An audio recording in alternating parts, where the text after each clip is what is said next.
mission rather than a deliver mission. So our objective types, for for the time being, have been pretty simple. You know, kill this person, go here, do this. Until now, we're now looking at doing one of the most complex type of objective and gameplay things we've tackled in MFT. With that said, we're working on a new mission type, and that's investigation. Currently in the game, the player can feel like a bounty hunter, a mercenary, a person who does deliveries, you know, a cargo hauler.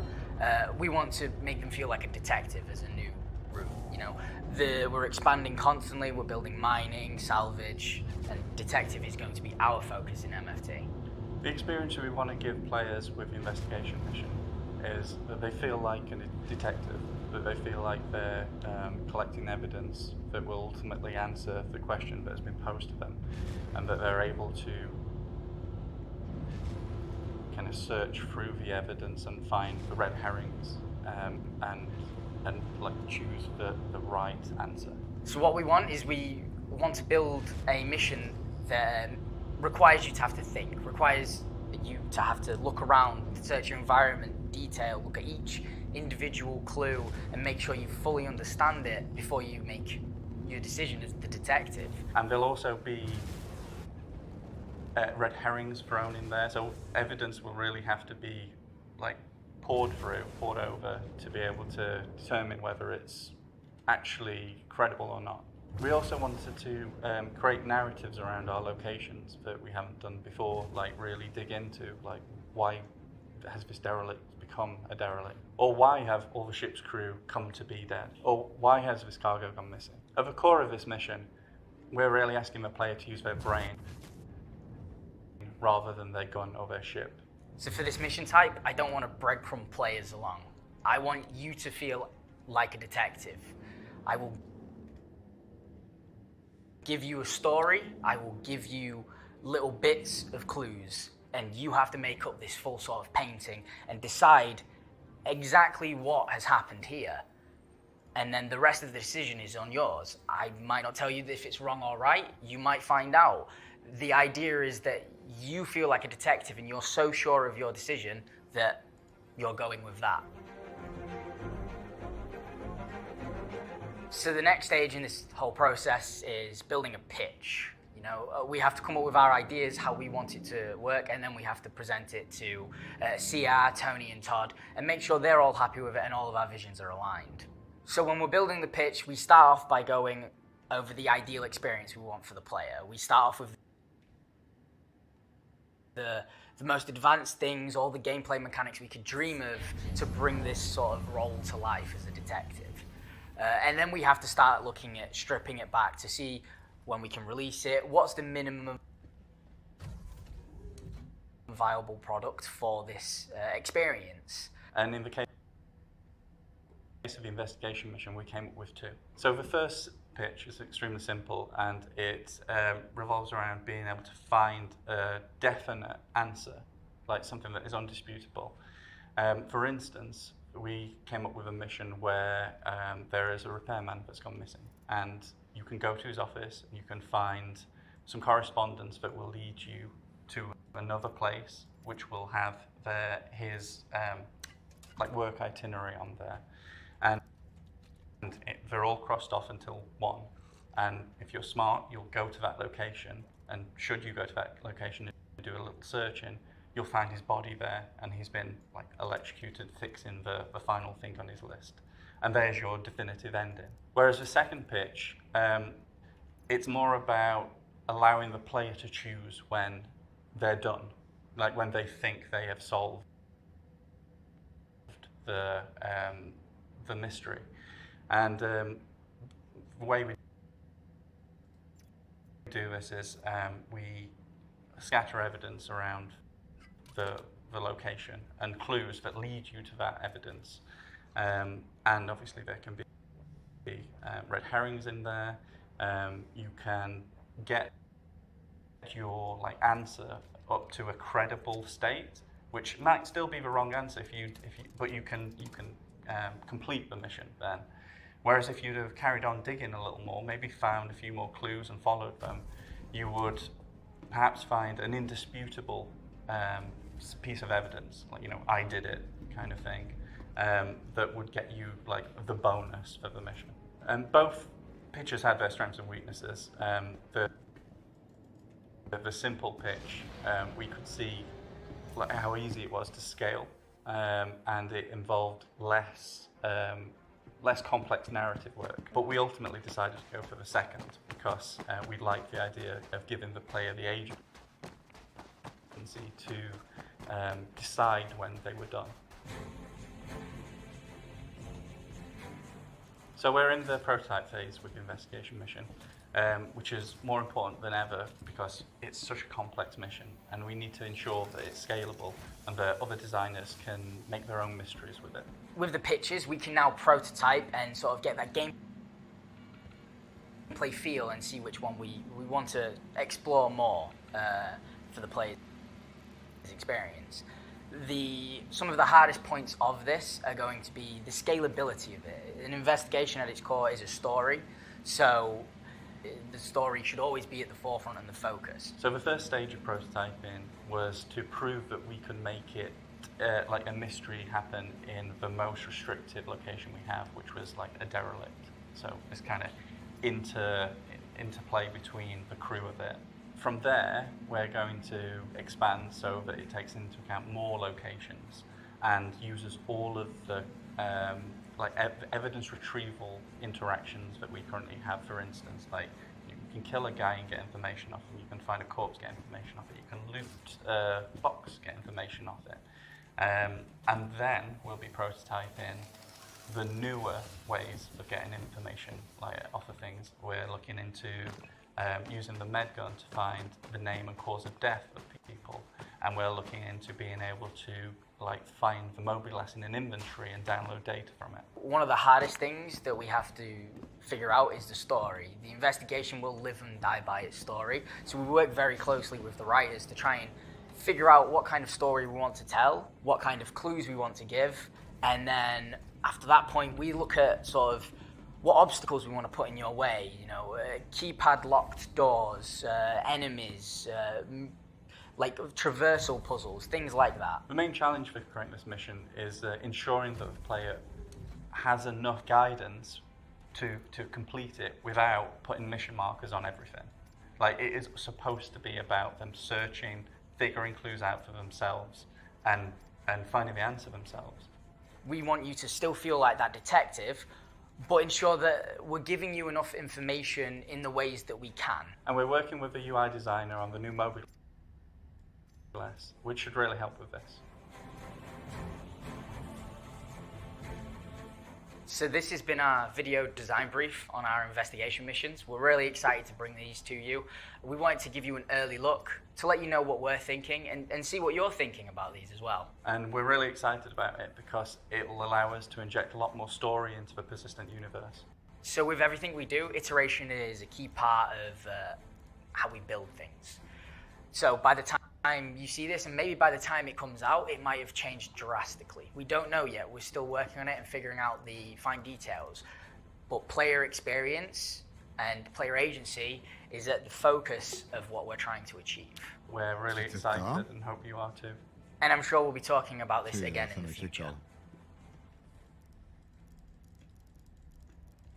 Oh, yeah. And that was Design Brief Investigations. Joining us here, and the only constant to follow up on that, is Star Citizen Live Game Director, Mr. Todd Pappy, and Star Citizen Narrative Director, Mr. Dave Haddock. How you guys doing? Good. Good. These missions. We've got combat missions. We've got, calling missions. This is a whole new narratively driven kind of initiative for the Persistent Universe. What can you add to what's being said? How does this work, Dave? What kind of missions are we talking about? What kind of stories are we looking at here?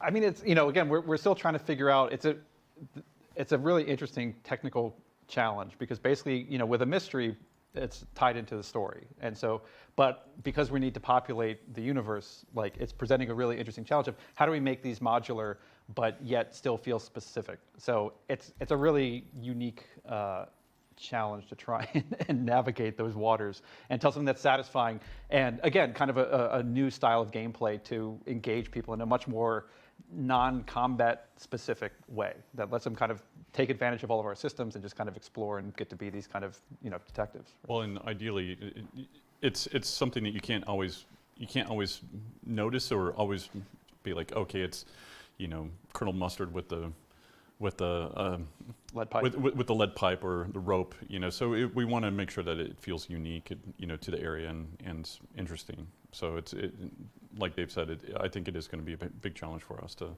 figure it out.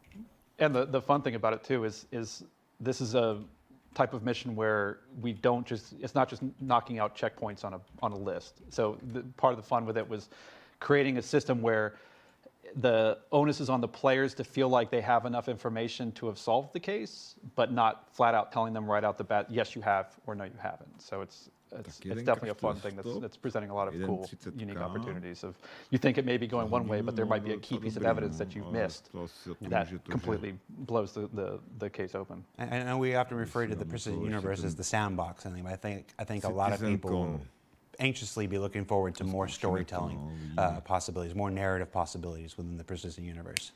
So like that. So it is our 10th anniversary. So I'm asking everybody who's joining us today for your favorite 10th anniversary stories. Todd, you're looking at me very intently, like what are you thinking right now? Like I can't get lost in your eyes. Not today. Well, if there was going to be any day, it should be today. For at least for me, it would have to be at least one of the sitcoms. I know Brian mentions like the Homestead demo, but I think even just getting 3.0 out the door, like that was such a arduous process, and climbing up that hill was a difficult one, but to finally get that out and you see people's reactions. And Do you remember in the 3.0 launch, I made this unfortunate bet with the community based on Chris Roberts' feedback that we were going to be out by June or whatnot, that I wouldn't shave until 3.0 comes out. It is December.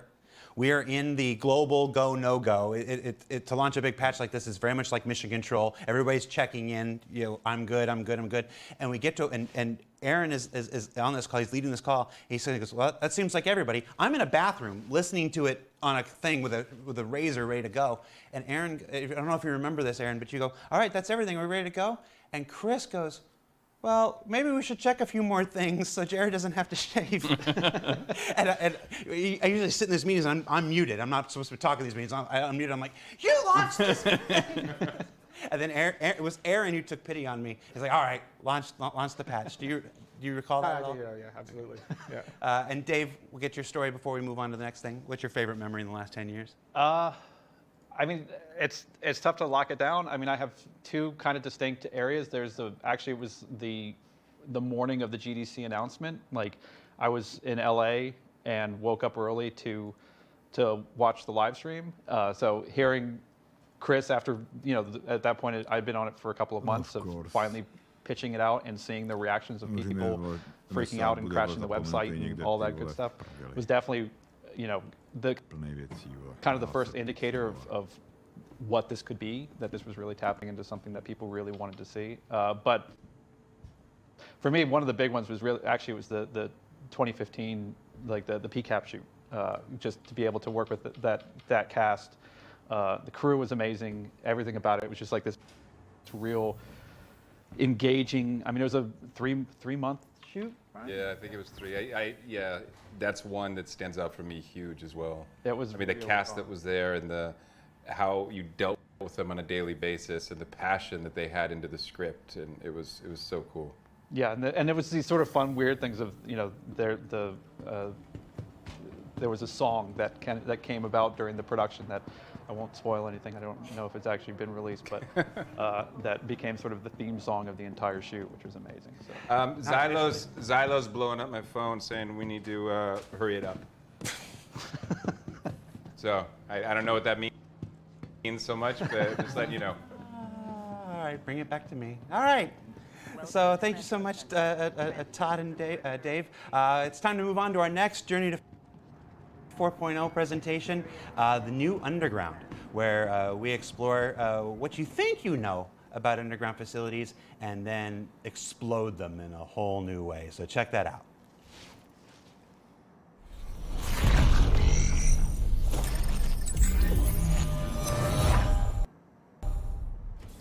Hello, I'm Ian Leyland. I'm the art director for StarCitizen, and today we're going to talk about underground facilities. Now, this was a presentation that we gave Chris internally a little while back, and what we're going to cover is how we're going to take one of the locations we have in the game right now, but actually really design it from the ground up to be the location archetype that we really wanted. Okay, let's get started.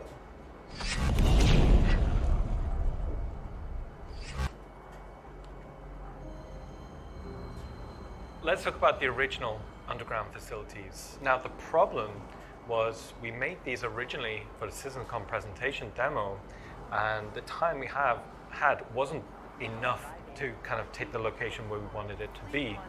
Now, it kind of fits the current purpose. It's fairly small in scale. It gives a multi-room layout opportunity for FPS combat, but we always knew we wanted it to be able to scale, you know, small, medium, large, to accommodate maybe 60 minutes of gameplay time per location. So how do we go about designing a location archetype from the ground up? So what we do is we split the location into the core areas we want to visually develop. Now, for underground facilities, the first thing we're looking at here is what we're calling Zone 1. So this is the presence on the landscape. So what we're looking at here is an example key art shot of what a medium-sized underground facility could look like.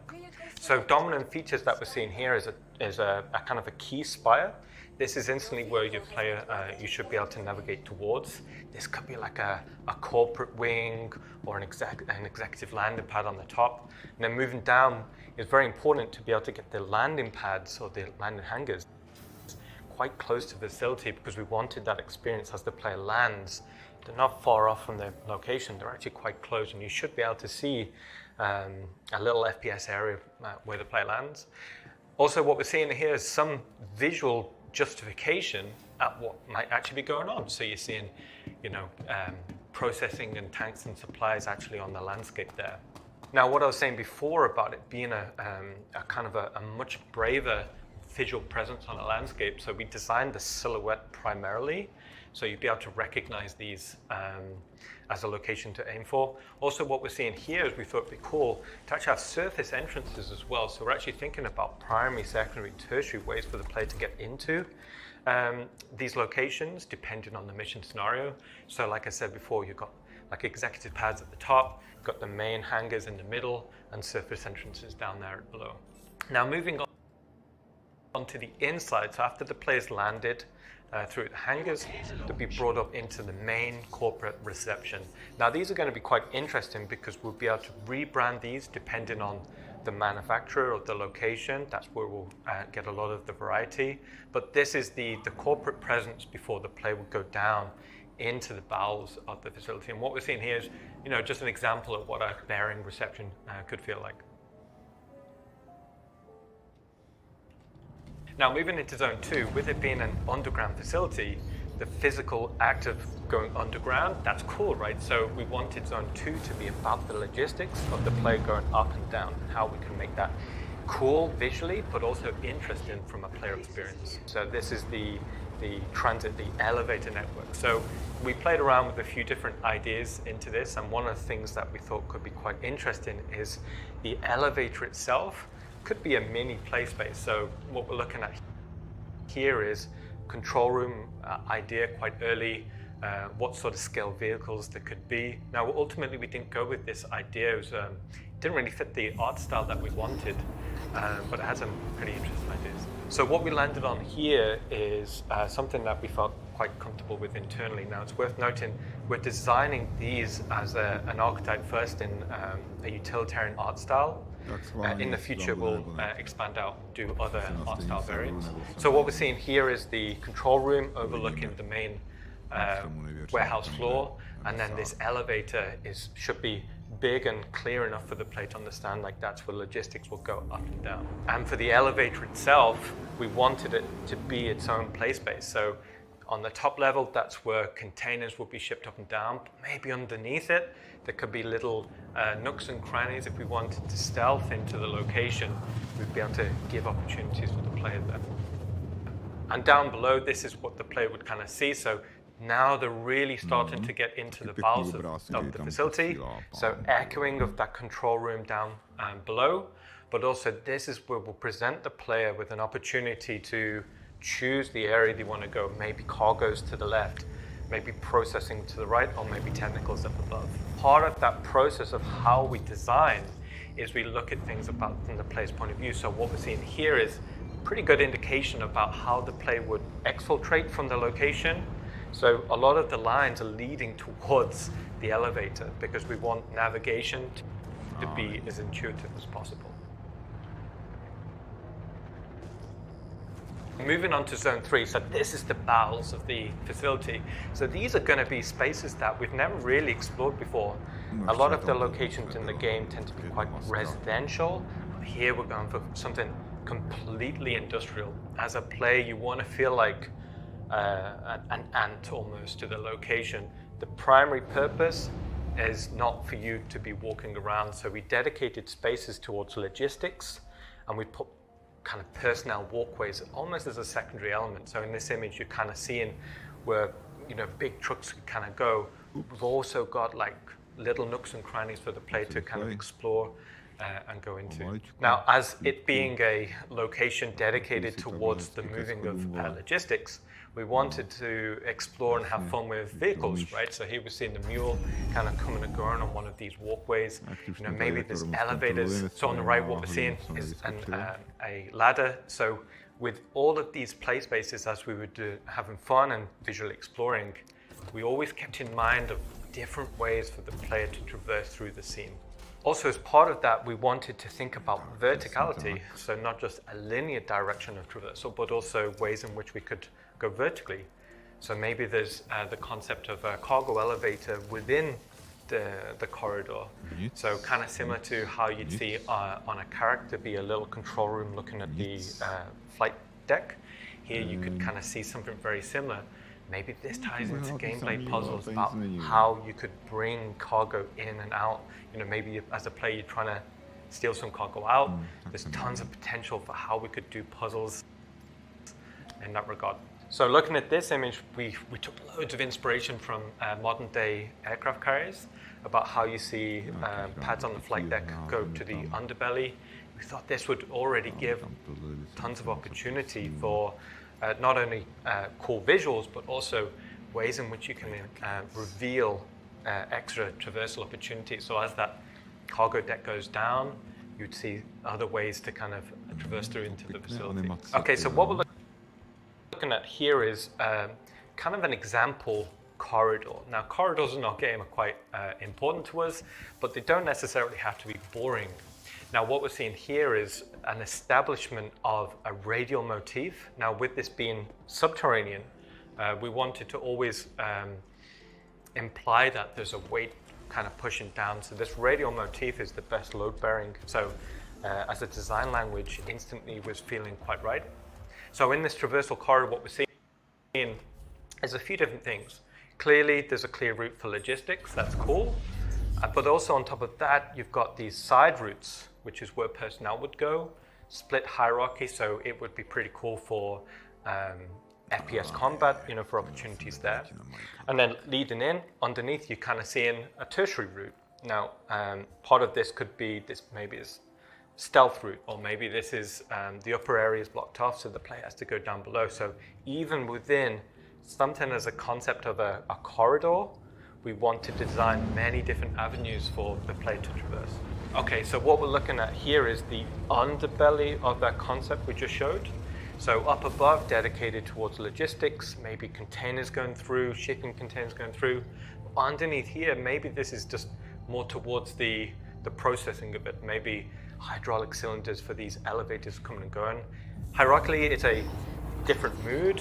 So up above, it's cleaner, it's noisier, but down below, darker, more steamy. And again, that presents other opportunities for gameplay. Now, we can't have these corridors going on forever. Performance-wise, we'd never be able to draw it, and it wouldn't be the most entertaining for the player. So we came up with the idea of introducing these bulkheads. So these bulkheads are almost checkpoints. So it enables us to break that draw distance, but it also enables us to break the rhythm of traversal. So from going from a corridor into an ops room or something like that, that's a way in which to kind of checkpoint the progress to the location. So inside these bulkheads, we could maybe array like ops rooms. Maybe these are scanning checkpoints to kind of monitor the movement of cargo to and from. Also inside here, there could be tea rooms or break rooms or offices. So again, we're trying to break the rhythm of traversal, so the player's going from a large space to a small space, but also from one theme to another theme. And what that will hopefully do is create a really good rhythm of play space where the player's not getting bored of traversing through the space. So what we're seeing here is a side view to kind of explain how that process. So on the left, we've come in from the corridor. So on the top, we're seeing the primary route through, and we're seeing the bottom route coming in as well. So this is how, again, we're going to try and keep verticality as a traversal motif in mind. Now going from a large corridor set to what we're considering here medium or small. So these are the tertiary networks that will link into the primary traversal route. So these again will be continuing the radial motif that we've been seeing, and these would take the player and connect into the main spaces. Now from traversal networks to theme rooms. Now as the player's traversing through, we wanted to chapter that experience with key theme rooms. Now what we're seeing here is an example of an industrial space. Maybe it's processing. We didn't want to go too specific, just so that in the early development process, we wanted to explore motifs that could work. So here we're seeing an example, a processing room, but there's a few key things that's kind of cool. So right from the bottom level, there's a network of levels which will be dedicated towards processing, pipes, machinery, all of that sort of good stuff. And then as we get higher up, we're seeing that very dominant kind of technical control wing suspended over the play space. As an idea, this creates a plethora of interesting opportunities as a play space to fight the way through or solve puzzles. One of the things early on we wanted is cause and effect. We wanted the player to be interacting, solving puzzles, but seeing that reflect into the space. Another theme room idea we came up with was processing. So bringing in raw materials, processing them through, ready for manufacturing.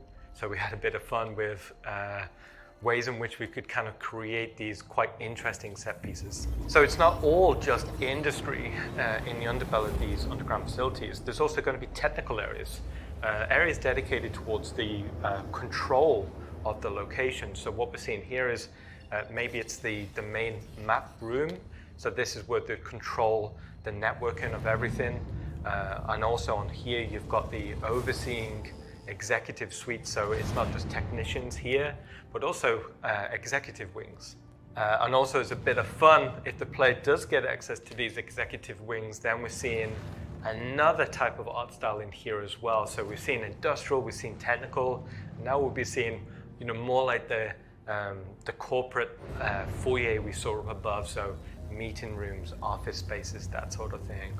And what we're seeing here is maybe there's the data processing of the location. So as a quick idea, we thought these data racks are actually submerged for cooling in a base of water. We thought also it'd be cool if there's a cause and effect. So if the player solves a puzzle, they go from it being below water to above water. So again, ways in which we can kind of spark ideas or conversations with design about interesting opportunities. And then lastly, Zone 4. Now, it wouldn't be a missed opportunity if we didn't go into some sort of organic locations as part of the underground facility. So this could be excavation zones or areas where it's been abandoned. This could lead into cave networks. This was something we had quite a bit of fun with. So how do we actually take the player from being in this fairly well-established industrial location to a cave? There needs to be some form of transition period. So we came up with ideas about how we'd see excavation equipment, or with the roads kind of peter out. And as part of the roads, maybe we can do some pretty cool layouts for the player to drive through. Something that's a little bit more invested than just a straight line. Now, as part of that transition period between heavy industrial to exposed cave, the equipment needed to create further UGF spaces, maybe there's a large boring machine still there. Again, maybe that comes into some form of gameplay opportunity for the player to traverse over, interact. That's kind of cool. Also, as part of that, another opportunity to introduce a new element to the space could be, as we're transitioning towards more natural spaces, we can not only introduce different types of geology, but maybe we're introducing some form of liquid. So depending on the location, maybe it's on a certain planet, there could be like underground rivers, underground lakes, maybe it's lava, maybe it's acidic. And also, if we're describing these locations as maybe some are more abandoned, we could start to showcase how nature slowly started to take over. This also would introduce some pretty cool opportunities. So also another process we do during concept development is I like to start taking some of these ideas we're developing and get them in the engine as soon as possible. And what this affords us is we can sit down with Todd and we can really evaluate how well an idea is working in terms of space, size, composition, gameplay opportunities, right from the early visual development process. And what we're looking at here is very loose concept meshes brought into the engine, quickly lit, just for that exploration process. That's an overview of what we're pushing for the new underground facilities.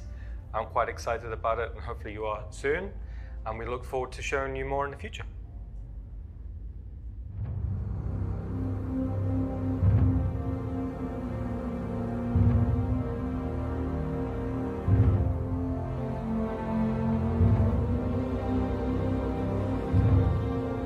No, tak to vypadá taky moc pěkně. Pěkně nás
zabijáci a oni jich tam přidávají čím dál tím víc.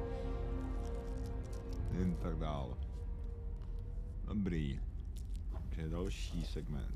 Pak tam máme. All right. That was the new Underground, starring our very own Star Citizen art director, Mr. Ian Leland. Ian, why are we redoing the Underground facilities?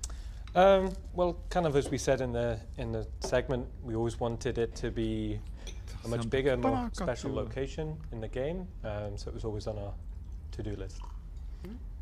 And you've been here a while. The last 10 memories, drink up, Todd. Last 10 years, what's your favorite memory? Ooh, favorite memory. It's kind of hard to pick one, but maybe a good one to start would be, I remember joining the company nearly 9 years ago and going on paternity and then realizing we're making Arena Commander, and we had about 6 or 8 weeks to make it, so that was a good fun challenge. Yeah. That was not originally on your team, and it was just kind of like, here it is. But it was good. It was a bit like baptism by fire, and we kind of pushed the engine to what it could do at the time, and we was super happy with it. Yeah. So these new underground facilities, it's not just going to be a big, giant, empty, awesome-looking, playground with nothing to do. Correct. What are we going to be doing in these things? I mean, all of our mission verbs count. It's basically we want them to be as sandbox elements, that players can go and explore, but whether it's sabotage or infiltrate or investigate or deliver boxes to, all these elements go into all the design elements. When we're thinking about this, when we're testing out rooms, like all the interaction aspects for it, puzzle elements. So basically, when the team's doing it, we're building it, but also implementing the different design elements into the room at the same time. And all those different theme rooms that you were talking about, open up all kinds of storytelling possibilities with the different companies and who knows what misadventures are going on. Exactly. 3 levels underneath the surface of Yila versus 4 levels underneath the surface of Pyro 2 and stuff. And these are coming to both the Stanton system and the Pyro system and wherever else afterwards. Correct. I'm not saying, because I like my job. All right, so in addition to that, am I this one? I'm this one. Nope, I'm this one. This one. Hi, everybody. We've got a number of promotions going on today. Everybody that's a member of the Star Citizen community, you've got a registered account on the website, is getting a free digital goodies pack. It's available for all backers. It's got Francis, the party animal plushie, which I believe is a Finley with a fun hat, isn't it? There's nobody here to answer me. A Falston jumpsuit, the Shubin edition, which is really cool. We don't have a lot of onesies in the clothing-wise for the Precision Universe. And a grenade launcher, because giving everybody in the universe a grenade launcher, that's going to be fun. We've also got a Toby Eye Tracker contest going on. JRDF, our partners at JRDF are giving away Carrick, Freelancer, and Cyclone models. And the Halloween promotion is already live. And there's another Halloween contest where they've given out some Caterpillars and Buccaneers. You can find out everything you need to know about that up on the robertspaceindustries.com website. And yes, I saw the chat going. I did comb my hair because while Brian was being messaged about one thing, I got messaged by my mom, who didn't like that I hadn't combed my hair. Hi, Mom. All right, what's next, everybody? Up next is, it's one of the segments that I'm looking forward to most. It's our sleeper segment of the day, as far as I'm concerned. The need for multiple speeds with Rich Towler and Yogi and Jed and Johnny and Dave from the Flight Experience, FlightCom feature team. They keep changing their names as much as I do. They're going to talk about one of Star Citizen's oldest and most complex problems and the exciting new solution that they have for it. So check that out. And we'll meet you back here.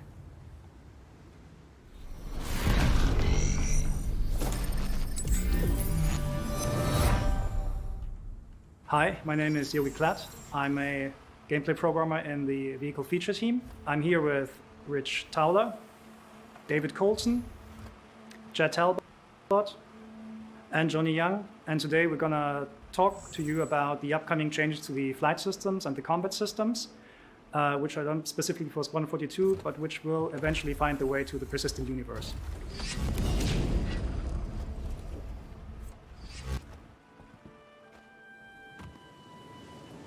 We want to define ship roles for the game because every role in itself and every ship can offer unique gameplay opportunities for individual players. We want to provide a lot more variety to the gameplay in Star Citizen, a lot more opportunity for different careers, different responsibilities, and different sort of perspectives and views on gameplay where people contribute different types of work and different types of jobs. Star Citizen is supposed to be a big expansive game with giving the players lots of chances to have a variety of different experiences. It's not just about combat, it's not just about an economy, it's not just about piracy, it's about all of those things happening at the same time. So we need ships that can act and function in different ways to support all of those different goals.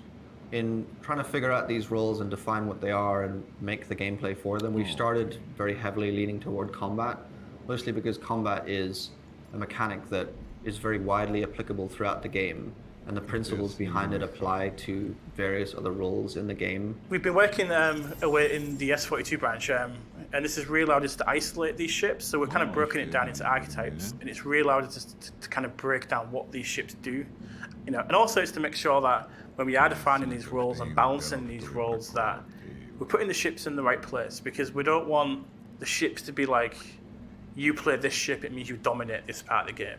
That there's always got to be plus and minuses so the balance is right. So there's still some crossover between the ships. So just picking one type of ship just isn't, you know, isn't just a win. We have already defined several ship roles, and they're usually known as light, medium, and heavy fighters.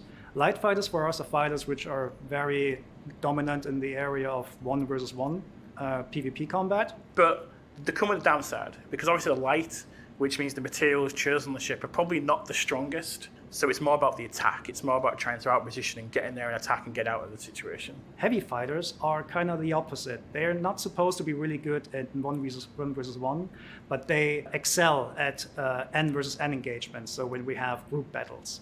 Medium fighters for us, internally we call multi-role fighters, because they have a lot of hard points, so they have a lot of loadout flexibility. So a player can tune them to the role whatever they want, but they will never reach the performance of dedicated ships. A lot of the medium fighters sometimes come with a turret as well, so they've got that additional gameplay of the turret, which is aimed to kind of counter the lack of maneuverability that their ships have. And then additionally to that, we have racing ships, which are basically just really fast at changing the velocity vectors, and interceptors, which we basically just want to go very fast in the forward area, but never reaching really the performance envelope of dedicated dogfighters. Interceptors are designed to kind of catch up to ships and disable them. So they come with kind of advanced kind of hardware on these ships. Bombers, on the other hand, are, well, they're just lobbing heavy ordnance at larger targets, so you use them to take out bigger ships. But they're not really good at, well, killing small fighters. And then from smaller ships coming to larger ships like Constellation and up, we want to change the gameplay to be less about positional combat, but more going into the naval style of combat, where it's important to show the correct shield and fire arcs and timing your shots over long distances. So the purpose of ship roles is to really help players understand what ships should be used and when they should be used. And it's really about delivering on those kind of gameplay promises that we've been talking about, you know, over the past kind of several years. If every ship is the same, it's not fun. But if we have dedicated ships with dedicated pros and cons, then we can create very exciting combat environments. And the biggest challenge we see in order to get that gameplay we want is the current speed that we have in combat. It's a subject we've talked about many, many times in the past. And it's something we've tried many things with. You know, we've tried limiting things at speed, we've tried adjusting handling at speed. We've tried so many things to kind of manage the negative impact of speed on combat. When ships are going fast in combat, they usually just end up very far apart, which is not very interesting, and it just devolves into jousting very quickly, which is also not very interesting. The second you create a longer distance between you and the target, your angular requirements to maneuver to that target are just extremely small.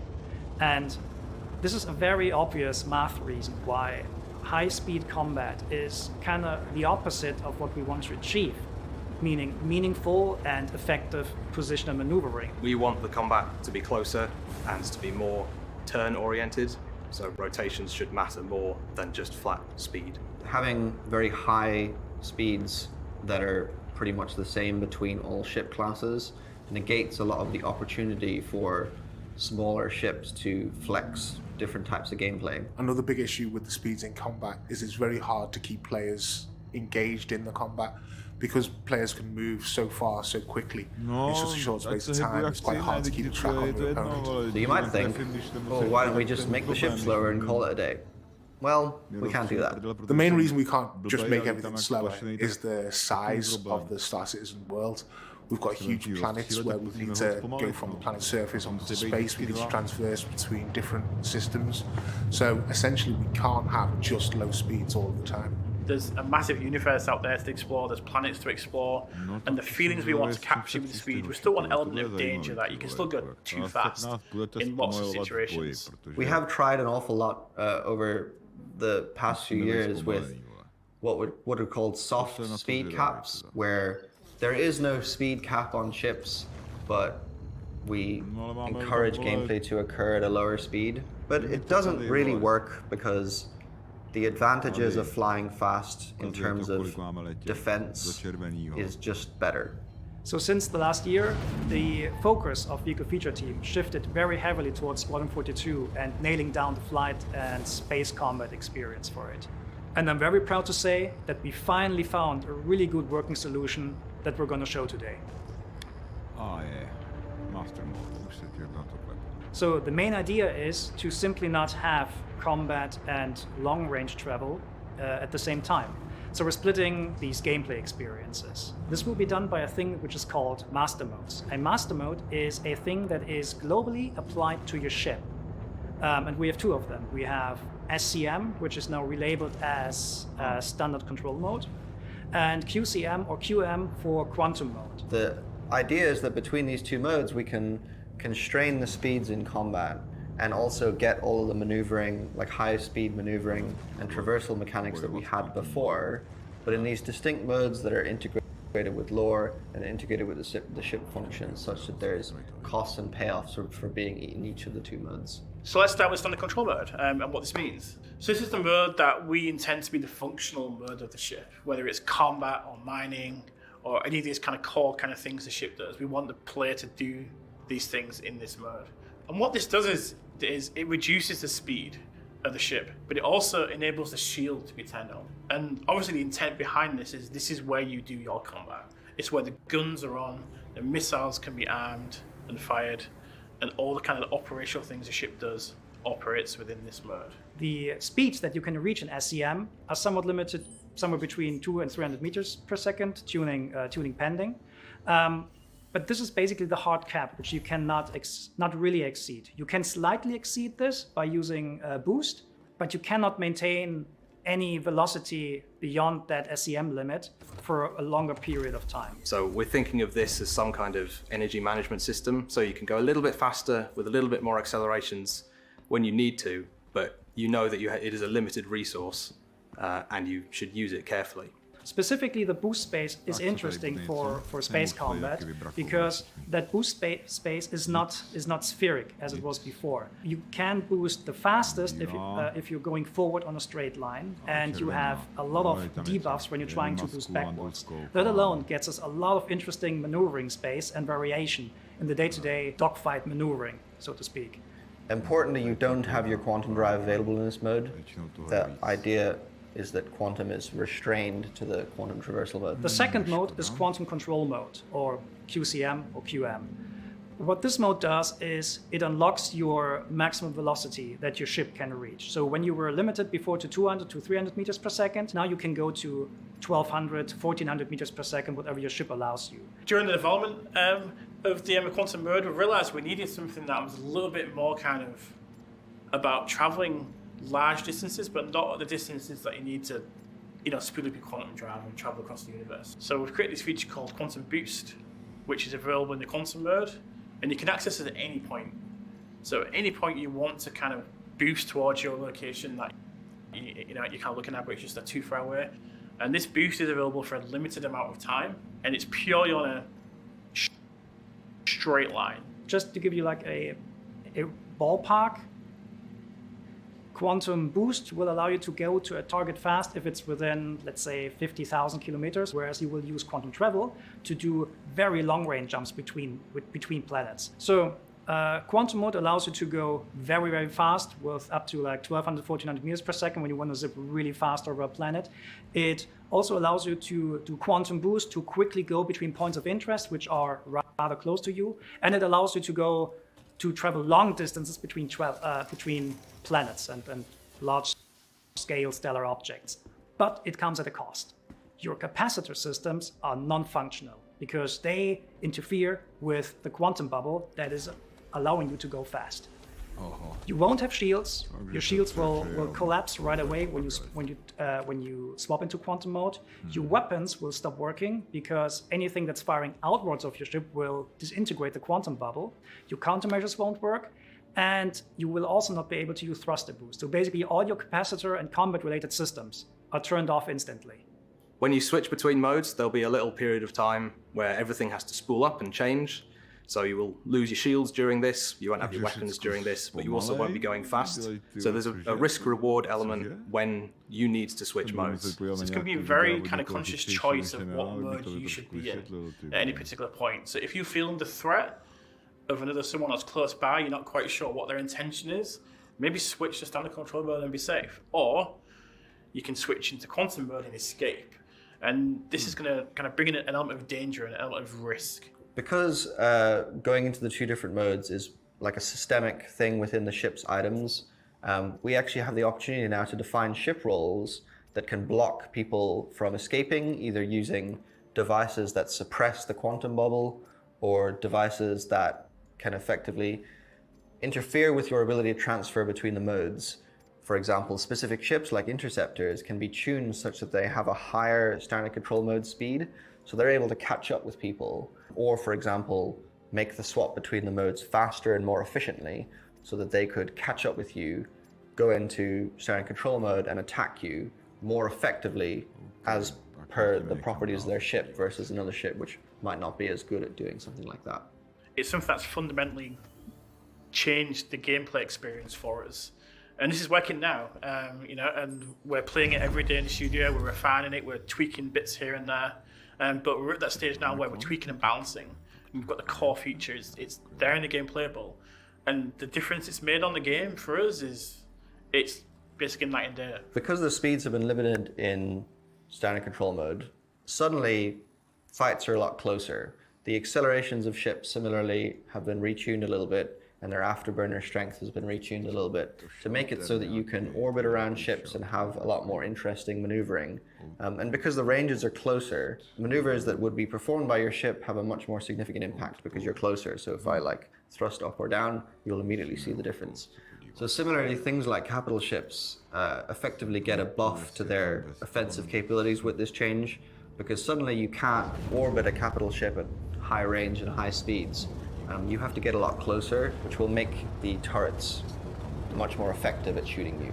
Turrets become more important, and working as a group to attack capital ships is more important than it has been before. This is a really exciting change because it allows us to keep the combat speeds relatively low, where we know that the gameplay is better for that, while also keeping the point-to-point travel speeds as high as they should be for PU. Playing with master modes in Squadron 42 has been a lot of fun, simply because it's changed the entire combat experience. Before, you'd find that you were fighting at a huge distance. Now you're finding that you're in really tight, close combat with the other players. I think the biggest part of this is going to be when we have the larger ships interacting with the smaller ships. Once we can have battles with big capital ships and smaller ships, we'll have brought something to the Star Citizen world that I don't think has come out before, and I think it'll make a massive improvement to the game. Having made these changes to implement master modes and rebalancing all of the ship speeds, we'll finally be able to define ship roles in the way that we've always wanted, and to bring a lot more variety to the gameplay that we haven't had before. So it's been a really long journey here, obviously, because you've been a part of this journey. And we've tried many, many different things over the time to try and really create the experience we want. But the reality is, from us, it came down to what it always does in Star Citizen, which is creating choice for the players. It's about giving players the option, and their choices have consequences. So with master modes, it really helps define the player choice in the game. So they're choosing to do combat, they're choosing to travel from A to B in quantum, they're choosing to QT boost somewhere. Just giving players that freedom within the universe we have is just it's a really magical thing, and we try many times to control that as as designers, to try and get a specific experience at some point, but we always end up coming back to the fact, let's just give the players the choice and let them make the key decisions, and we'll design the balance around them. We finally have it. So we're now nailing down the space combat experience for Star Citizen, specifically for Squadron 42. We know from internal playtest that the master mode stuff works. We know that it works with our flight retunings, and it's very exciting. It will yet take a while to ship this to the PU because the amount of ships you fly in Squadron 42 is rather limited, whereas in Star Citizen we have about, I don't know, more than 100 ship records at the moment. But the whole hard problem of designing this thing in the first place is over. We just need to get the numbers in now. And all the footage you've seen today is from Squadron.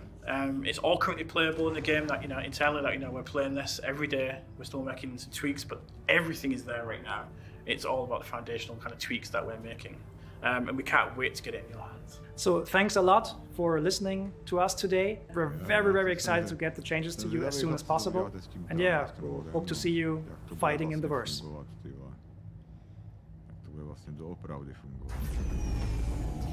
right, so I've got, out of everything here, I've got all the chicks on Nyx love my Lando fever. What do you got, Brian? Wow. Who is most likely to win in a dogfight? Okay. An Ortwin. An Ortwin. Shout out to Ortwin. It's been a long time. Hey, Ortwin. My one is, my cargo hold is always full of Chris Roberts. Really? Show the camera. There you go. Ah. Right. That's Vandal Against Humanity, a game created by one of our own Star Citizen, one of the original Star Citizens, Mr. Ken Shadow. We still got it. It made the trip to UK, and we are playing it in between the sessions. So thank you again, Ken Shadow. John, oh, I dropped the cards. It's gone. Talk to me about this segment we just watched.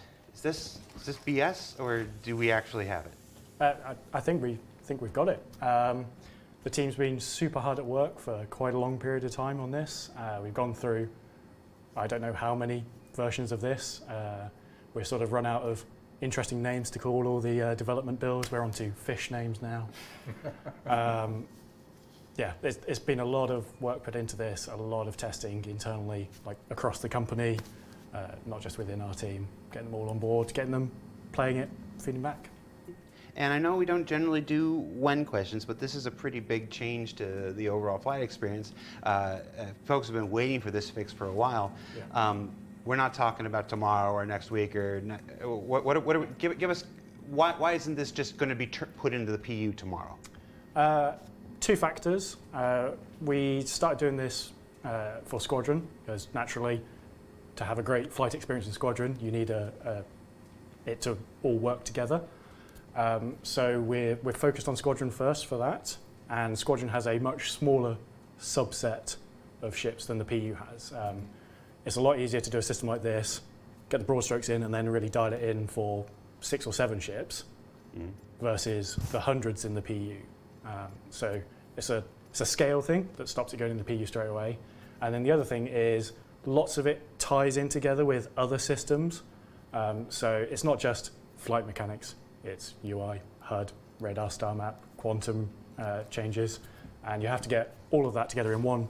We can't really piecemeal it. You just won't get a great experience if we go, oh, here's one bit of it, here's another bit later. We want to drop it in one big deployment. Are we going to drip feed ships, and like this ship's done and then this ship's done, or do you think more together all at once? Yeah, what Brian said. We have to do like a broad tuning across the board for everything. Yeah. Day one for when this goes into the PU. Hopefully by then, a lot of those will be really where we want them. That, as with game development and constant change, there will be ones that change over time. Oh, you changed the camera to my camera. There'll be ones that keep going, and obviously community feedback's a great thing.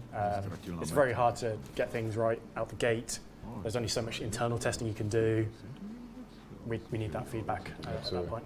And I do want to say to folks who are watching, wherever you're watching, the 6 to 7 ships in Squadron was not a confirmation that there are only 6 or 7 ships in Squadron. We'll confirm that stuff much closer. Just if you're already halfway through your Reddit post, just delete a couple times. And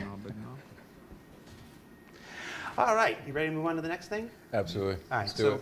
So we've been bouncing back and forth between you know really hot visuals with the planets of Pyro, and then gameplay stuff with investigations, and back to the really hot visuals with the underground facility, then back to the solid gameplay stuff with the flight experience. Up next is another really solid visuals thing. Lorville, meet me at camera 1. Lorville, Star Citizen's first landing zone. We've learned a lot since it was first put in. We've built Microtech, New Babbage, we've built RYZEN on Crusader. We even went back and redid Area 18 on ArcCorp. But Lorville currently stands as the oldest standing landing zone in Star Citizen.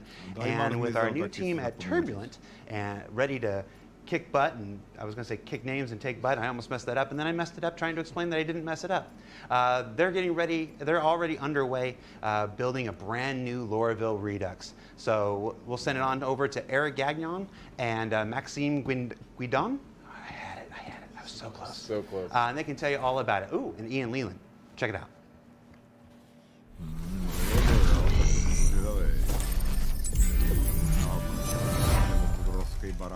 Hello, my name's Ian Leyland and I'm the art director for Star Citizen, and today we're going to talk about an internal initiative called Lorville 2.0.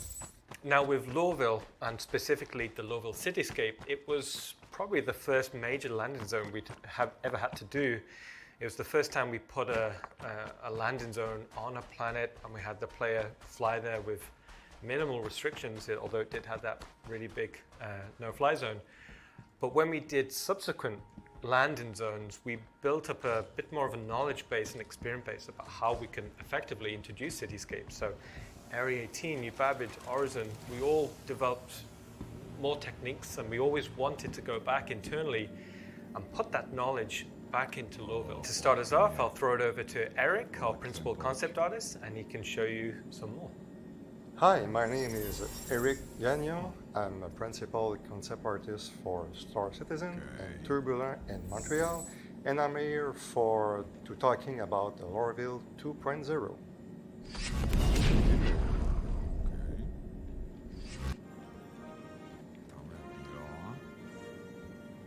When I started to work on the concept, initially what I did is to create a variety of sketches, black and white sketches of a different approach of that city.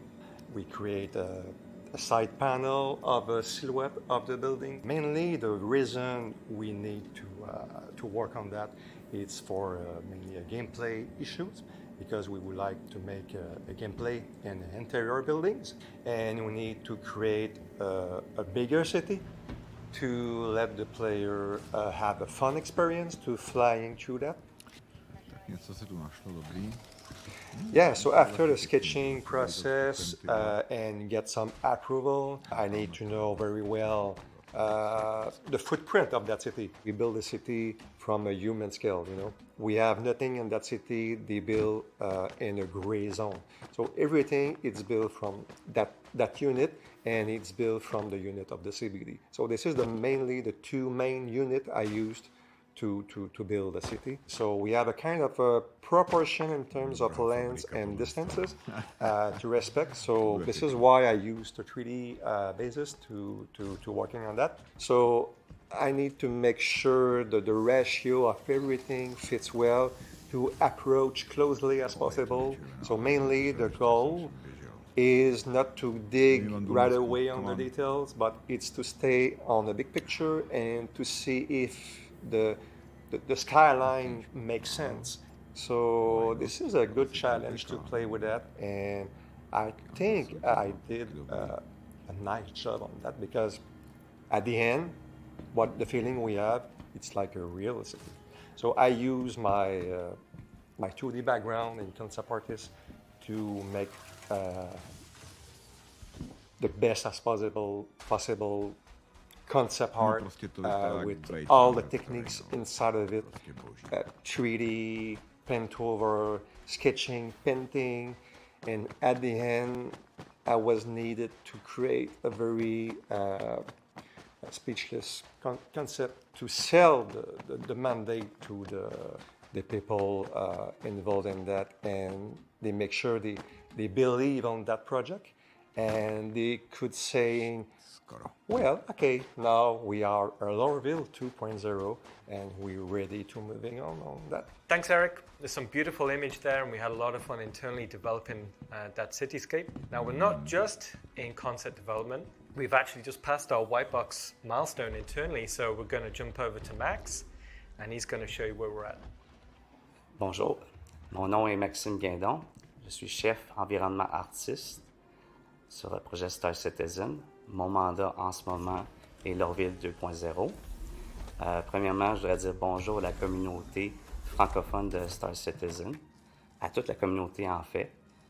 Ce que vous faites, ce que vous partagez m'inspire énormément dans mon travail. Je ne comprends pas français. Dude. From the concepts done, it was time to start it in engine. Oh. And we've had to evaluate what was possible to do and to extend or to make it much bigger than the initial Lorville city, up to something that matches the ambition. For instance, we are keeping the L19 area, we are keeping the CBD, we are keeping the spaceport, and we're building upon this and just extending the city. We've done several tests with the transit system, the rails, and we try to extend it out a bit. We're keeping the same number of gates, but we're moving them out. And so throughout these tests, we built the city as just placeholder, white box, very primitive, to have this layout, this fast iteration of the whole city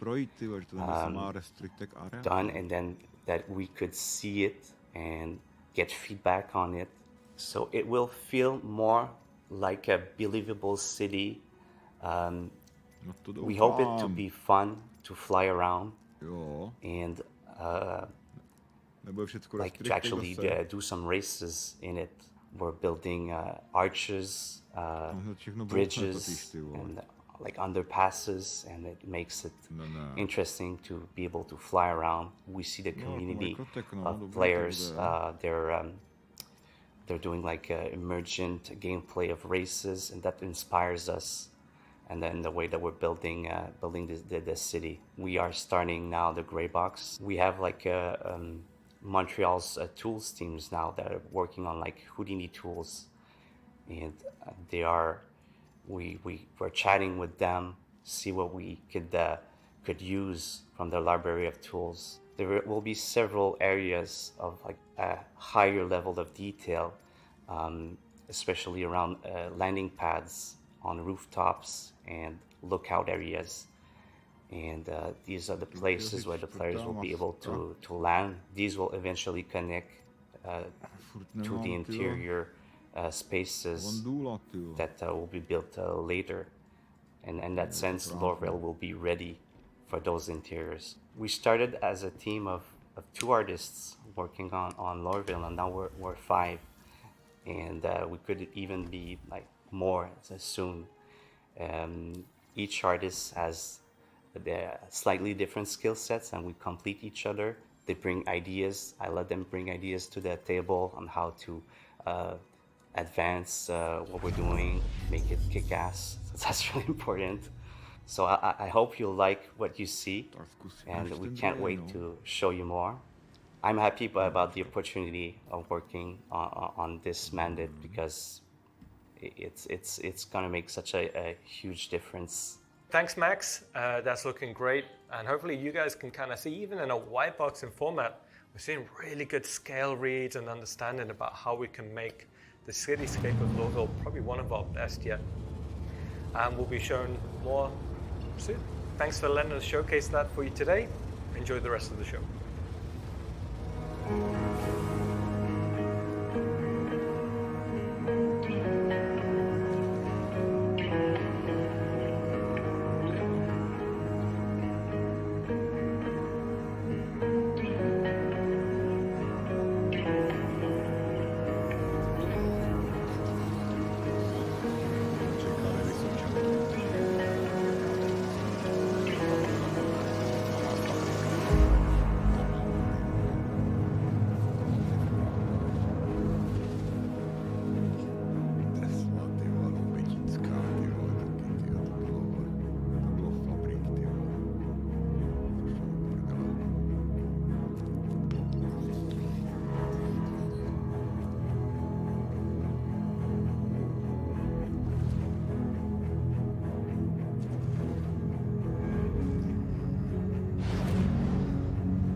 So you've taken the one that had the most egregious no-fly zone, and you're making it so we can just race through the canyons and under the bridges and everything.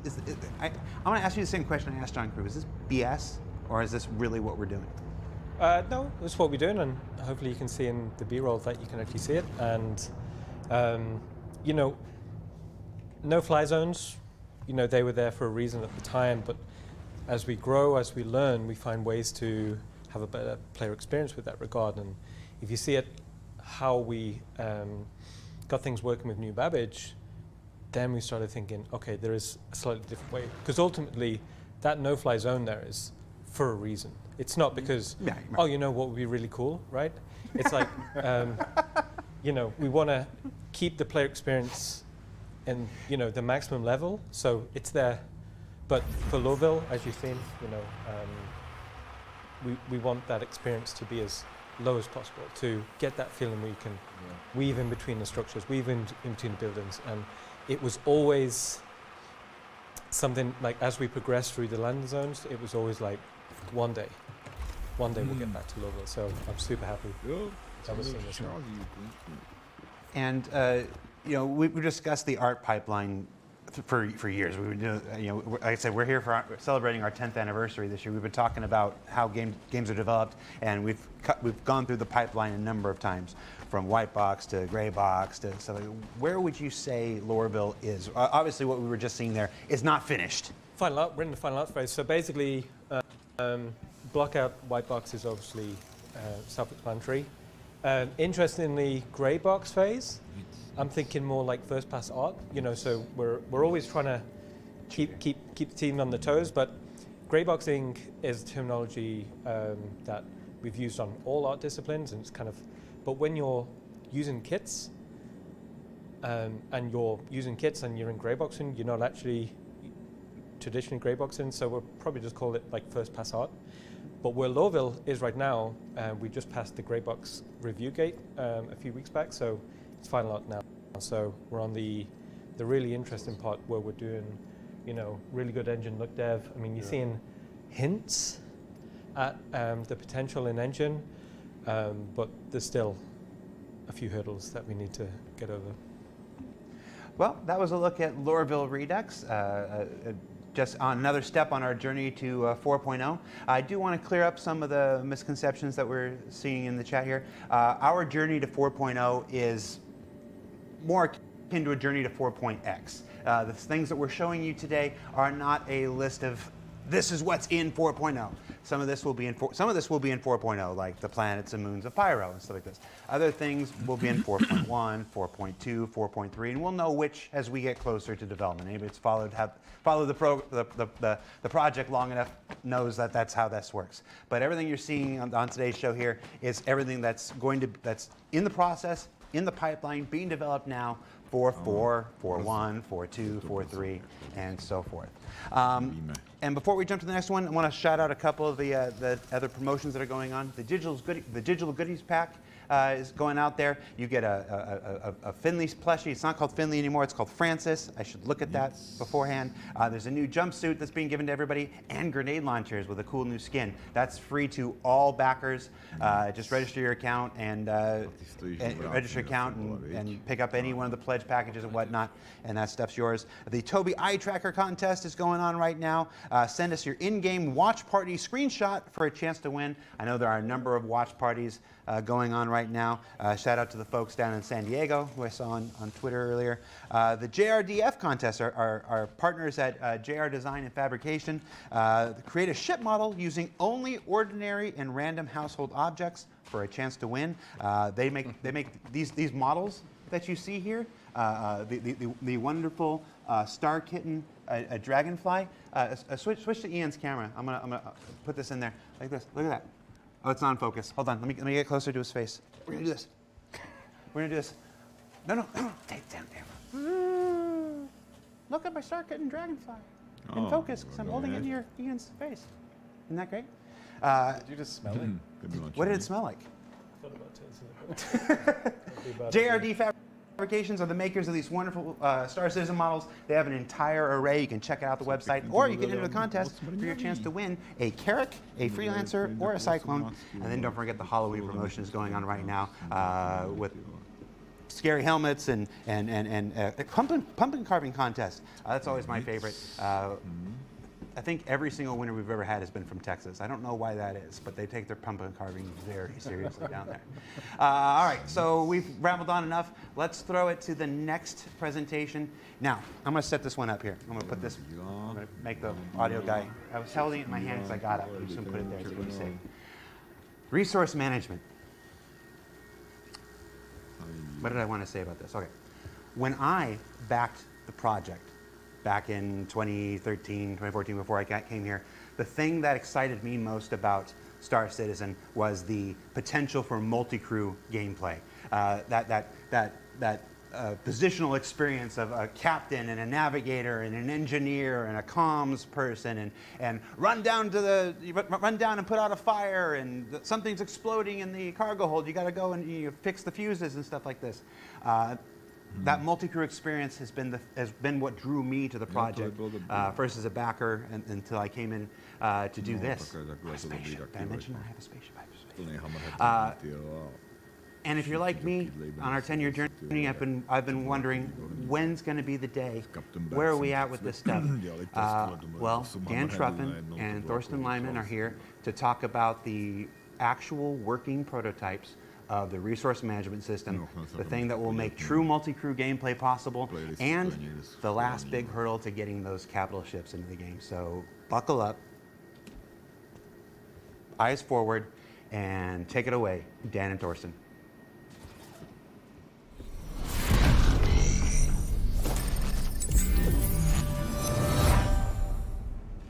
Hi, my name is Dan Truffin. I'm Assistant Director for PU Content, and with Thorsten Lyman here today, we will be talking to you about something we think it will change the way Star Citizen functions and works and how the players will play the game in the future, and that is resource management.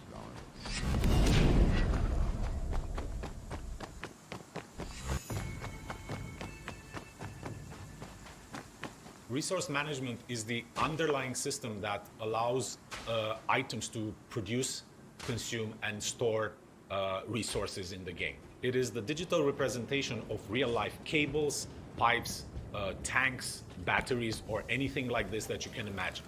It's the foundation of the ships, where you have certain resources like fuel and energy powering certain items on the ship, but it's also the system that will lie below any station or any vehicle, anything that you can imagine in our universe that actually requires a certain type of resource. Resource management is not just a system that helps ships function. It is a thing that's integral to the functionality of the entire universe. It will be the way surface outposts function, underground facilities, space stations, landing zones, everything in Star Citizen will function using resource management. So we will start with the smaller vehicles, and the gameplay for those smaller vehicles way more interesting than what we have right now.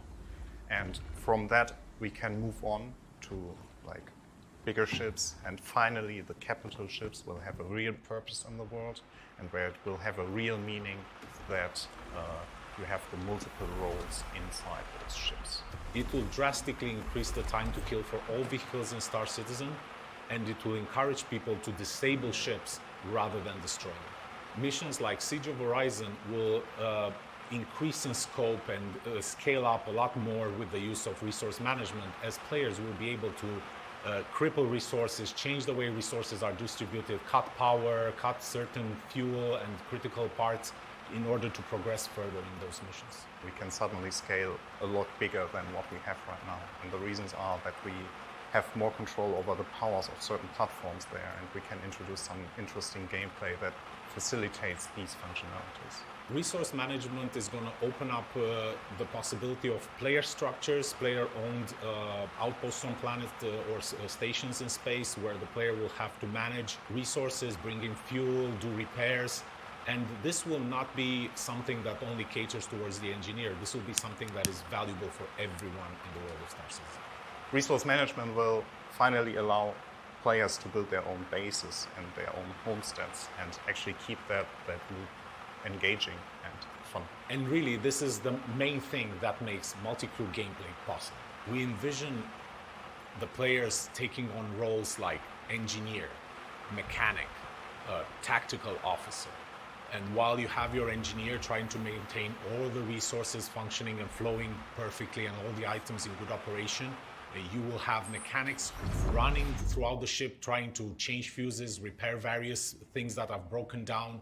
You will have tactical officers moving shields from one side of the ship to another in order to counter whatever incoming damage you have.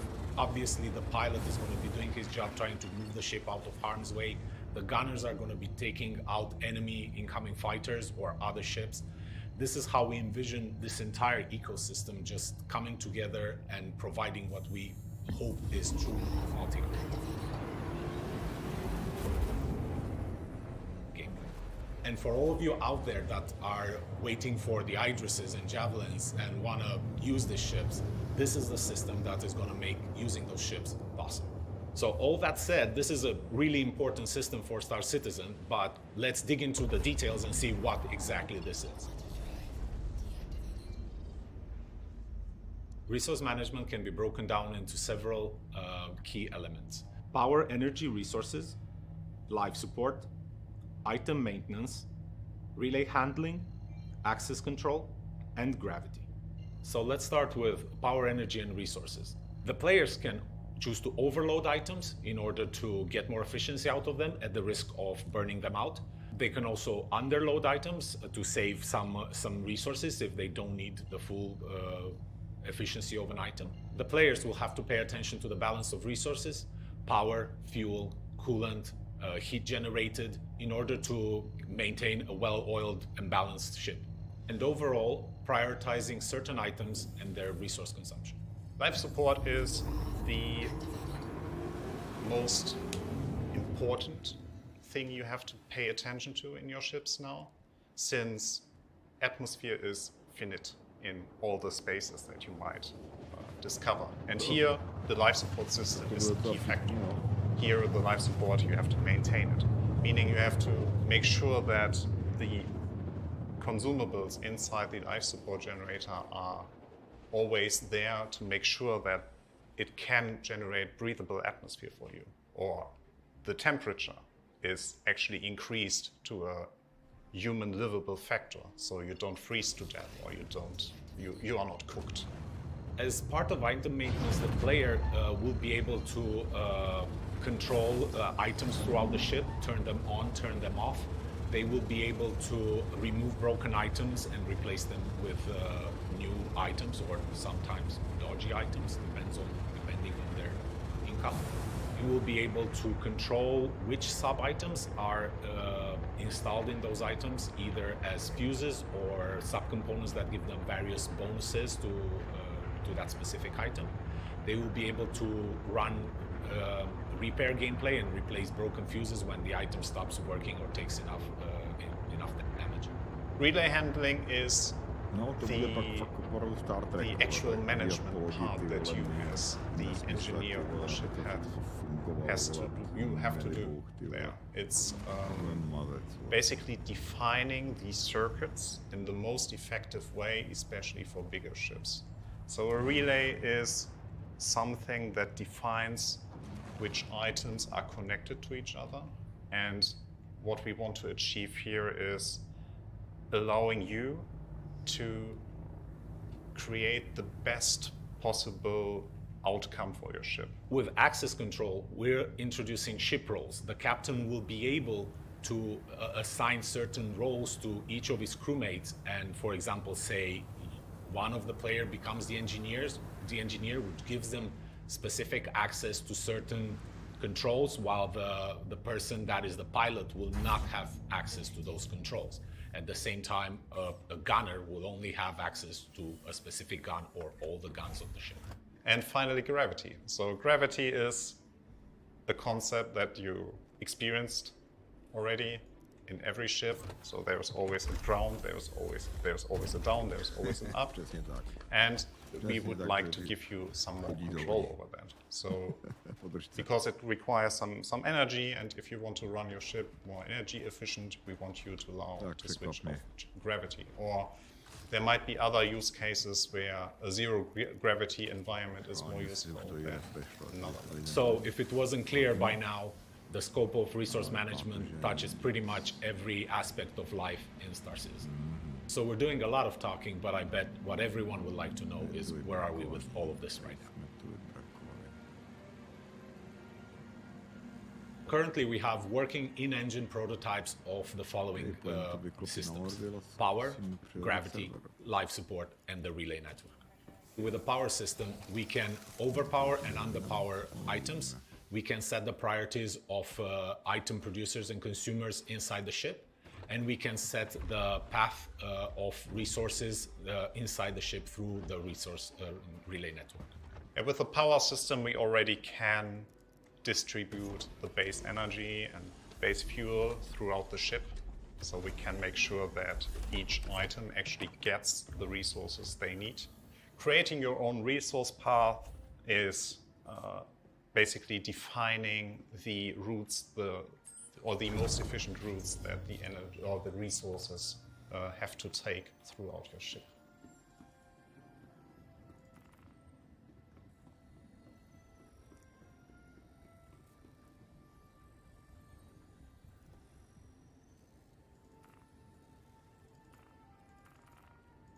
We can also demonstrate many aspects of the life support system, including making new players suffocate,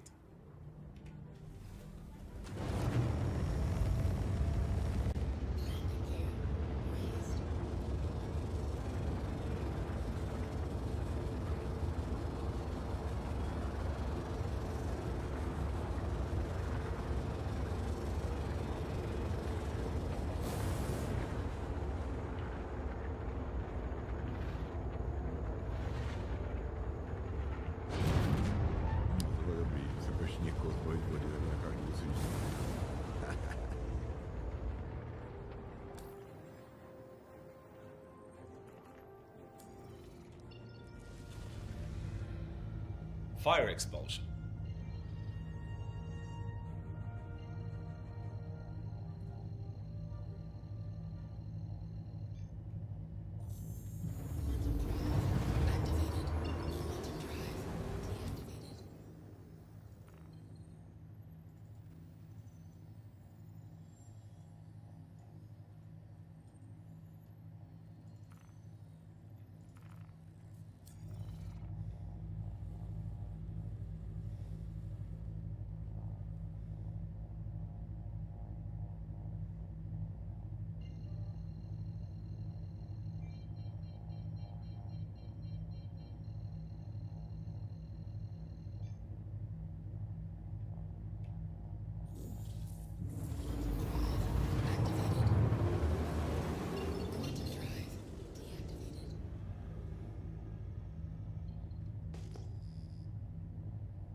making new players suffocate,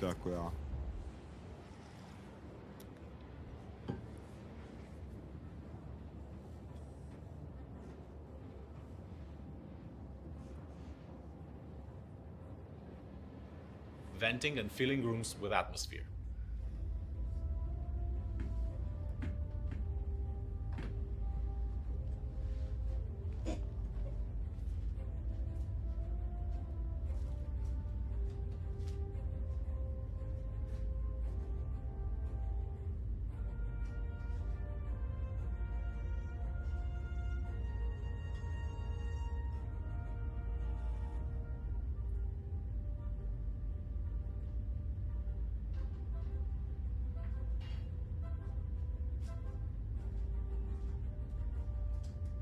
and making players suffocate again.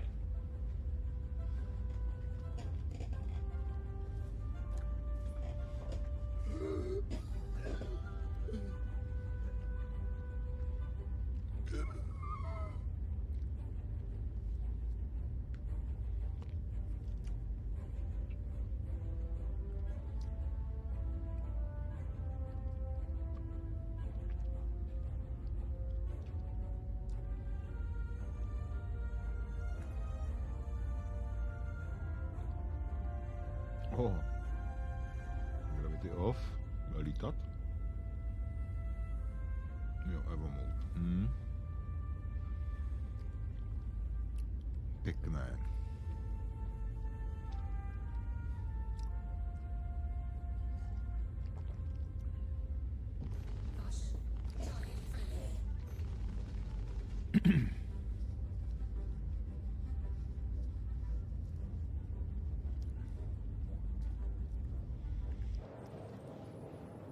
No, jaký sabotáže, jo?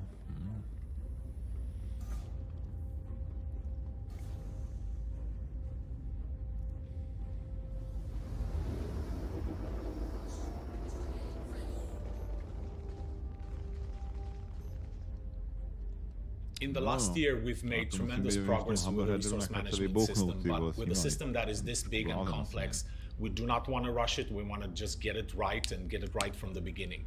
So let's talk about what's next for the resource management system. As you can tell, resource management is a huge endeavor for us. So like everything else, we'll probably not get everything in the initial release, but this is what we're aiming for. Interactable and accessible items on ships, relay gameplay, changing fuses on the relays, resource balancing, defining control groups that will be accessible through the MFDs, allowing people to create presets for your resource network for each ship, an engineering UI with at least a list or schematic view of your ships, external engineering screen for ships, allowing engineers to define the tuning parameters that can be accessed by the pilot with the press of a button, like loading presets and creating presets. And after the initial release, everything else will fall into place with subsequent patches.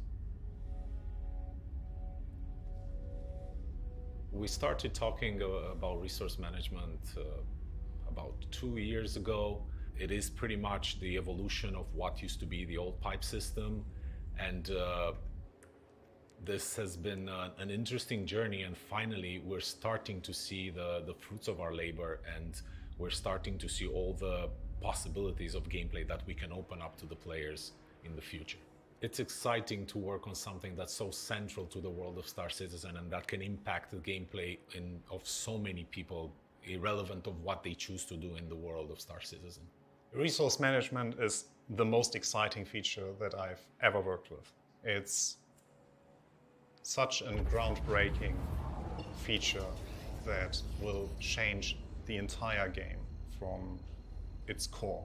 I think we never had this opportunity to change the game into this direction where we are heading right now, where we will finally have all the tools in place to actually allow meaningful multi-crew gameplay and meaningful decisions for all the players, where every decision counts. This is the stuff that makes me really proud of what we are working on.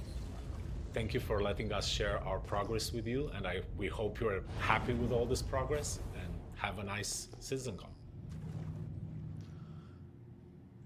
Další kousek se náma. This Bar Citizen Singapore card is really cool. They've just been staring at me playing with it for the last 18 minutes.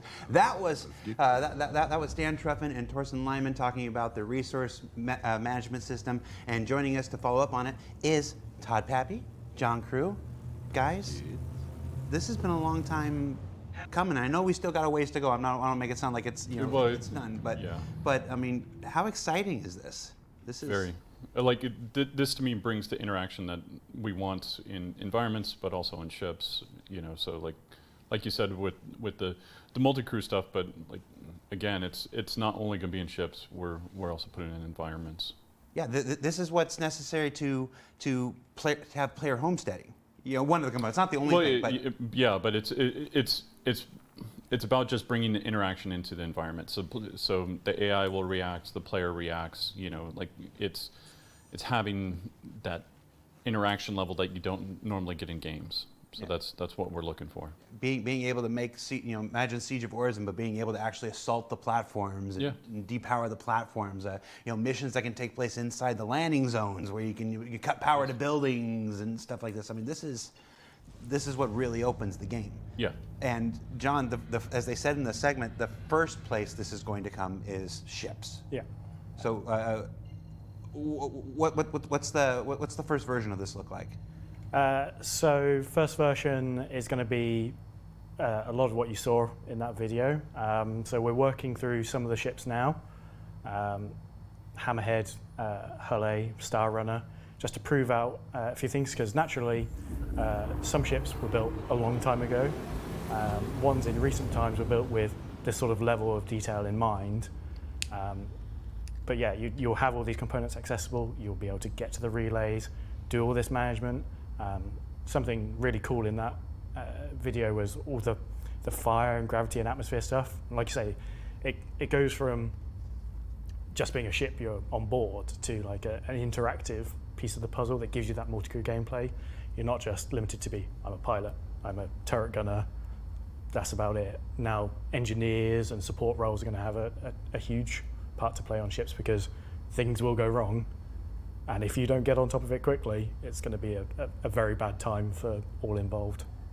Yeah, I said before we set it up, this is the aspect of Star Citizen that first drew me, in. So it has been I feel like I've been very patient and waiting, really wanting to see this go. And as I see everybody on EUPU and everybody that's contributing to this thing, it's just super exciting to see it really beginning to evolve and really beginning to be used tangibly in our prototypes and stuff like that. And it's just, I think people know I don't generally hype very often. I'm usually the guy that's sitting here, it's like, don't hype, manage your expectations and stuff. And you should still do that. I'm not changing my tune. I'm just, this is the part of the thing that I've been waiting for personally. So I'm excited. All right, so we've ping-ponged from the visuals to the gameplay, to the visuals to the gameplay, to the visuals to the gameplay. We've only got one more scheduled presentation left. Ship Talk, Talking Ship, our annual celebration of vehicles new coming to the pipeline, vehicles coming straight to flyable things, something in the middle. That's going to star John Crew and Ben Curtis and Paul Jones, and I'll let them take it away.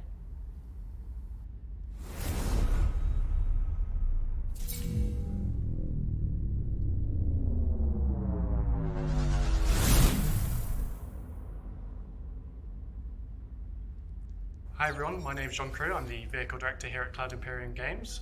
This year I'm once again joined by Ben Curtis, Vehicle Art Director, and Paul Jones, Concept Art Director, and this is our yearly Ship Talk panel. Like previous years, we'll be talking about something coming soon, something being announced today, something coming a bit later, and then the fan favourite, the Pick a Ship or Vehicle concept series. To kick things off this year, we're going to be talking about our new concept ship, which is the Crusader Spirit. This is a series of ships from Crusader Industries that is designed to take on a variety of other manufacturers' ships at the two-person crew level, and does a wide variety of tasks depending on which variant you pick. The two standout competitors to this ship are naturally the Cutlass and obviously the Cutlass Blue, Red, Steel, and the Freelancer series. Those are all similar sized ships to this, and they also cover similar sort of roles. Compared to the Cutlass and Freelancer series, the Spirit benefits from not only Crusader Industries' sort of stylish physical appearance, but also their renowned speed and agility over those other variants. We have three variants of the Crusader Spirit. We have the C1, which is the cargo hauler version. We have the A1, which is the light to sort of medium bomber version. And then we have the E1, which is the executive VIP transport version. One of the really nice features of the Spirit series as a whole is the front half of the ship is kind of like this shared area, and it's the rear section that swaps out. So the C1 is the cargo hauler version. This comes with 48 SCU of cargo capacity in the central area, accessible like the other versions via the rear ramp. It's wide enough to allow a variety of ground-based vehicles on board, such as the Cyclone, You won't be fitting larger things in it like the tank. However, with the size of the cargo bay on the C1, you can put a vehicle and still have some cargo capacity left over. The A1 is the bomber version of the Spirit, which sort of splits the difference between the Hercules A2's bomber version, which has both size 10 and size 3 bomb options. This comes with size 5 bombs. They are arranged in 2 vertical gravity dropped formations down each side of the central area. So you have a nice little walkway down the middle, and then you have the 2 sort of lines of bombs each side of you, and you'll be able to see them drop out of the bottom of the ship. It delivers a different role to what the Starlifter does in terms of the bomber. I think it's a much kind of smaller, faster ship, so it's much more agile. You're going to be kind of getting in and out and you know, doing your bombing run and then getting back out of the danger zone quite quickly. So it feels quite familiar in that sense, but it does deliver a unique kind of play style compared to the Starlifter. So you might be asking yourself which one's better, and it really depends on what you want to wipe off the face of the planet that you're bombing. Obviously the A2 has both heavy hitters and what could be described as carpet bombing, whereas this is sort of for when you don't want to completely annihilate everything on the ground. And lastly, we have the E1 variant, which solely exists to give Jared heartburn over his Starliner. So this is a sort of taste of what the Starliner will get in the future, but on a much smaller scale. VIP1 is a really interesting module. It's basically split into two levels. And so, you know, we really wanted to sort of have that VIP experience. Obviously, you're coming into a sort of multi-role ship, but when you get into the module, you've got lockers, space, you know, space to put any sort of personal belongings. Essentially, you go into 2 elevators, left or right, and take you up to the top deck. So it has that sort of first-class feeling. I think what really makes the E1 stand out compared to some of our other ships is the kind of the large panoramic glass roof. So when you're in this kind of shared VIP area, you're going to have great views and be able to kind of like explore the verse in something that I think is going to be quite unique. And we also have the Mixmaster, which is at the front of the module, which is basically where players can go and choose whatever the drink it is. So it's, you know, cocktails or coffee. Then players will also have super comfy seats. They'll have the widescreen TV in their module. I'm really excited to see when we start getting our players and our AIs into these ships and being able to kind of explore the verse and you know, experience that kind of luxury living that well, I've not yet to experience. So between the 3 variants, there are a number of shared areas. The sort of core of the ship changes with each variant, but there are some aspects which don't need to change. And starting from the front of the ship, you naturally have the cockpit or the bridge. So like other Crusader ships, you have the side-by-side pilot to co-pilot arrangement. Then you have behind them their living quarters / bunk area and component access. And then you have the variant section, which does change the sort of internal floor plan of the ships between them. Then at the rear of the ship, you naturally have the ramp access area. So that's the Crusader Spirit. We hope you look forward to seeing this and seeing what it can do in the game in the future. From something at the very start of our vehicle production pipeline to something nearing the end of the pipeline, let's talk about the Drake Corsair next. The Drake Corsair is an important ship in their lineup because it fills that multi-crew exploration gap in their lineup. We've seen a lot of Drake ships of various usage and roles, such as the Buccaneer and Cutlass. In this size class, you naturally have the Constellation, the 600i as the competitors, and what Drake brings is its usual rugged, overwhelming amount of firepower for its size sort of classification. Dedicated exploration ship. It's a kind of a medium, you know, deep space vessel effectively. It's got a crew for up to 4, or space for up to 4 crew.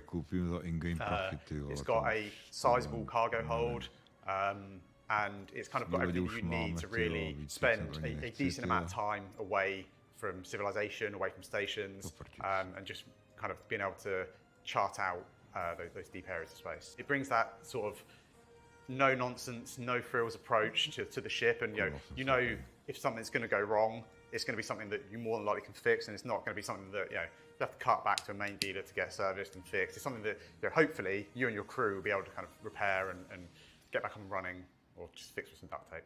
So fans, when they see the ship, will immediately see the sort of heritage, the DNA that's running through the Spirit. So you can kind of almost imagine how the ship is built. It's got that military, easy fix kind of feel. It's loaded with guns, loaded with turrets. It has some really interesting mechanisms inside it, so I think players will really dig that. I think what's quite unique to the Corsair is its wings, the way they fold up. This isn't done purely for style. Being Drake, it's more there for function. It allows you to get in and out of the hangars much easier. We put quite a lot of effort into keeping that really iconic exterior kind of silhouette and vision that we set, but still making it functional and making sure it works. At the moment, we're just kind of finishing up on final art.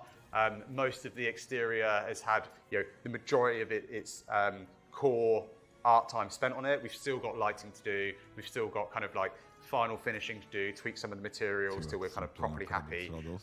But it's in a good place, so I'm really excited to be able to show you. So let's take a look inside the ship, and once again we'll go front to back.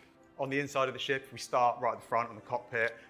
The Corsair has quite a unique feel to its cockpit, in the pilot is kind of sat right up front, and then in kind of classic kind of Drake stylings, the co-pilot gets in the seat behind them and actually sinks down into the floor. That transition from the main cockpit area into that kind of co-pilot kind of section, you move right forward and you're sat pretty much underneath where the pilot is. It gives great visibility for both the pilot and the co-pilot. The other nice thing about this cockpit is, again, you've got these massive guns that stuck out either side of you, so it should be a nice place to be. In the rear of the cockpit, we've got the captain's quarters. So the captain's quarters is actually pretty much identical to the rest of the quarters in the ship in terms of its kind of size and its amenities. As you move back through the ship, there's a small kind of crossroads directly behind the bridge. From here, you can either progress backwards straight into habitation, or to either side, you've got the turret access.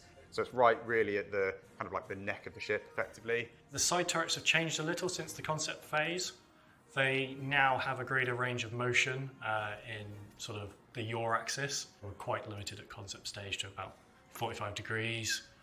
Each way, you're now looking at 90 degrees pretty much each way, so it's a lot more effective, especially forward firing, which, again, the Corsair has so many guns pointing forwards. Having an extra 2 turrets is very, very Drake. In habitation, we've got, you've got the remaining 3 crew quarters that, being Drake, they are no frills. You've got a bed, you've got somewhere to store your gear, and that's pretty much it. The main habitation area, though, is, if anything, quite luxurious for a Drake ship, in that there's a decent sized space. You've got your bathroom, which is no frills. It's got a shower, it's got a toilet, whatever. You've got the kind of chow line for all your food and everything you need to survive. And then right in the heart of the habitation area, there's a large kind of sizable seating area, and that's not just for the crew to have their meals. It's for somewhere that you can plan operations, plan your next move, and really decide where you're taking your adventure. As we move back from habitation, we start to get into like the rear half of the ship. I think if the habitation area is like the heart of the crew in the ship, then the engineering area is the real heart of the ship itself. It's sort of this octagonal, hexagonal space with a few little rooms coming off it to cram components in.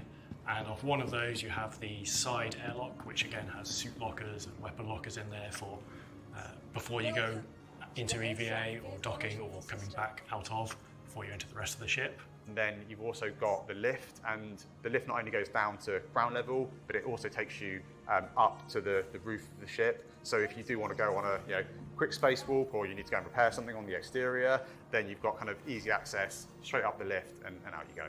Then finally at the rear you have the main cargo hold, which has space for an Ursa rover or similar sized vehicles and down, along with a significant cargo capacity. And being a Drake ship, there's a huge ramp on the back of it. All the mechanics are exposed. You can really see the workings of how the ship actually operates. If you're a fan of Drake, it certainly ticks all those boxes. So I think the Corsair is a particularly cool ship. I love the styling of it, love the asymmetric wing arrangement of it. I think it's just going to be a great, fun addition to the game, giving those sort of players who enjoy that Drake experience their slice of the pie. And you'll be able to experience that yourselves at IAE this year. And a vehicle coming later today, a vehicle that's at the end of the pipeline, we have the Greycat STV. Oh. Racing is a cool and fun aspect of Star Citizen, and it's something that we've seen that backers really enjoy doing and organising amongst themselves. It's something that we really want to help support from within CIG. So we wanted to bring a new vehicle to the verse, which is where the STV came from. So the STV is the Greycat sports terrain vehicle. It builds on what they learned from the PTV, but it brings it out of the hangars, off of the tarmac, and onto much more rugged terrain. It's a four-wheeler, two-person open-topped, sports styling, everything you need to razz around on the planets. So the STV is actually part of a wider family of vehicles. You may recognise a resemblance in the name to the Greycat PTV, which is also part of that family. And we also have a third vehicle lined up that we want to do in the future called the UTV, which is the utility terrain vehicle. And we've actually reconcepted the PTV, and we have the concept for the UTV. And when you see all three side by side, you'll see that family resemblance. The interior again is similar, design language, simple layout, easy to clean. That was a big thing for us, even though we don't have like a cleaning mechanic. All this sort of builds in to the sort of visuals of the vehicle. So, the floors have got drill holes in them, so it can easily let water through. The seats are easily removable, so you can actually see the bolts where you can just quickly rip them out. And so all of this thinking goes into those kind of vehicles. The wheels are a big feature, large sort of rubber mud guards. There's lots of subtleties in terms of the roll cage, the sort of cross section of all these things. Maybe people wouldn't notice, but for us, these are all part of making a manufacturer consistent. So the STV delivers that gameplay that is, you and a buddy out exploring over our planets. We've got these vast ships that you can explore deep space and go off with big multi-crews. But what this really allows you to do is get down on one of our many planets and go exploring on the ground. It's not just a vehicle for you and a friend. It's also got kind of some cargo space in the back. So if you are out there doing missions, rather than having to fly your ships directly to where the mission is, it allows you to land slightly out there, slightly in a safer area. You've still got space to load up with weapons, load up with your whatever mission items you need, and get in and out nice and quick. Compared to the Cyclone RC, which is a sort of racing variant of a non-racing vehicle, the STV was built from the ground up to be a good racing vehicle. It has a good chassis, it has better handling, it has better top speed, and that's what makes it a compelling racing choice. The best things about Star Citizen as a whole is it kind of brings a lot of gameplay, and it's not all about combat. It's not all about flying these massive ships. And I think one of the things that a lot of us are excited internally about is racing within our game. A lot of us come from a racing background in terms of the games we've developed before. A lot of us are petrol heads at heart. So I think being able to build on that kind of gameplay in Star Citizen is super exciting for us. And if you stick around to the end of the broadcast, you'll get your first chance at seeing the STV in action in a race organised by Atmo Esports, creators of the Daymar Rally, where you'll see it taking on the terrain for the first time. You'll be able to pick one of these vehicles up today at the end of the broadcast. Whoa. And finally, the most important aspect of these inaugural shows, the pick a ship concept challenge thing. For those of you that have seen previous years, you will have seen that we've thrown up some silhouettes of potential ship and vehicle options and asked for your feedback on which one we should actually make. And the wise among you have probably realised that we end up making pretty much all of them anyway. So instead of just doing that again and pretending that we're not going to do that, we thought we'd do something. slightly different this year and just have a single ship option. And the choice is actually the manufacturer and the styling of that ship. So we want to do a nice large civilian mining ship that bridges the gap between the Argo Mole and the RSI Orion, because if you know those two ships, there is quite a gulf of space in between them. We wanted to fill that gap with an intermediary stepping stone before you jump into the big RSI Orion, which the scale of its mining is nothing like any other mining ship in the game. The Mole is the current mining system, just lots of it. So with this larger ship, we want to increase that and also provide onboard space for our ground mining vehicles such as the Rock and the Rock DS, which allows you the flexibility of taking on any mining situation that you can come across. So with that, we have three choices, which are basically the manufacturers. We have RSI as the first choice. So obviously RSI do the Orion, so this would be a smaller vehicle in that family. We have Argo, again, we have the Mole, so naturally it could be a larger step up from that. And then we have MISC, the third option. Obviously MISC do the Prospector, so again, keeping it all within the same family. As you can see from these images, they each have their sort of own unique styling take on that pitch that I've just given you. At the end of this Ship Talk panel, Jared will come on and explain how you get to vote on these three options. And that's the end of Talking Ship, so over to you, Jared. 저 혹시 꺼냈어요? All right, so the Crusader Spirit is available now as a concept promotion on the robertsspaceindustries.com website. The STV is coming to the the universe at the end of the broadcast, just in time for the Atmo Esports racing event that's happening after this. And the Corsair will be making its way to you at this year's Intergalactic Aerospace Expo. And to vote on this year's John Cruise Pick a Ship Challenge thingy, I think he called it. There is a comm link on the robertsspaceindustries.com website where you can go and vote on the manufacturer for the next big mining ship. So, John, recently you went through and just nuked all the speeds of all the ground vehicles, and obviously you did that so that the STV could be the fastest. That's certainly one take on on what happened.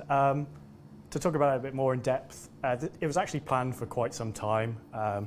As we know, game development timelines go all over the place. So we'd actually done this for 318 Evocati, which sadly did not come out before 317.3 went live. So we did that because, quite frankly, a lot of those vehicles were ludicrous speeds, like 55 meters a second is like over 120 miles an hour off-road. Yeah, off-road. Off-road, 120 miles an hour is terrifying, especially on like Star Citizen planets with rocks that would just kill you. So we wanted to bring the cyclones down. We wanted to sort of rebalance everything. Not everything has gone as intended. Like the rocks and the Ursas are not quite where they should be. So we will go back and do more changes. But the idea was people would get to see it in 318, so it wouldn't be such a surprise in 317.3, which unfortunately is how it turned out. But as far as the new ships go, the Spirit looks amazing. Yes. Like, when you say, I gotta ask you, you say this is a small taste of what players can expect for the Starliner, which anybody should know is my favorite ship.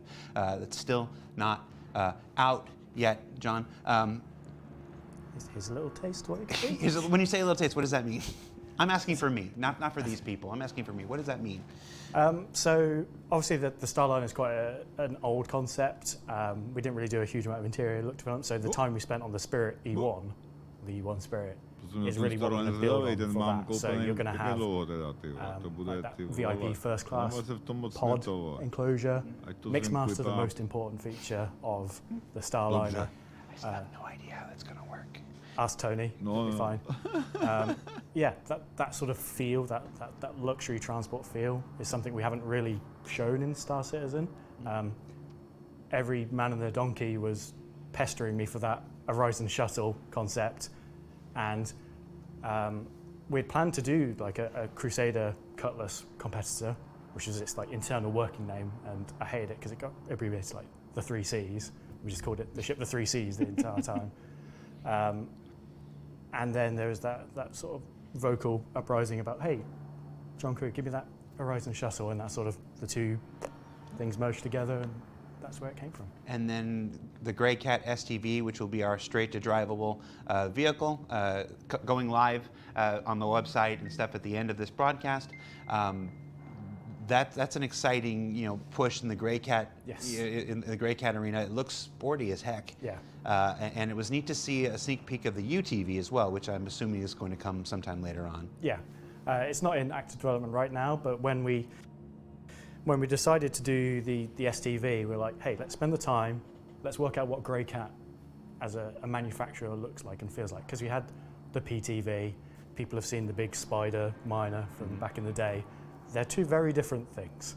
Right. There wasn't really like a family lineage, so we built that family lineage around that. And we're like, here's the reworked PTV, still looks how everyone recognizes it, but it sort of works with the modern mechanics.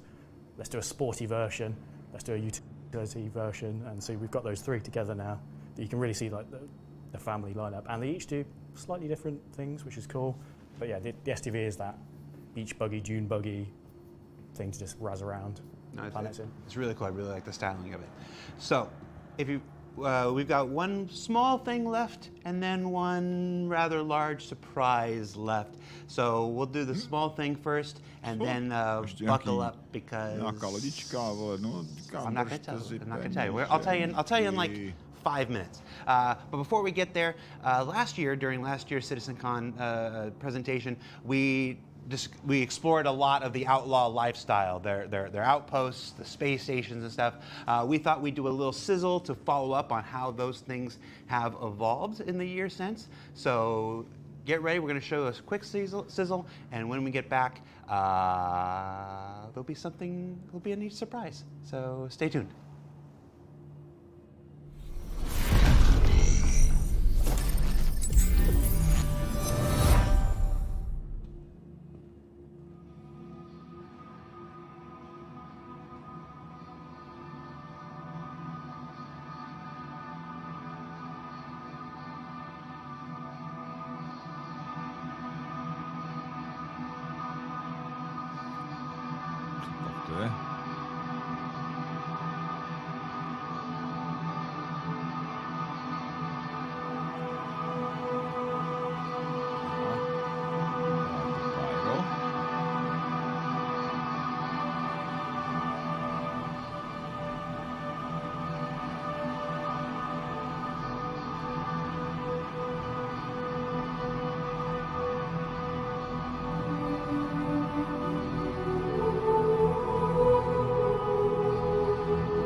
Tady proběhlo.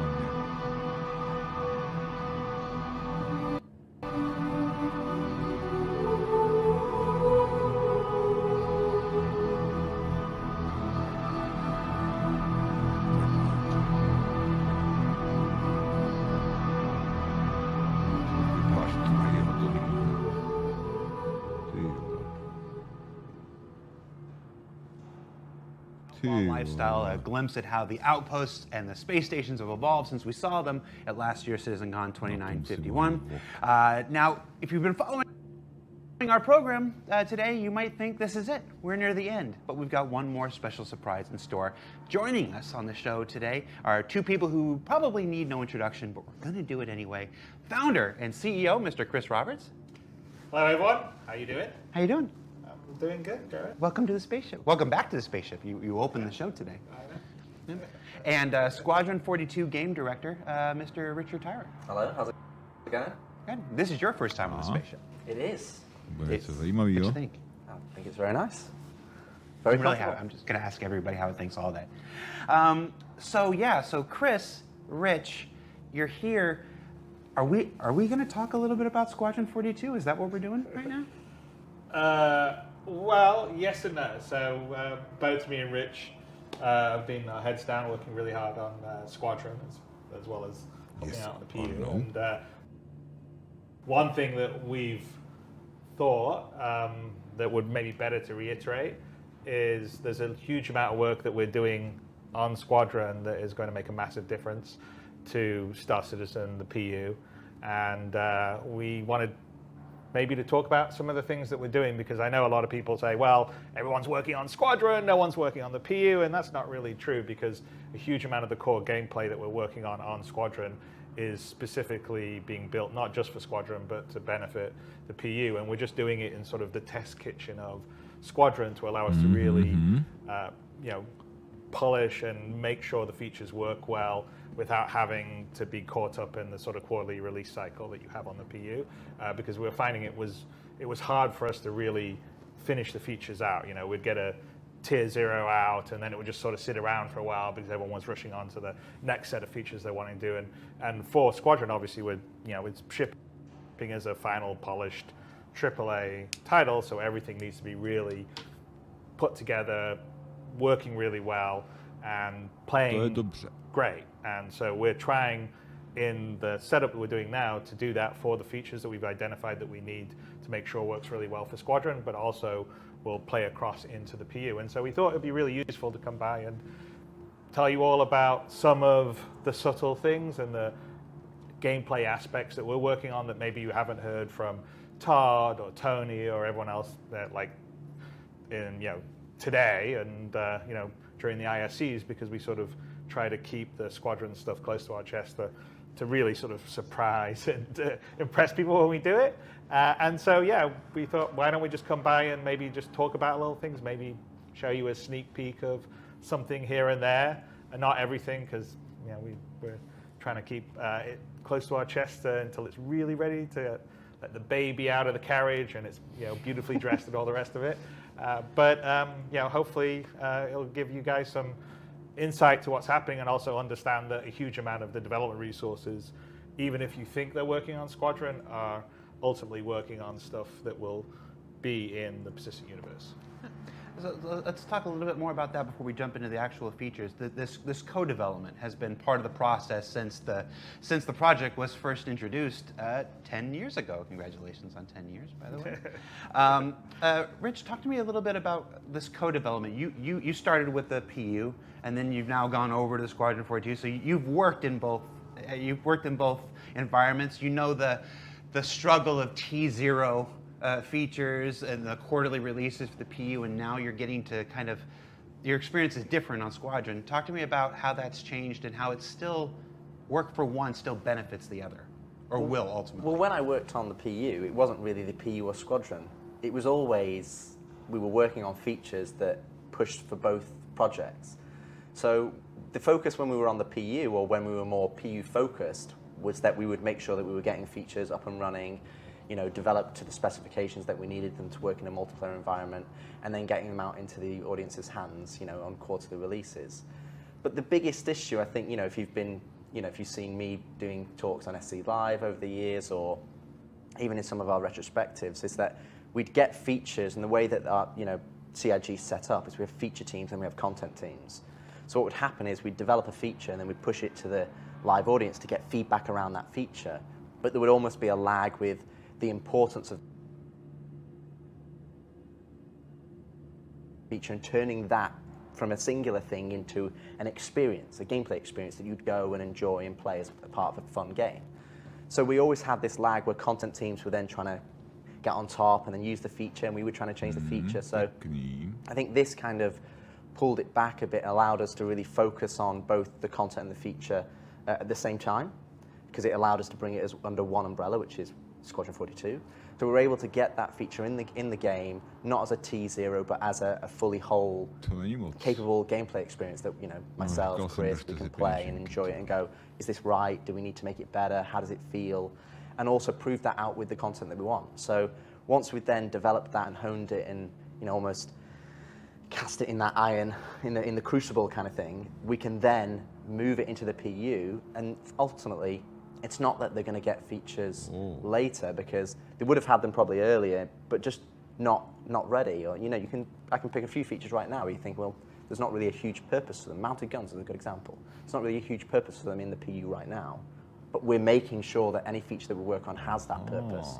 So when it does go into the PU, into the game, people can use it and experience it how we wanted it to be designed and how we wanted it to be, because we struggle a few times. Say, for example, actor status is a good example. We have this vision of how it sits across this broad spectrum of the game, but we're having to piecemeal it in. And that never really gives you the true intentions of where we want to go. And I think this allows us to do that in Squadron, really hone it down and then give it to the PU audience. And I think fundamentally it's better for the development of the features, and it's better for the gameplay experience that both players will experience in both products. Yeah. And I think that's a really good point, is that it's before we were developing the sort of features in isolation, and then they sort of went into try to get used in Squadron and try to get used in the PU, but they weren't really developed iteratively with content. And so that's the reason why we sort of pulled back some of the stuff and are working on Squadron, is because then we can iterate it with actual gameplay content, which is what Rich was talking about, to make sure it feels well and right, with the time to bake it in without having to feel like, oh, okay, we've got a quarterly release out. And because there's a lot that goes on with the quarterly release in terms of it's not just that one feature. There's all these other things that go into it, and there's a whole process of publishing and splitting off the streams, and so there's a huge amount of effort and work every time you do one of these releases. It sort of eats into your development time in terms of doing the feature, and so pulling it out of that sort of loop and saying, okay, we're going to work with it in Squadron to really make it polished, so it's like not a T0 version. We've really got it down. It feels good. We like playing it. This is fun. This is challenging. It feels good. Is the benefit, I think, that's happening with us on Squadron. When we're seeing it on our side, I know it can be a bit frustrating for everyone on the other side, because we're sort of telling you, oh yes, it's going to be much better than you've got right now. But we are very aware of a lot of, say, usability issues, user experience issues that we are addressing right now in Squadron, specifically for both Squadron and the PU. That's gonna, and we'll show you a couple of little things that will help with that today. But essentially, if you think of core gameplay in terms of, we have some core areas, what we call the sort of the actor system, which would be the FPS, the players moving around on foot, interacting with things, the vehicle stuff, which like John Crew heads up, but the whole vehicle systems, and you've already seen some presentations today on things that are very specific to vehicles, like the sort of need for multiple speeds, and also the resource network, which is going to first roll out in vehicles, but it's going to be universal. All those are sort of core gameplay systems that we have. And so what's happening now is that we're taking some of these systems and really just making them work well for Squadron, and then bam, they're going to come across into the PU. Another good example, which hasn't been talked today very much by on the vehicle side of the Need for Speed, but you probably saw, in the different modes, there needs to be more stuff on the HUD, and we've got a whole redesign that's happening on the HUD and the MFDs that's going to be very different than what you have now. First of all, it's using universal building blocks instead of what some of the legacy stuff has in Flash, but it's going to be much more minimalist depending on what your context is. It's going to be, depending on what equipment you have, you may be able to cast some stuff to your visor, maybe not. And we're building this system to work well in all the ships used in Squadron, and then it will get rolled out to the PU, which has obviously much wider range of ships. But as we're designing it, we're building it with both Squadron and the PU in mind. And so there's a lot of things, people have talked about the star map forever, or, so that has definitely been a major, I mean, there's right now, I think, 3 engineers, a couple of visualists on it that we're really sort of working to make, the new star map, which people haven't had. It's been in development yet. We're not quite ready to show you today, but that is going to be a much improved experience. But all of it, so navigation, traversal, combat, the whole feel of it, all things that we're really focusing on here to bring across into the PU after we've got it working really well in Squadron. And so I think ultimately it's going to be good for the PU, and a lot of things are going to sort of come together over the next couple of years. We're pretty excited, so we wanted to visit you and talk a little bit about it. I think there is 2 common themes that I think you'll see throughout the entirety of this talk as well. One is the fact that it's how we develop the features. That everybody looks at individual features, has got the microscope of that specific feature, but it's how they all interact together to create the game. So it's about bringing them all together to create that gameplay experience.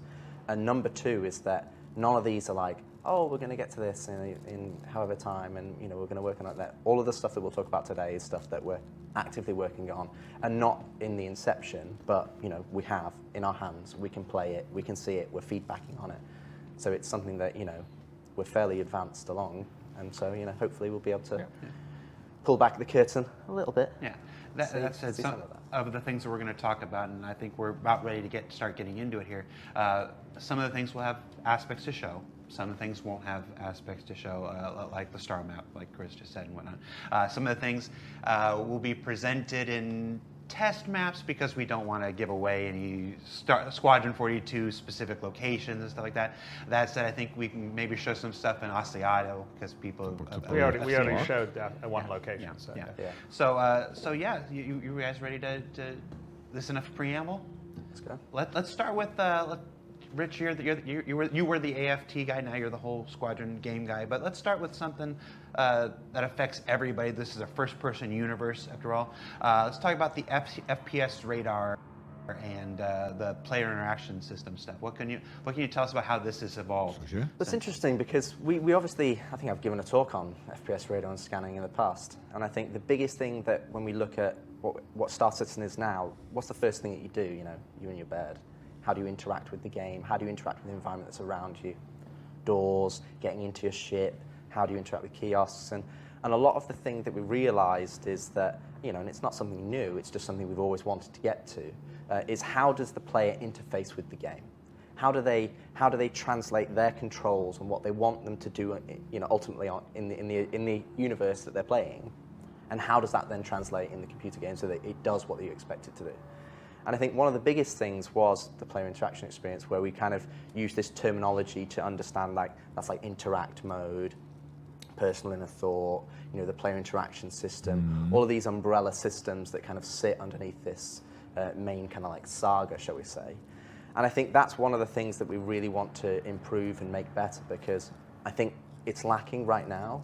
If you go and walk around the universe, generally having to go into interact mode, having to use the cursor, having to select things, and we've spent a lot of time trying to make the world physical and feel right and immersed, that you're immersed in it. Well, you can interact with things.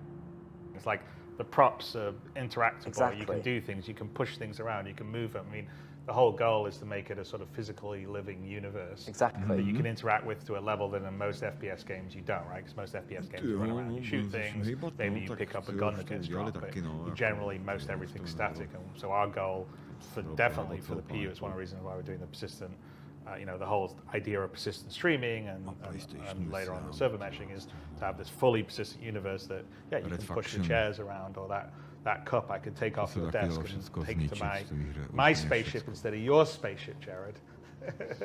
and it will be there and it'll persist. So obviously interacting with things is a huge deal.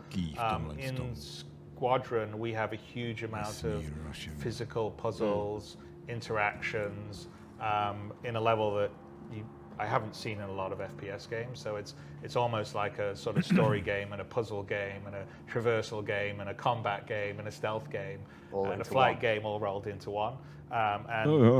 So we need systems that are easy to use. And currently what we have, ideas were good, but it's pretty clunky. So we've been really focusing on it because also we want you to be able, keyboard, mouse. What if you joystick? What if you have a gamepad? We need to make sure all that stuff works well. So we don't want to have 400 key presses you have to remember to do stuff, and we don't want it to take forever to interact and do stuff. And so we've really been thinking about it. Those are, by the way, have been a bit large complaints on the PU, just getting in person, getting into the game. Like, how do I get out of bed? How do I do some basic stuff? How do I understand? Right now it's sort of trial by fire. I mean, I think there's a lot of people. It's almost like, I don't know whether it's a From Software thing where it's like, oh, I managed to beat the challenge of Star Citizen and I actually got to my ship. But we need to make that better, and so that is actually one of the big things we're focusing on, the player interaction system. And by the way, these plans have been around for quite a while. And Rich, back when he was in charge of sort of the core gameplay group, which was the AFT and the weapon teams and the actor tech team and stuff, that was on the list of things to do. It just because of what we talked about, the release cadence in Star Citizen on the alpha, it just didn't get to it yet. Well, we're getting to it now, and we're working on it. So I mean, part of it is basically removing the barrier. So removing the clunkiness, as Chris said, to how to interact with with the environment. So what we've kind of gone to, we've gone to kind of this weighted system. So if you're walking over to a trolley, you shouldn't have to look exactly at the handle to be able to go, oh, I want to use the trolley. You just want to be able to go over there, and the game, you go, I want to interact with the trolley. You just press F, and the game should know, yeah, they want to interact with the trolley. So if I'm looking at your desk, for example, you've got quite a lot of things that I could pick up and take and do whatever I want. But you want to be able to just walk over there and not have to go into a mouse cursor mode to be able to then select it. And you should just be able to go, I want to look at the green ship. I'm going to pick up the green ship. I want to look at your little mini ship over there, or the book, or your coffee cup, or whatever. And you just want to be able to go and look at those things, press F, and you need confidence that when you're looking at something, and we have the user interface to tell you that yes, this is the thing that you're going to pick up, and you don't want to have to go into this separate mode to be able to do that. So I think that's one of the fundamental things on the player interaction experience, and that's such a pervasive system across the entirety, because it's the same when you're in a cockpit, or you're walking around, or you're in EVA, or you're crouched, or you're prone, or all the different environments that you're in. You need to be able to just effortlessly interact with the game world, and you want it to just feel natural and immersed, because you want to get involved in what you're doing in the gameplay, not have to fight the controls. And then on the other side of things, which is FPS radon scanning, it's actually kind of being split into kind of a twofold. The first area is kind of what we're calling kind of like a quick scan. This is something that, again, if you think of the Star Citizen universe, very detailed. That's one of our strengths, that we're detail at scale. And so you want to be able to go in and understand all the individual pieces, that you can go in and go, I want to move that thing, or I want to go and get in a giant ship. But sometimes it's quite difficult to realize, okay, what is environment, or what is interactive, or which bits are relevant to me. For example, if you look at Uncharted, they have, painted areas to show you where you need to go and where you need to navigate. But that's not Star Citizen. Star Citizen is built on realism and the reality of the world. So what we want to do is have kind of like the radon scanning system, where you can do this kind of like quick ping or quick scan wave, single button, and that is kind of just for your local environment, and everything will then be tagged as you look at it. So kind of think, I look at the camera, it'll come out and it'll have a little info box, and it'll say, okay, this is the model of the camera, this is the information. And it's almost like you've done a little mini scan on the camera, but it's happening for everything around you. And you can just quickly look around and be like, oh, there's a cuttable surface there because I want to be able to use my multi-tool cutter. Oh, there's a vent there that I can get access to. Oh, there's a terminal there that I can hack. And I'm getting that information. It's almost like that Blade Runner-esque of like, I go into a space and I can go, okay, what are the ingredients that I have to play with as a player for me to be able to progress to the next area? And then we've got the other side of things, which is radon scanning, which is what we're calling like a charged scan wave, where it's the same system, you're holding down the scan button, and that's pinging out across wider areas. And that's where you're looking at, individuals, you're getting you're getting, okay, there's 2 guys over there, what's their details? Oh, there's there's an NPC over there, okay, I can see an objective that I need to complete. And that's a bit more, because that's more gameplay pervasive, that's something that's going to be more of a risk reward. So that's like, okay, I'm giving my location away, but they're also, so they may or may not know that they've been scanned. If it's a player, they absolutely will be. And that's all underpinned off the signature system that we do for Radeon scanning of the ships as FPS. So it's all systemic. It's not, we have to go in and they go, oh, it's this custom setup. So we have this kind of usability aspect for Radeon scanning for people to be able to go in and understand. I think there's been plenty of Reddit posts over the years of people go, oh, I wish scanning, Radeon scanner would do this and show me little info boxes. And yeah, we have that up and running. So there's that aspect of it, which kind of ties in with the player interaction experience of how you play the game and how do you understand what you need to do. And then there's the other side of things, which is then it's a more of a proactive tool of you looking through the environment and finding what you want. We have a couple of videos. Should we show? Yeah, absolutely. Takže budeme pohledem ovládat ty vole interaktivní. What's this first one we're going to look at? So the first one is more kind of showing what I described with Radeon scanning, that first aspect. So you're going into a space, you're doing a quick scan wave, and then it's quickly showing you up the little bits that you can interact with. All right, let's take a look at FPS radar and Pi 1. So you can see here, this is in Asiado, which we've already showcased. This is obviously going in and utilizing some of our new building blocks UI for the doors. And then here's a scan wave, and you can see that I'm looking at that data pad, and then you can move around, and it's giving me that information. So right now, it's just giving you the basic high-level information in terms of the names and things. But you will also have more detailed information depending on, contextually what the item is. And what you're seeing here is part of the player interaction system. So you can just, even though that's kind of a complex area, there's lots of little things that you can interact with, but you're getting confidence of, oh cool, I can grab that, or I can use the data pad. And you're not having to go into interact mode, you're not having to be driven by the cursor. You can go in and just press F or interact with it. And you've probably seen this in plenty of AAA games, but they don't have the detail and scale that we do. So we wanted to make sure that system is really robust. But hopefully it gives you kind of an idea of. And I'd also say that part of the idea is that there's the default action, which in this case is what you see when you're on a grab or pití žrádlo do police, ty vole. Action. But the icon, you just had a single disk with, if it wasn't broken, then that would mean there's only one thing you can do with it. In a lot of those cases, you could see there was a broken disk in 4 pieces, which was basically saying that's a multi-action. So as you look at it, if, for instance, in that case, if you hit F, does the default action, if you held F, it would bring up the modular wheel that would show you the other actions, so you could maybe equip it versus grab it or whatever you would do. And so the idea is just like you can do it, like Rich was talking about a lot of other sort of AAA, even console games. You walk around, you look around, oh look, I can X to do something with this, right? So there's a bit of that that's happening here, so you can just look around and I can interact without having to hold F. Move your mouse around and all the rest of the stuff. I mean, we'll still have the overall interact mode that you can go into if you want, but the idea is I just play around if I'm used to playing games a certain way.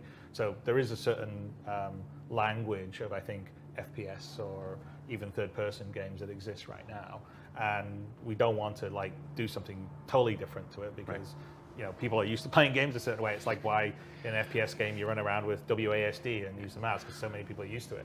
And so we're leaning a little bit onto that, but trying to make it much more usable and work with inside a much more powerful system than you typically get in games. And so even there you saw there's a lot of interactables. You look at them, you can move them around, do all these different things with it. And hopefully it'll be much more intuitive for players in Squadron. Or Star Citizen. And that default item actions is a good point, because that's also something we've gone to and we're changing in the fact that we want everything to have a default action that essentially you go over, you press F, it always does that default action. But let's say you're harvesting harvestables and you want, the default action is that it picks it up and puts it into your hand, but you want it to always be to store into your backpack. You'll actually be able to go in there, right click on the item, when you're in interact mode, bring up the wheel, or like Chris says, hold F and it'll bring up the wheel. And that will kliknout na menu, složit to do inventáře, tyjo. Bych chtěl jedním klikem. To je to zaseklo. that list that we have currently right now, and you'll actually be able to remap that in the game, like 3 clicks, and you go, I don't want it to be pick up into my hand. I want it to go straight into my backpack, because that's what you're doing right there. So then you can go and have it, it allows us to give the interaction system how we want it to be by default, but then it puts the onus on the player. If they want it to go, they want a weapon to always go to their backpack because they're happy with the weapons they've already got and they're going looting, they just want it all to be stored, they can do that out of the gate so it doesn't always go into the hands. And they have that customizability to be able to interact with the environment and the objects that they're looking at. Before we move on, we have a second video. Yeah. Yes. I haven't seen this one. You want to set it up, or you want to just go into playing? Sure. Play it. So I mean, the second one, essentially, what we're about to see is kind of what I talked about. This is the second half of Radeon scanning. So this is where they're still getting the environmental information, like whether you've got a vent or a terminal or a hacking area, but you're also now getting information about the enemies and the AI and what's out there. So it's a wider and broader. Yeah, I mean, this is where you basically, it's almost like whether it's X-ray vision or you can hear it through the wall, but you could track someone on the other side of a wall, but you're doing the charge scan, which is much more risky because it's noisy, and if people go, oh, someone's scanning, maybe there's someone over there and they can track you down. But it'd be useful in like when you're stealthing around, it's like you're going to go around a corner, you don't know if there's some enemies around the corner and you want to find out, you use this. It's very useful, having played lots of levels. Definitely, because in Squadron, we're trying to have a certain amount of realism, so you're not just going to go and gun down 400 people. So we want you, when you're in situations, you're outnumbered and you have to, it's more of a stealth game in the FPS than it is a straight out run and gun shooter. Bring it to the point of realism, then bring it back to the point of fun, as you said. Well, there's a lot of fun stealth games. All right, so I want to see this clip. I haven't seen it yet. Let's roll FPS 2. No custom. So what you're seeing here is that he's going to do a scan wave in a moment.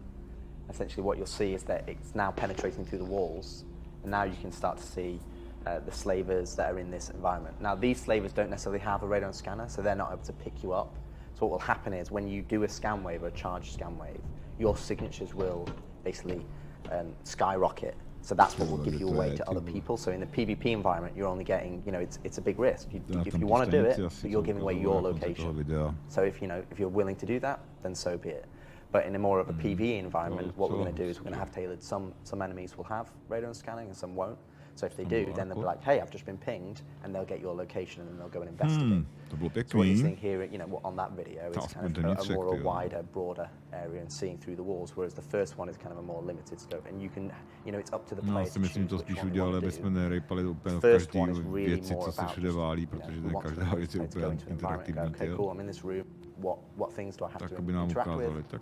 And then the second one is more of a wider scope, like said. When we're playing our stealth levels, you need to have kind of a good understanding of where they are, and it's only temporary. And you will have a cooldown on that charge scan wave, so you're not just going to be able to spam there forever. It's like you get a temporary picture, and you go, cool, I've got a good snapshot. Now I'm going to make my move and go forward. So while we're still here on the first-person experience, the player experience, let's stick to a couple more topics that are related just to the player before we move into ships and bigger stuff. Ledges and ladders. Everybody knows the struggles of elevators in the persistent universe, but that's not the only way to traverse the universe to get around and stuff. I understand that you guys have made a number of improvements to mantling over ledges and how to use ladders. I mean, ledges and ladders is kind of best game I ever played. It's like a board game. Yeah, exactly, absolutely. It's kind of two features that we're focusing on. But I mean, as Chris said, in terms of Squadron development, we're looking at improving the entirety of the traversal experience. How does the player move, and just from general locomotion and how that feels, and then in terms of the traversal moves, so vaulting, mantling, ladders, and so on and so forth. So one of the two areas that we've identified that we wanted to push for was for ledges, which is we wanted you to be able to, I've slightly misjudged my jump because I'm in first person, I can't see my feet. And it's, it's kind of frustrating. You're like, oh, it's just right there. If this was real life, I'd just put my hands out and grab it, right? So that's the first part, that we can actually grab onto ledges now that you're falling past, so that you can actually then pull yourself up.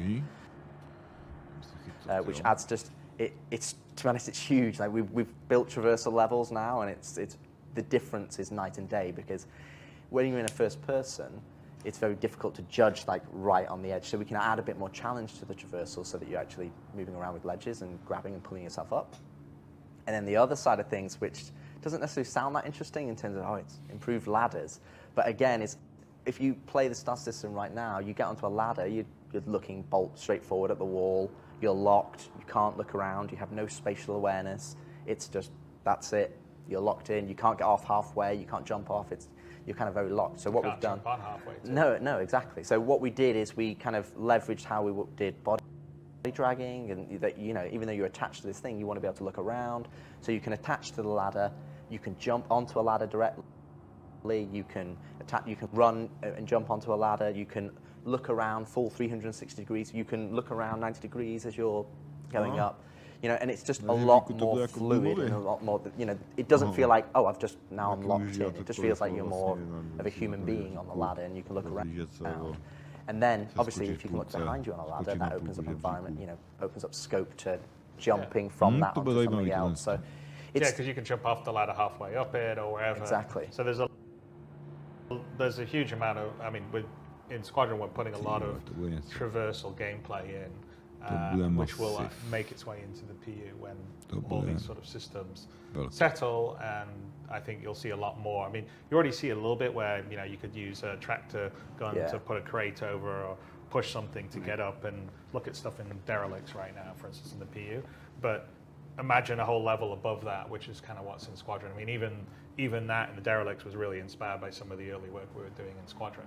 But there's a lot of like physical and traversal gameplay and puzzles in Squadron, and we're building the systems to also work well with that. And then again, with a systemic world like we have in Star Citizen, where you can move things around and they can persist, there should be multiple ways to solve the problem you're trying to deal with, which is how we've approached the Squadron design. Is like in most of the areas that you go through, there's more than one way to get to the end to solve the problem. To, you know, do you stealth around? You just take it on head on and start shooting, or is a way that you can, you know, do it without seeing anyone because you've just, you know, taken this difficult traversal path. So those are all things that are important, and so it's little things like this, and I would say, I mean, we've got a video to show, but we're still, you know, like some of the finesse of the animation detail is still to come. So a lot of it is this is a lot is the block out. But you know, we have this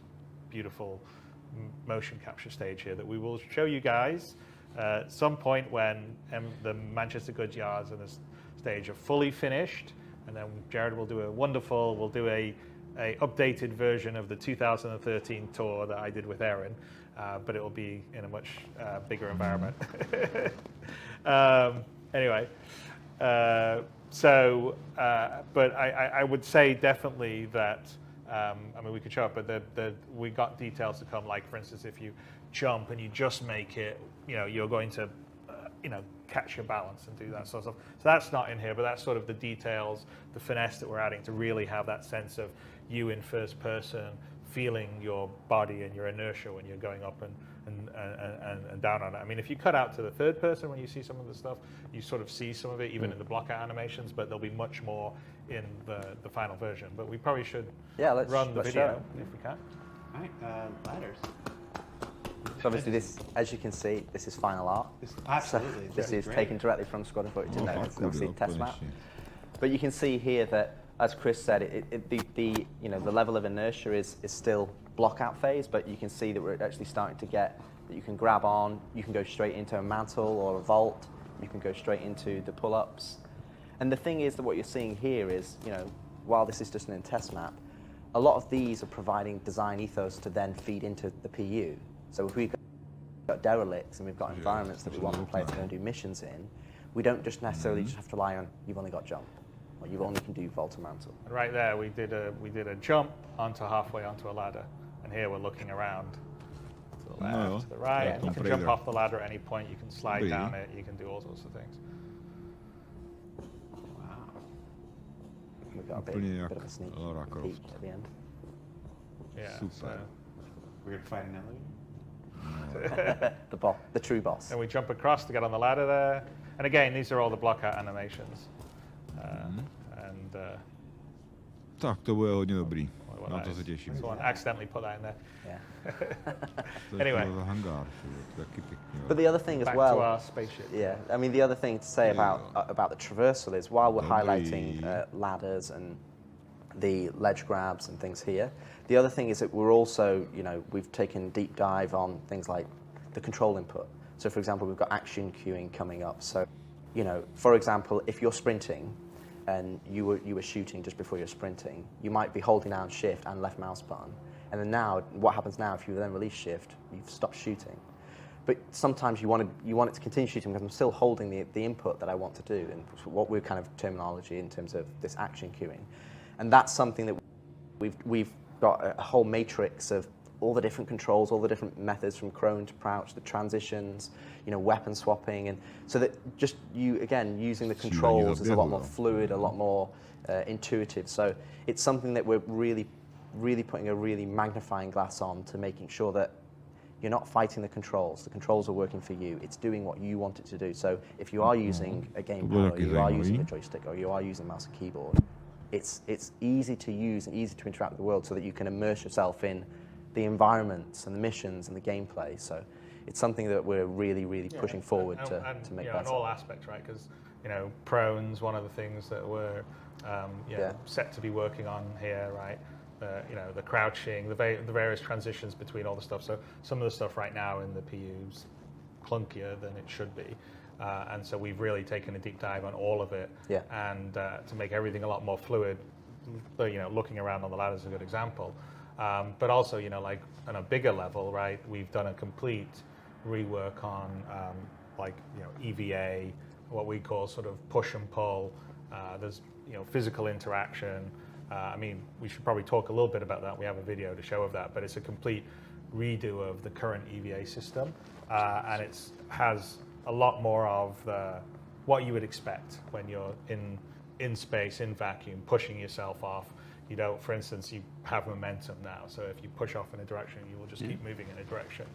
The use of it's far more easy.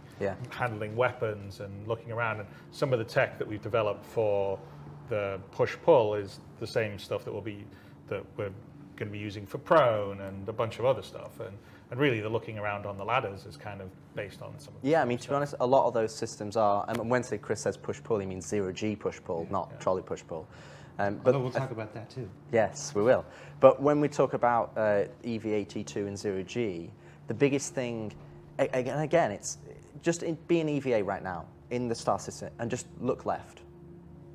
You don't have a stability of if you're a human being, you look left, your horizon doesn't change because you move your head and it's the same. Our camera tilts and moves, and then you get into a scenario where you're you can't really understand the perspective of where you were in. It's oh, I'm now upside down. So EVA T2, which again you'll be able to see a clip of it working, it's night and day. It is we basically threw the old one away, and this is a fundamental change in terms of how we work in EVA. First off, you're not upright. You're in more of what we call the Iron Man pose, so you're leaning forward. We still retain the upright pose for certain circumstances, but it means that you've got a better sense of your actual volume when you're traversing forward, so you've not got these legs that are beneath you. But you can totally look around 360 degrees. Your camera is stable, as you get a good orientation. When you look back, you see your body. It's fully decoupled, so you're not just pushing forward and you're flying like a spaceship. You push forward, and that gives you an initial inertia in that direction, and you will keep going in that direction until you change. But then when you want to change, you just need to look at another direction, and you push that way. And the way we've implemented it, it's almost like your suit's kind of similar to the IFCS on the ships, that it kind of counters the forces and then allows you to go in that way. We actually originally tried it where you would drift and actually do the curve, but it just made traversing more intricate spaces, which is what we want to do. Eventually we want to be able to turn gravity off in ships, and that you can take those down. It's definitely. I mean, that's part of the plan. I mean, we Absolutely. even in the resource network segment, that's one of the things. So all of those tight, intricate areas that we've built over the last 7, 8, 10 years now, I suppose. that you can go into those tighter areas, you need it to be stable. You need it to be in a position where you can turn on a dime, that you can look upside down, that you get a good sense of what, your orientation. And I think that's something that we've really pushed ahead on EVA22. And to be honest, the engineering team have done a really fantastic job. I find it a lot of fun flying around in EVA.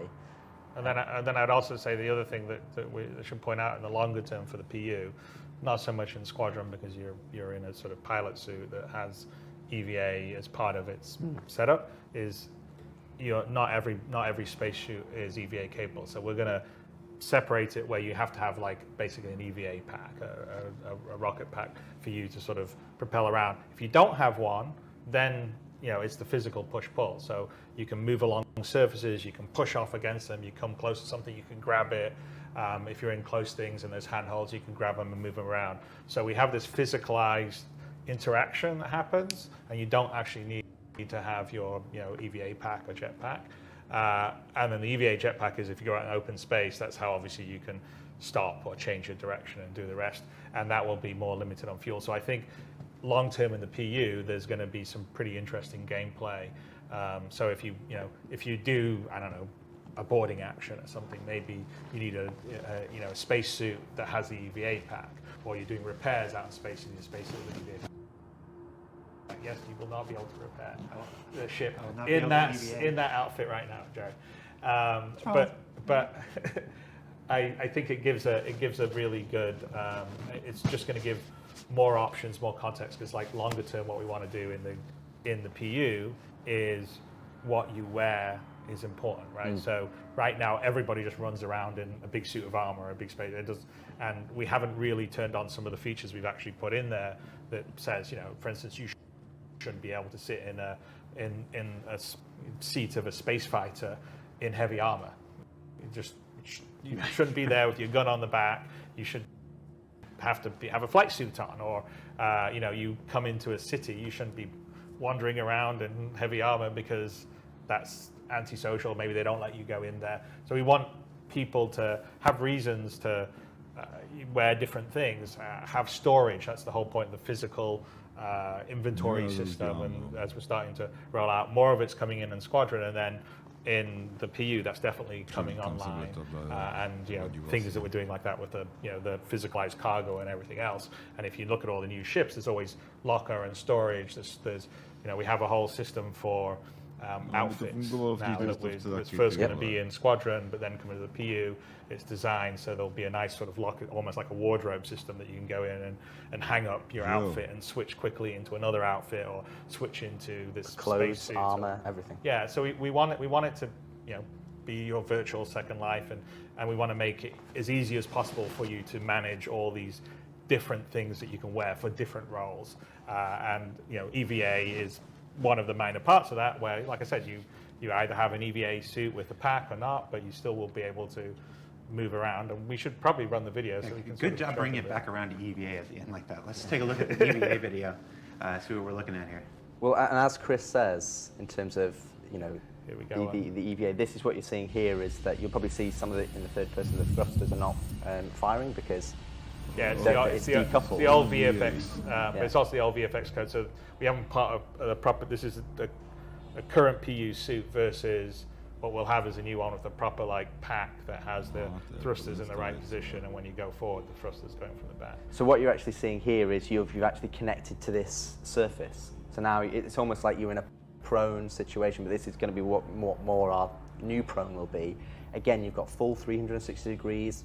You can just move your mouse and you look all the way behind you or all the way in front. And right now we're moving along here, not because we're thrusting, because we're using our hands to move ourselves around, and we're looking around as we're doing that. If we went out to the third person here, you would sort of see us moving our hands around. I think we'll see it a little later on. There we go, here we go. So we're just sort of pulling ourselves along. And if we wanted to at this point, we could stop and we could push off against it, and then we would just go floating out into space. So that's the sort of idea of what we call push-pull. And so what you're seeing here, he just pushed himself off. So what you're seeing here, that's actually kind of, you're just floating alongside the actual this fin of this Asiata station, and this is actually keeping you in this orbit. And then if you did, and that's just, you just push forward and go, where you can actually jump off into space. But then this becomes one of the, if you look at physical traversal, where you've got jumping and mantling and vaulting, this is where we have 0G push-pull. We have the tractor beam that kind of pulls you around in EVA, and then we have your EVA pack, which is limited by your resource of EVA fuel. So this allows you to kind of manipulate and go in EVA, and allows us as developers to build EVA traversal spaces, both wide-ranging and both small scale. So yeah, here's I mean, we were before in first person looking around, but here's us cutting out the third person to actually show you what your character and body's doing. And so there's a lot of, I mean, and these are still blockout animations actually, but so there'll be a lot more like nuance or fidelity to it. But yeah, you have a lot more control, you know, directional sense, ability to look around, ability to stop yourself. So I think, you know, in this one we're going to come up close to the glass above it. Yes. And you're actually going to see us, like if you fly into something, you sort of arrest yourself, again, block out animation, but you're going to, as we get down close to it, I think we're going to come down, you'll see as our character comes down here, our player comes down here, yep, put our hands out to brace ourselves, to stop ourselves on the glass here. So all of that's like systemic, that's not marked up or anything, it's all ray casting, seeing of things, you brace yourself when you come up against, hold on, arrest your thing, you can push off against things. So we've spent a fair amount of time and engineering on all this, but it's not just for Squadron, it's going to be, you know, it's obviously useful in some of the environments of Squadron. This is one of them, obviously, the acid aerospace, you're going to look down on the slavers that you saw in the earlier scan, but, you know, the use of this in the, you know, the PU is going to be massive. And also the big thing that Chris said there is it's systemic. There's no markup. If you want to go and climb all over a ship, you can do. If you want to climb over a space station, you can do. If you want to climb over anything that's in EVA, it has a surface, you can put your hands on it. It's got a big enough space to put your hands on it. It will work. So there's no like, oh, it only works in this scenario, or it only works in this scenario. It is what you see here. And then as what we've not been able to show today, which is we do have working or partially working, is that when you go into very tight environments, if there are handholds, you will be able to grab onto that handhold, or whether it's a terminal or whether it's, you know, a hatch to get into a ship, you'll grab onto the handhold, and then, you know, instead of putting your hands out and landing, you'll grab on, and then you go, cool, I can use the terminal, or I can look around. And again, you're not locked in, you can look all 360 degrees, you'll switch hands as you look around, and you can get a sense of, okay, where do I want to go next? I want to go over there, cool, or I want to go through this door. And it works in tight environments, wide scale environments, and fundamentally, it's a lot nicer to play than our current version, which is just, No, I mean, it's massive for the game, so you know, I think there'll be a lot more sort of EVA, external action. Yeah. The combat's better, it's much more stable. I think, you know, we'll see a lot of puzzles and traversal in the PU that can be built from that. Because we don't really, we have a lot of stuff down on planets, but it would also be nice to have more like exploring you know, more the sort of derelict asteroid bases kind of things, and EVA. I think, you know, we all love science fiction, obviously. We're making these kind of games. That, you know, that's sort of a lot of classic sci-fi that you see. So we spent, you know, that's an example of us being able to spend the time to really think about how we want the system to work, how best it's going to work, and bed it in on Squadron, and then it'll be something. Because we did 2 or 3 iterations. We did, you know, we did 2 or 3 iterations of how we wanted to do it. Did we want to have this Iron Man pose? Did we want to have the upright? Did it blend between them? And we were playing it and playing it. It's like, oh, it doesn't feel right. And now you can just, you know it when you get it right, because you can just go, and you're like, oh, this feels really nice, and you just end up flying around the level and connecting things. And so yeah, this unlocks content for the PU. Oh, absolutely. I mean, I purposely didn't watch the videos. I wanted to be able to react as honestly while we were recording these as possible. And I know you said those were blockout animations, but as somebody who's been with Steve Bender on a Friday night at the Oust House, like, that looks just like Steve Bender? Yeah, it looks just like Steve Bender crawling around. Sorry, Steve. But no, it looks great, and I think everybody who saw that now is going to see the potential, the absolute gameplay potential for all kinds of zero-G gameplay possibilities. That is really, really cool. That's great. I mean, there's some other. I mean, there's some smaller things, like we have one other thing here. We have a video for, which is, you know, it's not as big as a system as, like, say, the EVA replacement, but like the hover trolley that we've got. I know that I saw. I really like the hover trolley. Yeah, no, I like it really a lot. like I saw the Reddit thread saying, "Why doesn't someone do a hover trolley?" Well, actually, that was something we've been working on for quite a while. But the thing we can show you here in a few minutes. But the thing that's really good about this, because, you know, obviously the physical trolleys, the wheels get caught. I mean, just like in the real world, right? And you've got problems of going upstairs and all the rest of the stuff, just like you would in the real world. Is that it sort of opens up the potential, and this really plays into the PU. We use it in Squadron for certain things, like you'll see in what we show here, but for the PU, it's actually much more interesting because, you know, now you have the ability. We always had this design for our, like, bigger cargo containers, right? Ones you can't just pick up yourself. We originally had this design where there was sort of a gravelet system where, you stuck in this thing and the gravelet of it would come up, and then, you know, now you can push around, you know, a huge container. And we're moving for physicalized cargo. It's going to be in 318.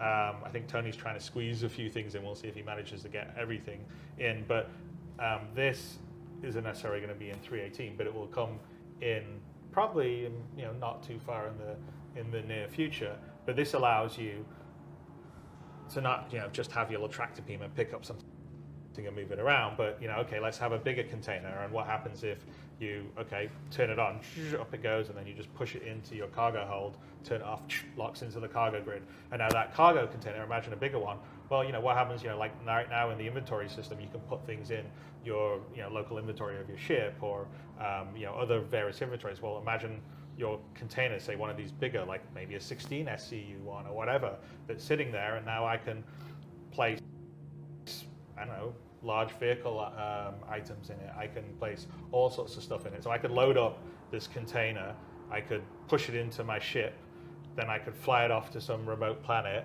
and put it next to, you know, where I'm camping out, or longer term where you say maybe a player base or some group of players with persistent decide to take over a derelict or something. And I can, like, basically load up a bunch of supplies in a container, like bigger supplies or weapons or armor suits or whatever, and put it in there just by doing this. So I think, you know, the underlying sort of hover tech for the trolley stuff is really good, because it will really play into the cargo and the logistics that are going to come with that, because longer term with persistence and what we're doing, I think there's going to be a whole bunch of gameplay that will be revolved around the logistics of living, right? Like, how do I have my food? How do I have my drinks? How do I have my raw materials? How do I have my weapons? You know, if two orgs are fighting a war over a patch of land, someone's got to show up with extra, you know, ammo and missiles and, you know, all that kind of stuff, and or weapon replacement, especially as we get repairing and the salvaging and stuff. You know, okay, well, rather than have to fly it to a place that can do your repair, maybe there's an on-field repair that's happening right there, and someone's changing out a broken weapon for another weapon because you've loaded it up and stored it in your container. So there's the possibilities in the PU is huge, and this is an example of just little bits of tech that we're putting into Squadron that we're planning on bringing it across into the PU, but in the PU they just have a lot more potential, like the EVA. So. Yeah, I mean, the biggest thing about trolleys is when we approached trolleys with the physical trolleys, was that we wanted them to serve two purposes. One, we wanted them to serve a purpose that is more traditional games, which is, you know, I can move things around, and that allows me to create, you know, traversal opportunities for me. If I'm blocked, I can move a box over here, and I can get up higher now, which is kind of what the more physical trolleys are kind of better suited for. And this is another example where we kind of put trolleys into the PU, but there wasn't really a use case or a best use case, so that at the moment they're just used as enemies, or I've seen people fly them as missiles out of ships, but they're not really utilised for what we want them to use. And then you've got the other side of trolleys, which is we want them to be used for cargo loading. Now, again, we've got a lot of ships, we've got a lot of different ramps, the scales of those ramps is larger, and with hover trolleys, when you see the video, you can push them downstairs. You can push them up any ramp. You know, the weight that you're having to physically push a physical trolley, which is taken into account, hover trolleys, you don't have to worry about that, because You know, let's play the video. Let's see the video. Let's see the video there, and We've you can hyped see this it. up now. HyperX is Yeah. the most amazing thing in the world. Yeah. Here we go. So you can see here, this is actually a slaver pod. So It closes down, it's on the floor. We're going to activate it. Levitates up now, grav levs on. Oh. You get hold of it. Bam. And by the way, the new interaction system's not working Yes. in this demo here. But we're, as you can see, it's getting pushed over bulkheads. But this is essentially a really big improvement for us because we want physical cargo, and we want physical cargo to be a big deal in the PU. That you have to move that cargo, you have to make decisions on how long it's going to take you to load it up, not just buy it from a kiosk and it appear in your ship. So this gives us the ability to do that, and like Chris says, move much larger things than what you'd normally be able to push as a human being. Yeah, I mean, this happens to be just a slaver pod, but obviously you'd be pushing, as long as it's grav lev equipped and has the sort of hover device, then like I said, you could have large shipping containers and stuff like that. And this is all underpinned by our grav leg technology, so the same, if it, as a Dragonfly, or eventually you'll be hopefully be able to move much larger ships if you need to rearrange them, or when you're moving things around on your homestead or whatever we do eventually. And we've actually had this working on a planet, so you can just push this over planet terrain. You don't let go. You stay stable because it doesn't actually undulate unless there's something actually physically touching it. So it allows it to be much more stable. And what we want to do for your cargo loading is that we'll use a system similar to the cargo grid, that you'll be able to snap things on top of it. So if you have a flat platform, you'll be able to snap cargo boxes onto it so they won't fall off. Then you'll be able to reliably move them without frustration. And again, you can see some of our design ethos coming through is that we're trying to remove the barrier to entry. We're trying to remove the control mechanism, the things that frustrate you as you play the game, and kind of make that a lot simpler. I see this and all I can think about is Spock and Photon Torpedo too. That's true. Very cool. So we've talked about a number of things now that are related to the player, to the first person and stuff like this. And we got a couple more we're going to come back to later. But let's move up into spaceships, because spaceships are a big part of the experience. Our heroes. We just had earlier in the day, we had our flight experience a segment where they talked about master modes and quantum boosts and stuff like this. But at a higher level and stuff, let's talk about how the flight experience is changing a bit through the work in Squadron 42, and anything you want to share with us on that. I think the biggest thing for me, and I think it's what Chris and I have talked about, is the difficulty of developing a game over a period of time when it's a live product, is that you're developing things in isolation and you're putting them out. So you're going, okay, this is our T0, this is MFDs. And okay, now we want to do the flight HUD. We put the flight HUD. And now we want to do this section. And what happens is, maybe it's a different designer over the years, or maybe it's someone else, or maybe they've learned from what's happened or gone out previously. And lots of things come together, but they don't necessarily feel right, because they've not been approached where you've gone, we're going to do it all at once. Because you can never do it all at once if you've got to hit quarterly releases. Right. So with Squadron development, what's it allowed us to do is allowed us to look at the HUD and the MFDs and everything together and go, well, actually, we don't need all that information on the HUD if we've got it on the MFDs. Or we don't need all the information here if we've got physical switches. And it's allowed us to approach the design of the cockpit experience holistically, so that we can go, okay, let's pull all this noise away, because we've tried to fit everything onto the HUD. We've tried to put everything on there. You need to know your G-forces and your heading direction, and I need to know my ammo, and master modes is a good way of going down that road. Is kind of going, okay, we want to have traversal, and we want to have combat. So if you've got SCN, combat. If you're in QCM, you're in quantum mode, so that's traversal and flight. And then we've taken that approach and gone, okay, well, do you always need an altimeter? Well, no, maybe not if you're in space. Maybe you only need an altimeter when you go down to atmosphere. Your MFDs, if you're in SCM, what do you really care about? Well, you care about your health, your weapons, your target's health, how they're doing. But as a default experience, we're only giving you the information that is needed to you at that point in time. And what we actually saw is that you're flying around. We've got gorgeous space environments. I want to be able to look at them. You want to see the ship that you're fighting. You want to see the environment you're flying around in. I mean, one of the big things that were the big initiative on the vehicle side for Squadron is the sort of complete redo of the HUD and the MFD systems, and basically the display where we're first of all we have to refactor it to move away from some of the old flash that's been around forever, which is what the MFD displays. And on the HUD, we sort of took a look at where we were going and felt like Rich said, it's just too much stuff's there all the time. We want to be more contextual. So yeah, and we're doing this in a overall holistic way that would be probably almost impossible if you were trying to fit it into quarterly releases in the PU. So most of the vehicle team is working on this as a sort of group. In the need for multiple speeds that we saw earlier, you sort of saw some aspects of it, which is the different modes you can be in depending on what you're trying to do. But a lot of that's also reflected on the HUD and the information of what you're targeting, and whether you can, whether you want to be able to cast up, say, your target status or your ship status to your visor. Now, that won't be the case for everything.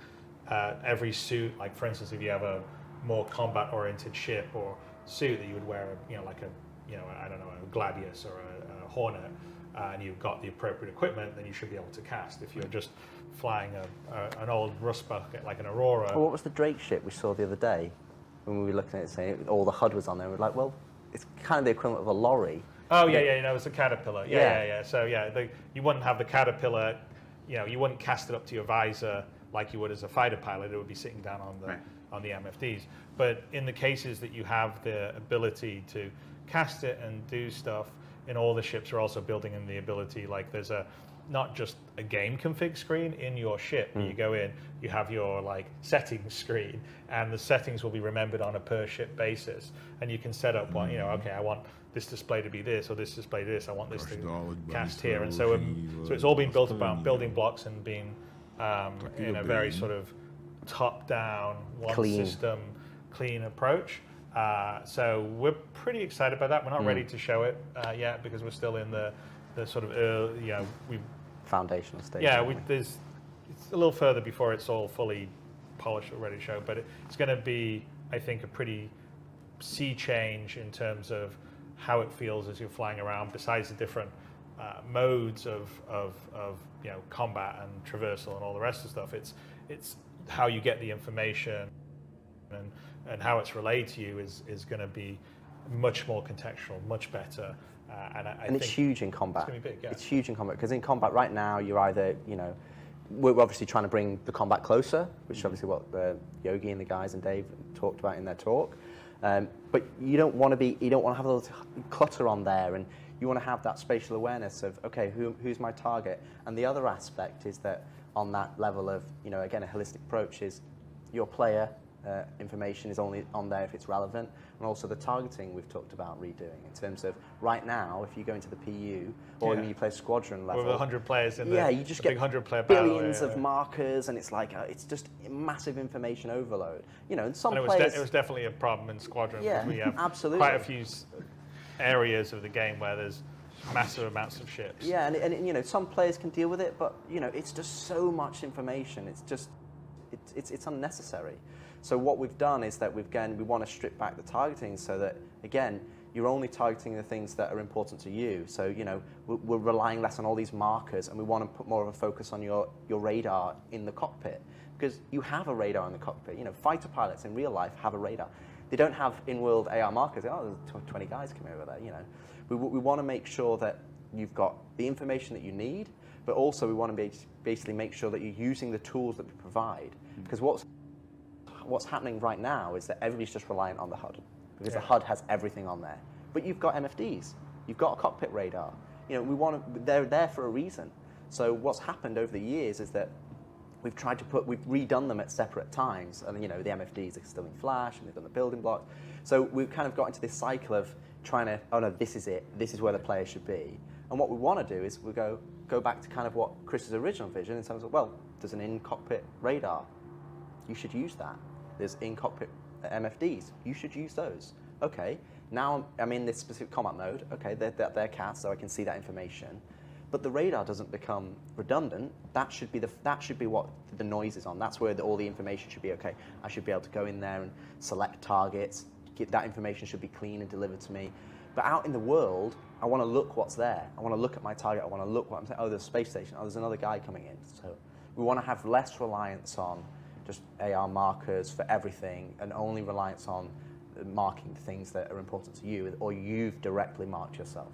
Yeah. And I think when you fight combat experiences where you're fighting 15, 20 ships, it's just a lot more fun because you're not having to deal with all the extra noise. You can just focus on being the best pilot you can be. I think it's really important. And I would say that definitely, we're putting a bunch of work into the radar, which is really radar / star map. So like what you've never had in the PU.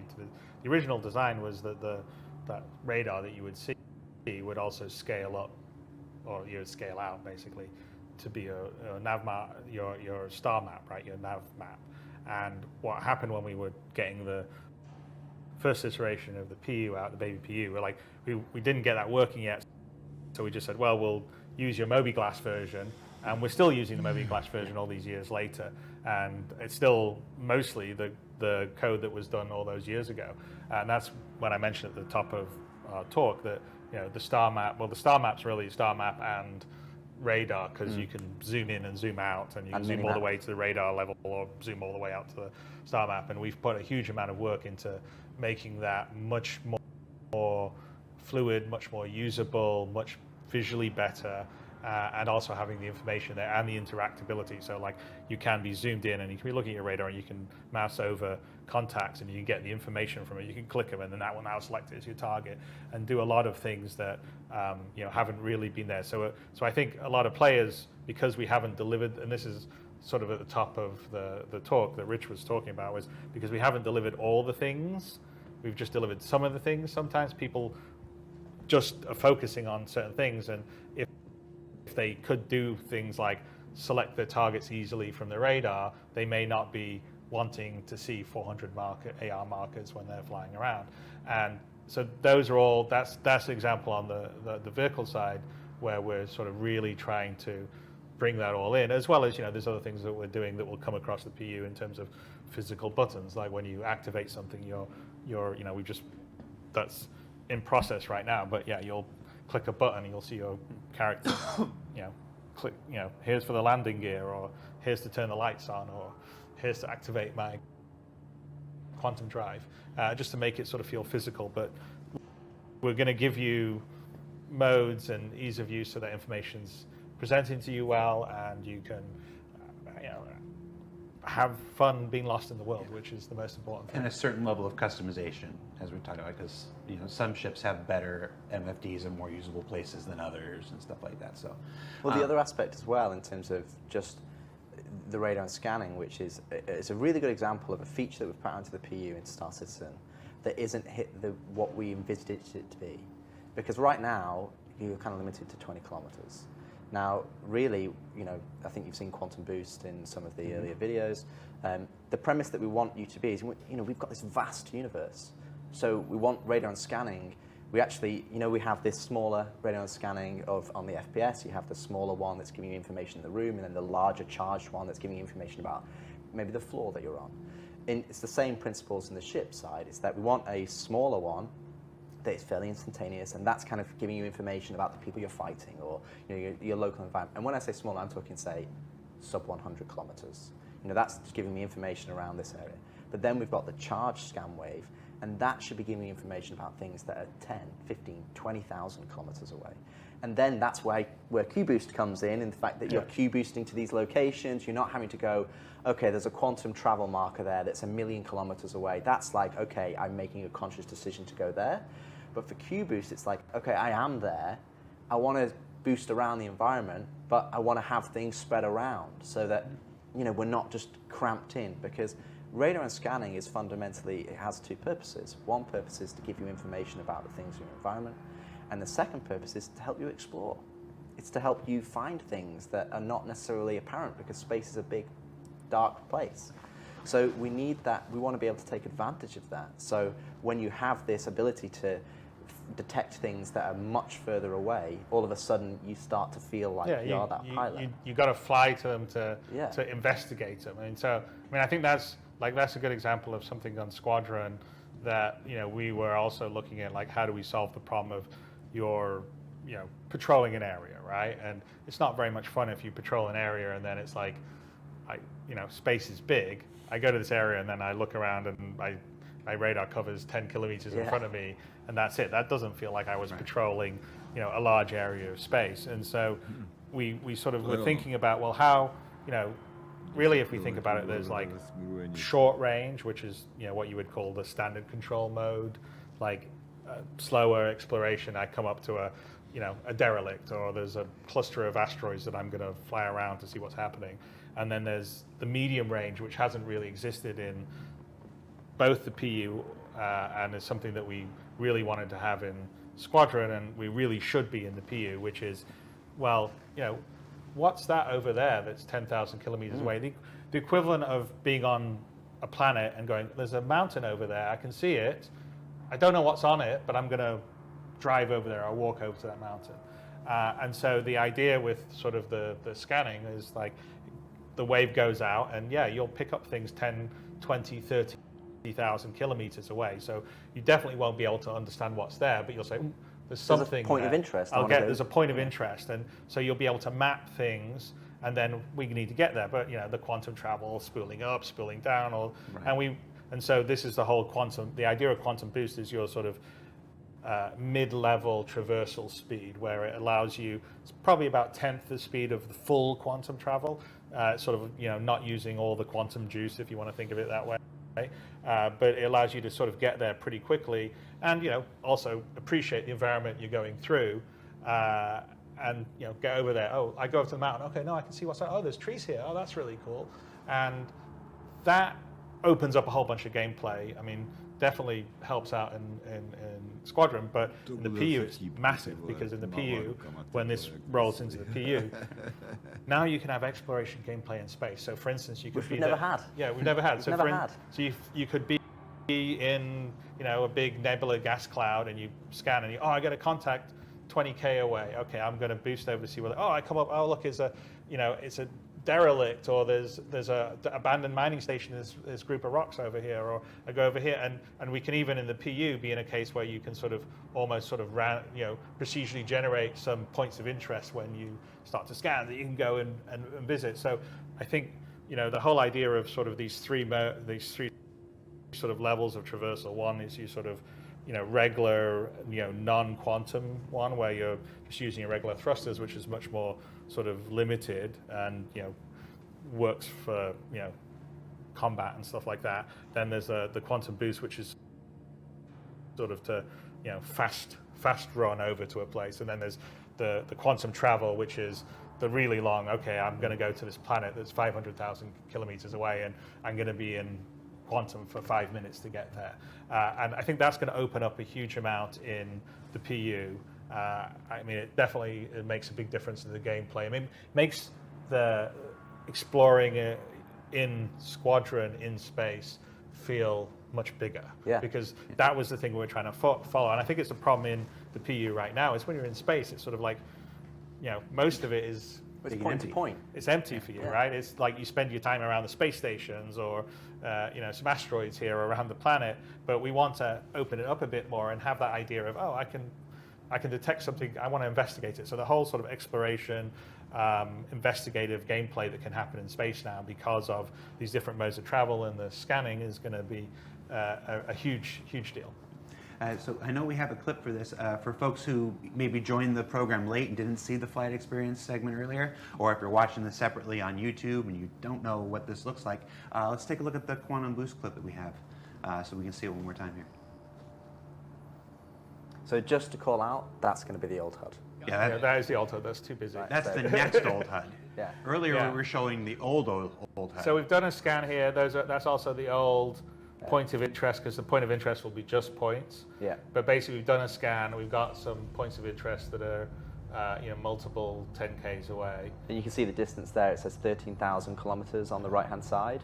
So this is obviously just placeholder UI for the quantum boost. And again, you can just boost over there And it obviously has this interactive gameplay, which obviously went into... Yeah, and this, by the way, that's all programmer work in progress from Yogi on the quantum boost mechanism, because you're just going to have to stay in the zone to keep in boost, otherwise you'll fall out of boost.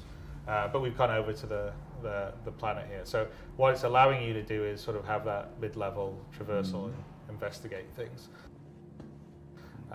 without having to spend forever at 1,200 meters per second or quantum traveling over it over too quickly. So just to clarify again for folks, if you watched the flight experience segment earlier in the day, that's the old UI, which is probably closer to what you're familiar with in the PU today. What we just showed now is the new old UI, the one that was intermediate now, but we're now moving away from.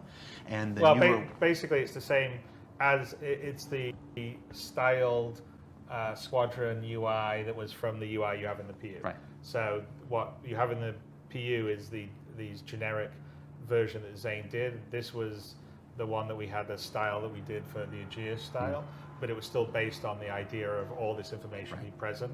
And we've decided that we wanted to really scale that back to be more contextual, to switch between modes. So that's one of the reasons why we're not really showing all the HUD and the MFD stuff now, is because we're in the process of the change. So it's, you know, a lot of programmer are, and you even saw it in the Need for Speed segment, whereas a lot of that, like the mode stuff and everything, they just sort of hacked in the modes to the current HUD stuff. But when the new one comes online, it should be much cleaner and easier to go. And I don't know if it was too clear on the video that we were seeing, but on the video we said we were originally in SCM mode, standard control mode, and then we switched to quantum mode. So the spool up wasn't really the spool up for the quantum boost.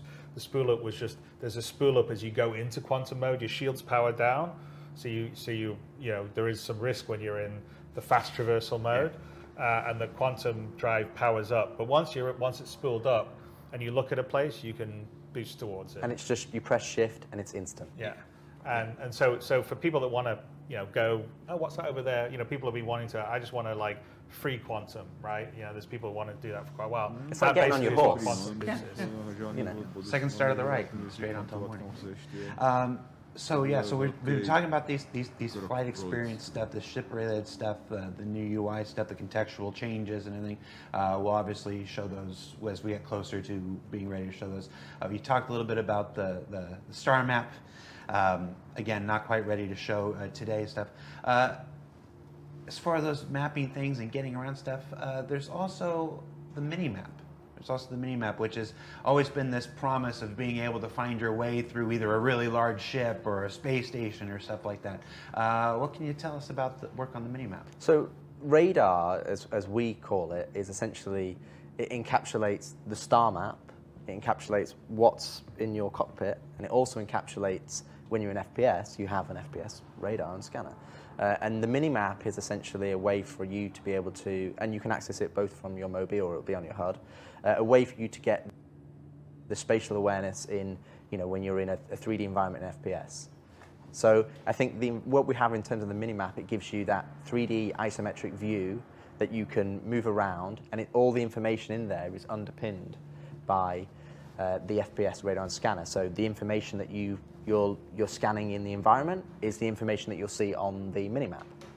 So if you go into, say, a known location, so let's say you go to Microtech, you know, that landing zone, essentially, that will be pushed to your Mobi Glass. So you'll be able to then load up the minimap and go, okay, how do I get out? I mean, I've seen so many different new players play Star Citizen, and they're like, where do I go? So you know, it'd be nice for us to be able to go, here's the spaceport. Here's where you go and buy food and drink. Here's where you go and buy weapons. And you can just go, cool, I open up my map, and it's like, oh, that's where I am. Oh, that's where I can go. And it gives you a map at your fingertips. But then when you're at an environment that is not, say, let's say you go to a derelict outpost, you'll be mapping that environment as you go, or you may be able to find a terminal that has the map on there that you can download, and then you have it to you. So it really allows us, again, Star Citizen, one of its strengths is that it's scale, but that's a challenge for us as developers to be able to give it to players and for them to be able to understand and navigate where they need to go. Because the first thing is, how do I play the game? Where do I need to go? What do I need to do? So, you know, how do you play the game is about making the barrier to entry, the controls smooth and intuitive, what you understand, you know, and then it's like, where do I need to go? Okay, well, this allows you, we have a mini map here, and this allows you to go, oh, cool, there's the spaceport, there's the shuttle, or there's the train, or this is how I get to this area.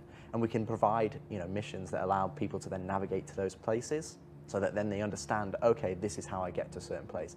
Because everybody, you know, if somebody says to me tomorrow, you know, come round to my house or go here, just give them a postcode and you put it in GPS. Everybody's so put it in Google Maps. Exactly. I mean, you know, you need the street level version of it. Yeah. And you know, so we've long wanted this. I mean, it's very critical for Squadron, but it's also, you know, I think important for the PU. And you know, the concept is that some of the maps are sort of readily available. You just walk into a city, and you know, the terminal auto connects to your Mobi or whatever, and you get the map downloaded. And some of them you may have to explore something, and then as you explore it, you map it, just like a sort of more traditional mapping technique. And there'll be some cases like, you know, we have some stuff in Squadron which I think would play perfectly well in PU, where like you don't have the map initially, but if you hack in or you can download it into a system, like Asiado is an example of, we've been showing it because we showed it a while back as a location. It's just one of the very, you know, it's a minor location in terms of Squadron, but you know, since we showed it, we thought, okay, that's a good. It's just a good backdrop. It's a good backdrop rather than just, you know, grey boxes. But you know, that would be an example. Is you don't load the layout of that place, but you would have to go and hook into their system, download the map, and then now you would have it in your mini map. So what we have is we have some footage here which is showing how the visuals, the mini map, in terms of sort of an isometric render in the engine, in the UI, that will essentially become your mini map. But you'll have a more sort of, you know, reduced version with you in the middle as you're moving around. But if we run it, you'll see kind of what the tech is. So first, this is in the editor, but it's essentially what it does is it's taking our existing layouts, levels, ships, so we don't have to build this custom, but it's a way of applying certain shaders and marking up certain objects to be displayed, like the floor gets displayed but the walls don't. So we can just take the existing geometry you already have streamed in that you're walking around already, and then use it to be rendered for our mini map. So this is essentially in the engine using the Idris ship itself and the various parts of its interior to create the mini map without any special. This doesn't have any specific custom like UI art for it, other than some of the like level things that say, ground level or whatever. It's one of the advantages of having high detailed ships, because the Okay. environment's already in a good state to show straight out the gate. And so the idea of this being systemic is that, you know, when the feature is ready to go, ready for prime time, we can just apply it to space station. Yeah, because a lot of landing traditional zones. game development, you have to make custom minimaps. So you look at an environment and you go, we have to make a custom environment minimap. So if we want to support lots, tens, hundreds, and thousands of locations, especially for the PU, and absolutely for the PU, it's just not viable. So we wanted to come up with a solution that we can use, with minimal effort on the side of content creation, but gives us all of the information that we want. And this minimap is not just, oh, that's where I am. It can show you objectives, it can show you other people, it can show you information about those things. And again, it's all underpinned by the radar and scanner. So when we call it the minimap, this is just a kind of how you view your radar information in FPS. And your radar and scanner gives you so much more information than just, oh, that's the name of the door. It tells you what's the state, does it have power, can I hack it? If it's a person, what's their active status, are they injured? So if you're coming into here and going, I'm trying to do a medical mission, I've got a marker, I go, cool, I can get a scan of the local lie of the area and go, right, this person's injured. Oh, his body's injured too. Oh, he's got a tier 1 injury. I'm going to go and help him before he bleeds out because I can see his health. And you'll be able to see that via this information. Yeah, it allows you to detect saboteurs or intruders, Absolutely. but then using like the relay network and where those saboteurs and intruders can start pulling fuses and start hiding themselves from Well, scanning. this will also underpin resource network. Yeah, so exactly that the same visuals and tech is planned to drop into the resource. So if you're looking at like your schematic for the ship to where your relays are going to be, or security reasons, bulkheads, which doors are open or closed, basically it will pull up your holographic view of your ship like that using the same tech. So that the idea is those two things work well together. All right, so we've been talking about the FPS stuff, the stuff that affects the player specifically, and we're going to touch a few more of those things before we leave today. We've moved up into space and talked about our flight experience and the scanning and the mini-map and stuff. Now, from ourselves and our ships, let's talk about our enemies, our opponents, the entities we're going to encounter, and talk about some of the AI improvements that have been coming because of work on Squadron. What can you tell us? So the AI systems that we have, we basically threw them away. So we found out we wanted to understand where we wanted to go, what we wanted to achieve, and you know, over the years as I've worked in games, and I think probably Chris would attest to as well, is that the best AI are kind of some of the simpler AI that you have a really good solid foundation, then you build on top of it. And I think our AI over the period of time that has been there, I think it's kind of had lots of different iterations, and it kind of lost its way a little bit. Kythera, and then yeah, it's kind of lost. So what we've done, and well, when they've also no one's the AI that's in the PU has never really had tuning time. No, exactly, the focus. And you know, it was a basic implementation at the beginning, and then it's been rolled out, and there's so many other things going on that they really haven't had time to focus on it, because you know, you're playing, and with the servers running at 6 frames a second, there's a whole bunch of problems that come with this that doesn't help the AI out at all.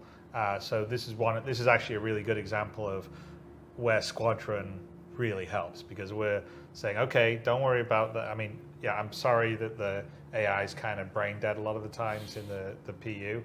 It's a combination of the, you know, it's older logic and behaviors haven't been well developed, but also it's because of poor performance of the servers, and what's going to happen with server meshing is going to make a big difference for that. And there's other things that are happening in the background that will also make it better.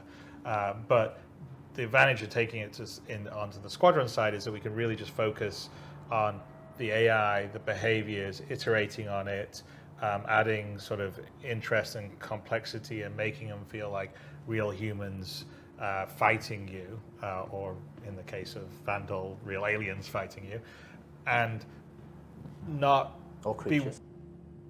Or creatures, yeah. Well, hey, let's be quiet about that. But not get tied up in some other problems that come with multiplayer, come with online servers, and make that work really good as a single player, having fun, feeling challenged, feeling like you know, I'm not just shooting dummies that jump up and I can easily blast.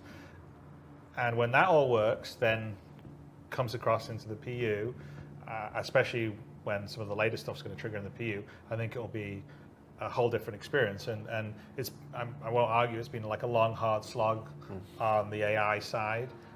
It's partly because we wanted to become really systemic, and we have a massive, especially in the PU, a massive world that can have all these different situations. So it's not, you know, like if you're doing a standard FPS game, a Call of Duty, like the narrative parts of it, you know exactly where everyone's going to be, and you can sort of script actions for the AI to make them seem intelligent, but really they're kind of following scripts. Whereas with us, you know, all the different planets, all the different, can be, you know, locations on the planets, or up in a spaceship, or all these different situations the AI could be in, there's no way you could script it all. So you need to make it systemic. It needs to understand the environment. It needs to have perception of what's happening around it, and be able to communicate with the other AI it's fighting alongside to seem like they're working as a team. And so that takes time to work.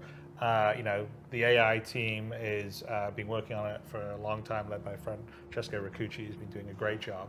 And you know, we absolutely have turned a corner this 100%. Year, because you know, both me and Rich actually, we were playing it when some of the last systems came in, and you know, it was challenging to say the least. Yes. And challenging in a good way, in like the fact that we were like, okay, we want to clear everyone out. Like we were running Asiato as a test level. Okay, let's see if we can just run and gun and take all the slavers out. No. And I mean, Rich is a much better FPS player than me. I think I'm kind of okay, but Rich is much better. But no, we weren't all managed to get it. But I was like, I'm going home. I downloaded the build and home. I'm like, damn it, I'm going to finish this level. I'm like, I almost managed to do it. I mean, it was, you know, it was like Elden Ring from software. Like, I want to do it one more time. And it wasn't just that you were getting like a headshot or anything where it was like, okay, the AI is just supernatural and they can instantly shoot you. It was like they were moving around, they were anticipating where you were doing, they're trying to flank your areas, and they were behaving intelligently. And those are all behaviors and systems that we've been working on in terms of like realistic perception. Like they can, you know, they can hear a sound around a corner, but if you were 3-4 doors away or whatever, maybe they wouldn't hear you if you dropped something. And you know, see where you were and see you in the peripheral vision, or they'd have different ways of approaching, searching for you or fighting you. You know, whether they're more aggressive and they're pushing up towards you, or they're defensive and they're staying behind cover, or they're trying to flank you. So there's a whole bunch of work that's done, and so on the AI side, I'm actually feeling like it's going to be some pretty great stuff. And so that is going to be stuff that will ultimately be coming to the PU, and it'll be really cool. But I don't know if Rich wants to add a bit to it. Well, I need to ask something, because I've spent more than a single day on the internet before.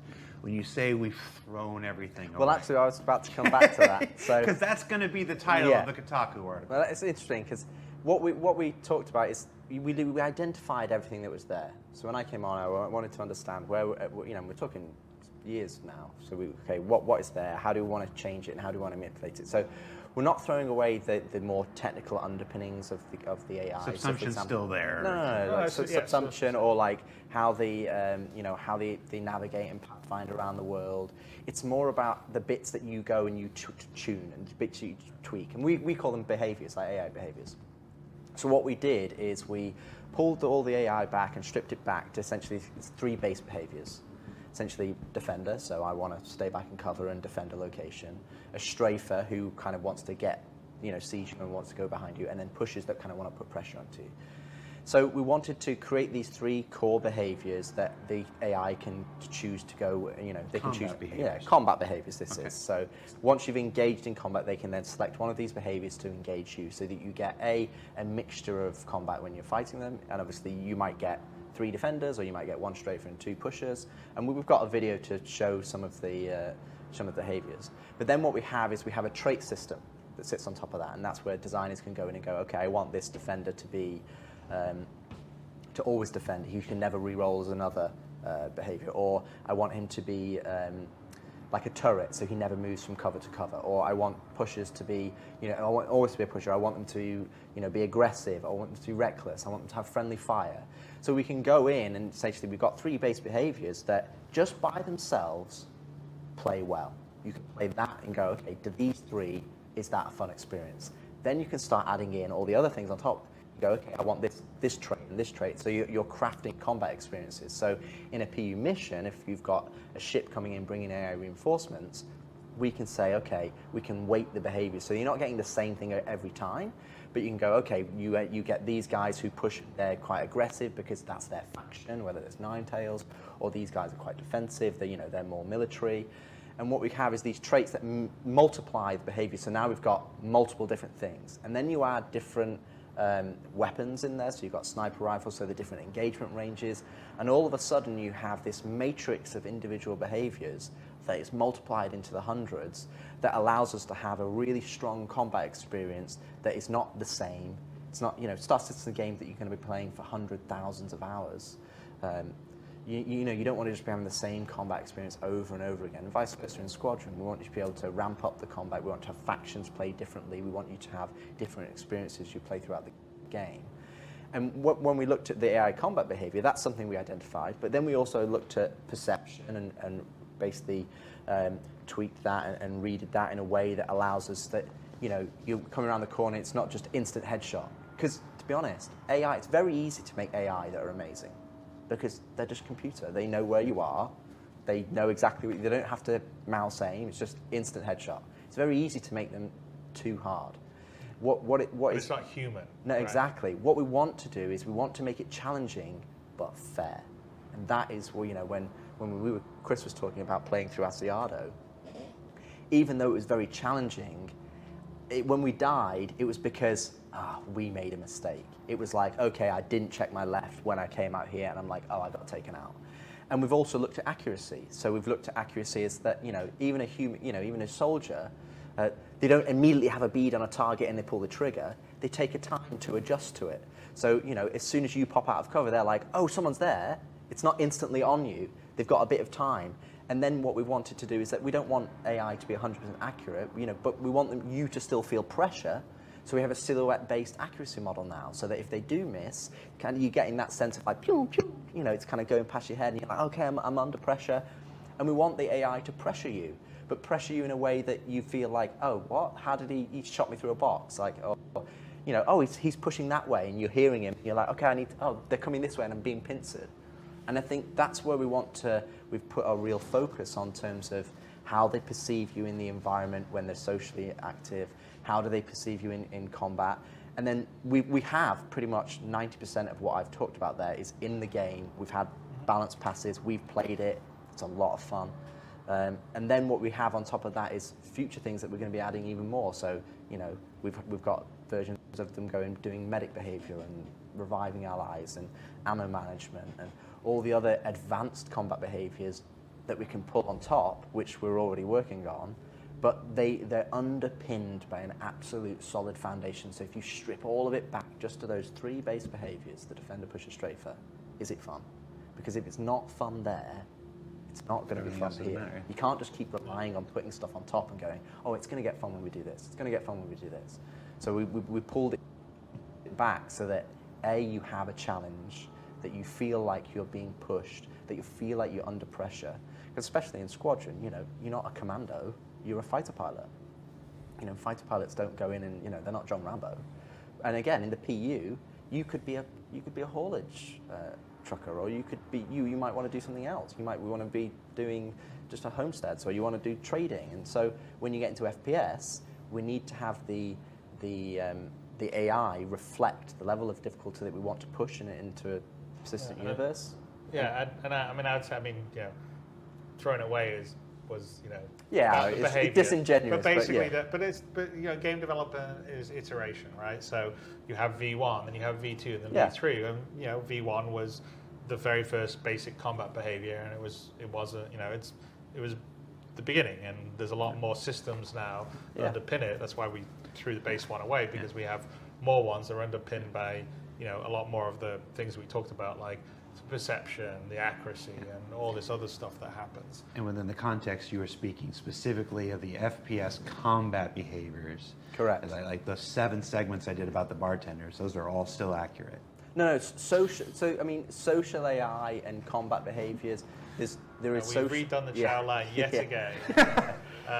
Social AI is staying the more same. Mess hall? More mess hall? Yeah. Mess hall, the mess hall will never end. Right. But we'll also be using some of these tenets and ethos to push into the flight AI. So the flight AI, which I think was talked about in the earlier talk in terms of the jousting and how we want to have more close combat, things like accuracy and the behaviors and how they can roll different traits and how that's something that we'll have holistically across AI, across Star Citizen as a whole. We're showing it as the FPS, but it's very, very similar.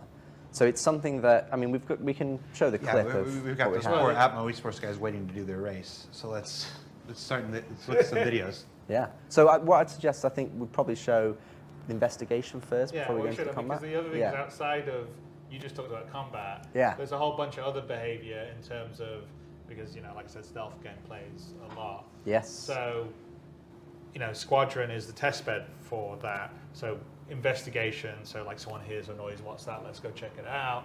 They radio their, back to base or their buddy, hey, I heard something here. Or they get in a gunfight, they could actually call back, hey, I need reinforcements, and they'll come in. That's all behaviors that's working right now in Squadron. And then on top of that, you're making the joke about the bartender and all the rest of stuff. But really, the main cooking bed for what we call social AI, i.e. non-combat AI, is Squadron. There's a lot more stuff happening in Squadron that will come into the PU. So it's not just the bartender or even people eating at the chow line. It's engineers going about their daily business, or a janitor cleaning up messes that people leave systemically, or for instance flight attendants or hangar personnel. Yeah, the hangar people, basically operating on the hangar, and then when they're not fixing something, they're having a conversation on the side. For instance, there's a whole dynamic conversation system that Francesco's been working on that allows our AI, say, aboard the Stanton, which is the interest that you're based in.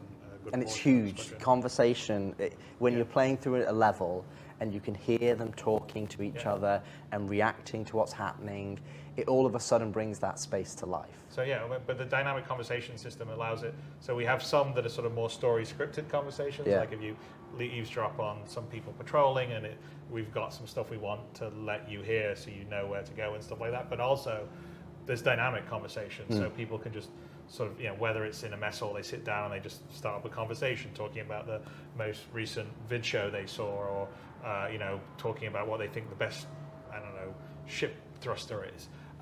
And there's a system in for that, and we're creating a recording. But that's also a system that's going to come into the PU that's going to create a huge amount of life. So when you go into a bar in the PU, or you're wandering around the big point of interest, the cities, people will be having conversations, gossiping, talking about, I heard there was something went on, the Ninetales attacked so on RYZEN, but it will be systemic and dynamic, which is really cool. And it just adds so much. It just adds so much. So let's look at some of this in action. We don't have the conversation system stuff to show today, but let's look at some of the investigation stuff, and then we'll look at some of the combat stuff you were talking about afterwards. So we've actually got it as 2 videos. So there's the investigation in the test map, and what you're seeing here, in some respects, you might think that this is scripted, that this is something that we just put on a track. This is purely systemic. So if we captured this 20 different times, it would be 20. It would play out 20 different ways. So those individual there is going away to hide behind that orangey boxy, whatever we want to call that color. So that's the player. He's going to go. This is essentially a standard for the player. The other 2 AI are searching for him at the moment. The white spheres you see are basically hiding at cover spots. And so as AI, this is a sort of debug mode, as the AI goes around and they search, the spheres go away, indicating that, okay, they've checked that place, so no one's actually there hiding out in cover. So, and they're both kind of working together. So their logic is they need to clear these rooms first, and then once the rooms are cleared, they can sort of go on. So they share this information. So as they're clearing the cover points, and the cover points are basically all the nooks and crannies in the room, they're clearing the cover points and they're sharing together. So you'd see here that they're going, okay, this guy's coming in and go, okay, there's an open vent. Again, this is systemic. He's just coming to investigate this vent, but he's not cleared this entire room yet, so he's not going to progress. And he's just going to go and check the rest of the room alongside his buddy. And once they've then cleared it, they'll then progress. But again, here would be, you'd hear them talking to each other. I've not found him yet. Where is he? And again, we've got vents in here. Yeah, he's checking another vent there. Yeah, so we also have other usables. So it might be, there's something you can hide in, or they're going through systemically, checking the usables, checking the cover points. And you can see there's only a few balls left now. The ones at the bottom right, and then the ones at the back that he's clearing. And then one of these enemies will then go, okay, we've checked everything in here. I'm now going to progress to the next space, because that's where, they're not in here. I think they're going to go this way. So you come back, there's only one set of ones left. He's going to check it. He's going to come through here. Cleared those, so now he's going around here. And fire away! And what you're seeing here with the bar, which starts off, is something that we added for the perception. So they start off in green, and then it goes to yellow, then amber, then red. So once it goes to red, that's in full combat. But the previous states are kind of levels of, they go up based on levels of different perception. So a green they just might have seen you. That's the equivalent of going, huh? Did I see something? No. By the way, in the game, you don't see that. That's our no, debug. That's our debug. That's just indicating the level, and the level in the game would be. But like we'll have audio and visual exactly. representation for those levels. So the initial green one would just be like a head turn, maybe a verbal cue. Then you're getting into the yellow and amber. That's where they're turning to face the noise and going, I think I'm going to go check it out. And then maybe they'll walk over there to investigate. Or if there's 2 of them, one of them would go, hey, you go check it out. And then he goes and checks it out. And then we have obviously the red, where it's like, there's a definite threat here. And once they've been threatened, like in most games, what happens is if you wait a long enough time, they will then de-escalate to the green. And it's like their minds have been, you know, it's like MIB, they flash through memory, it's gone. In our game, what they do is they go to a threatened state. And in that threatened state, they'll still do their social activities and their functions, but they're more perceptive. So as soon as they see it, feel like he's there again, they'll get into it. So it makes a difference that if you've gone loud at the start and then tried to hide, you can't just go, oh no, they'll forget about me. It has memory, and that will be the case in the PU as it is in Squadron. So, and so that was on a test map. Yes. But we do have an example of it working. Yep. So I'll roll the clip. Let's take a look at the real deal. So here's in Asiado in the decommissioned area. You can see the two AI in the distance catch you. And then this is kind of just a representation of it doing the same thing in a real environment. But obviously we wanted to show you the kind of the thing behind the curtain. What are they actually doing? They're checking cover points.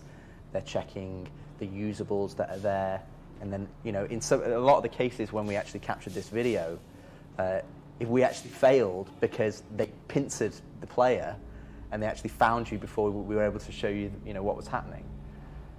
So it's really good to see how this transition from social into combat so that you can actually play through the game. Better check that out. So here he's checking a usable, which we've set up, where he's just kind of like looking and checking, okay, is there anything there? Nothing there. And again, he's sharing that information with his buddy. So if you've got 2, 3, 4 AI that are searching, then obviously they're sharing and talking to each other and letting them know that nobody's found you.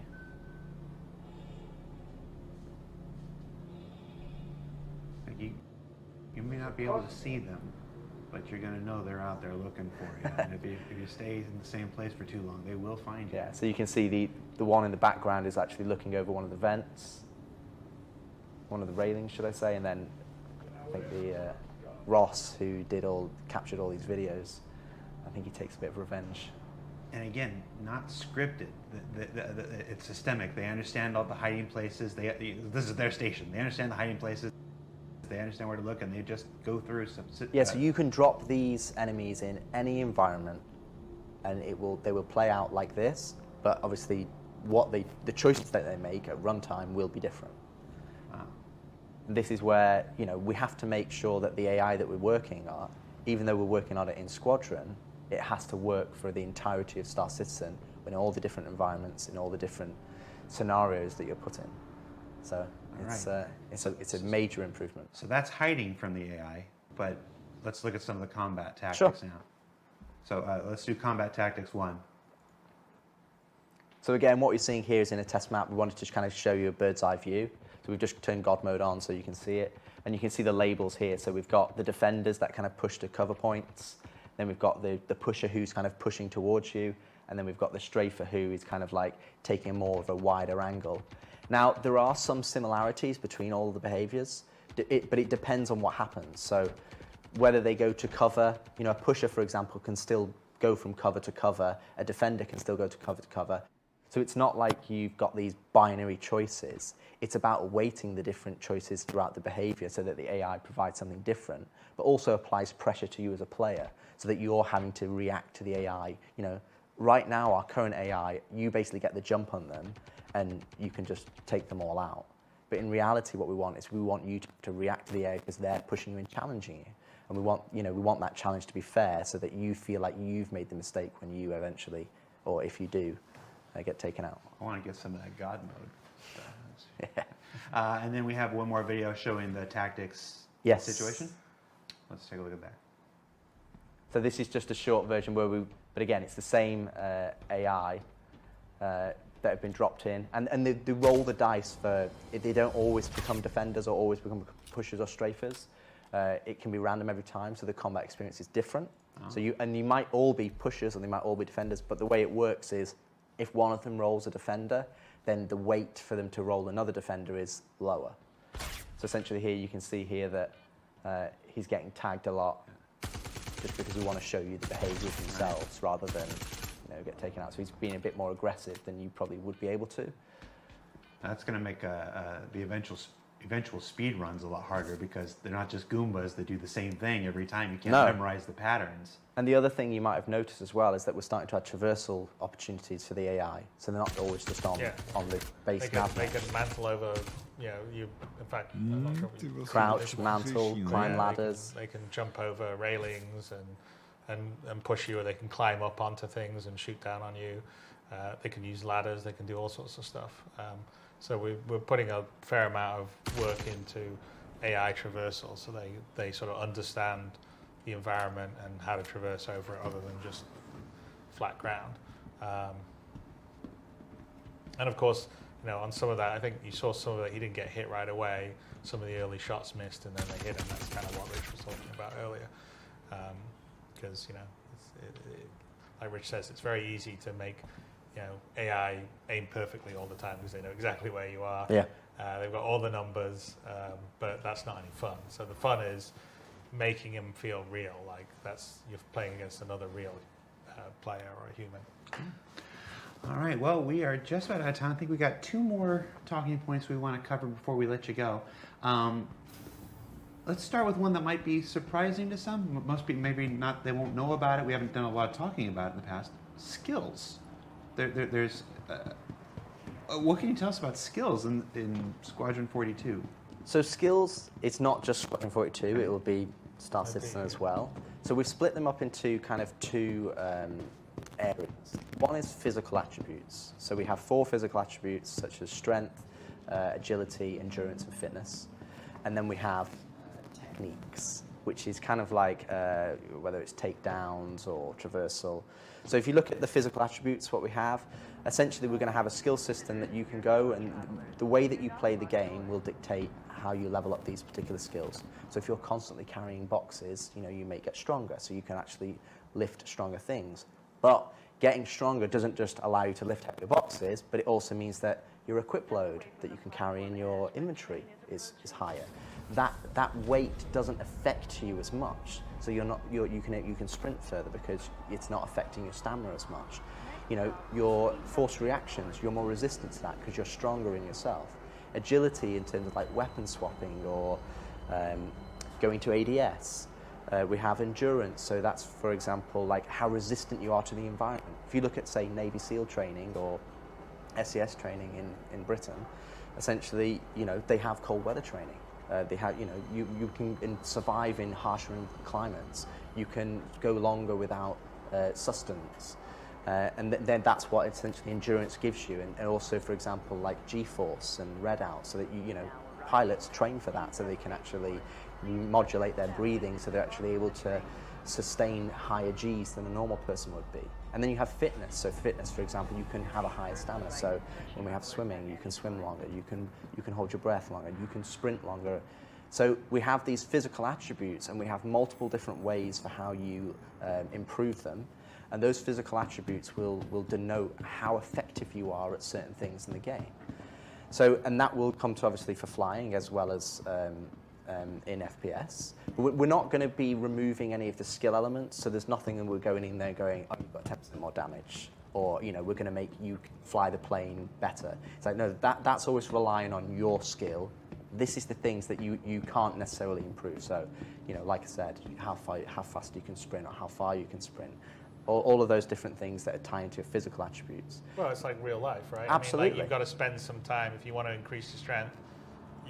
Yes, you could naturally be born strong, but if you go to the gym and you start lifting weights, okay, I can do whatever. I can like bench press 100 pounds. Now I can do 120. Now I can do 140. Now I can do 160. Now I can do 180. Right? Well, you couldn't do 180 right from the beginning. You had to work. The same if you're like running. You work your way up to a marathon, and so that's kind of the idea. Is there are things that you do during the gameplay that your gameplay can add to it, but if you want to take some time and go to the gym and do some squats, you can get some strength up. And again, that's part of like making that the living world. So if you want to invest in your character that way, in a sort of more realistic way, the way the world wills, because like Rich says, we still want all the skill in terms of being able to aim and shoot and do all the rest of the stuff.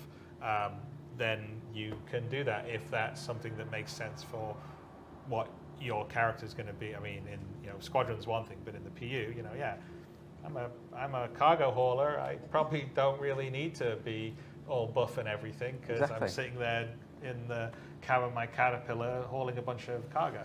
But if I want to be a bounty hunter, maybe I want to invest some time. So if I'm in a foot race trying to take someone down, I can outrun them, Yeah, because if you're wearing the same, if you're wearing heavy armor and they're wearing heavy armor, and you've put effort into, skilling up your character because you're saying, that's the dedicated area of focus that you want. You can run further than them. You can carry things, that are heavier than they can. You can equip things onto you, and it doesn't affect you as much. So all of those different physical attributes, it allows you to progress your character in those ways. And then we have the technique side of things. So we're going to have multiple different techniques for lots of different skills across the Star Citizen, but a good one to how to explain it is, it's almost like the 10,000 hours. If you do 10,000 hours kind of thing, you're better at something. So takedowns is a good example. So the first time you do a takedown, that's going to be quite sloppy. It's going to take quite a long time. You might struggle, and eventually you take them down, and it's like, oh, okay, the guy over there heard me. It's not very good. And after a certain amount of time that you practice at them, more takedowns you do, the better you'll get better. So then they'll change different animations. So now you'll unlock a different animation where it's smoother. Steve Bender is very looking forward to doing all the versions of takedown from sloppy to super killer pro. Yeah, and at the end ones, it'd be like, straight in, straight out. You lower him down onto the floor. It takes, it's much faster. But you've put in the effort to level that skill to a level that you want to achieve. And I think that's what skills is about. It's about giving players goals that they want to do. We'll have the same for melee, like fist fight, melee combat, knife fighting.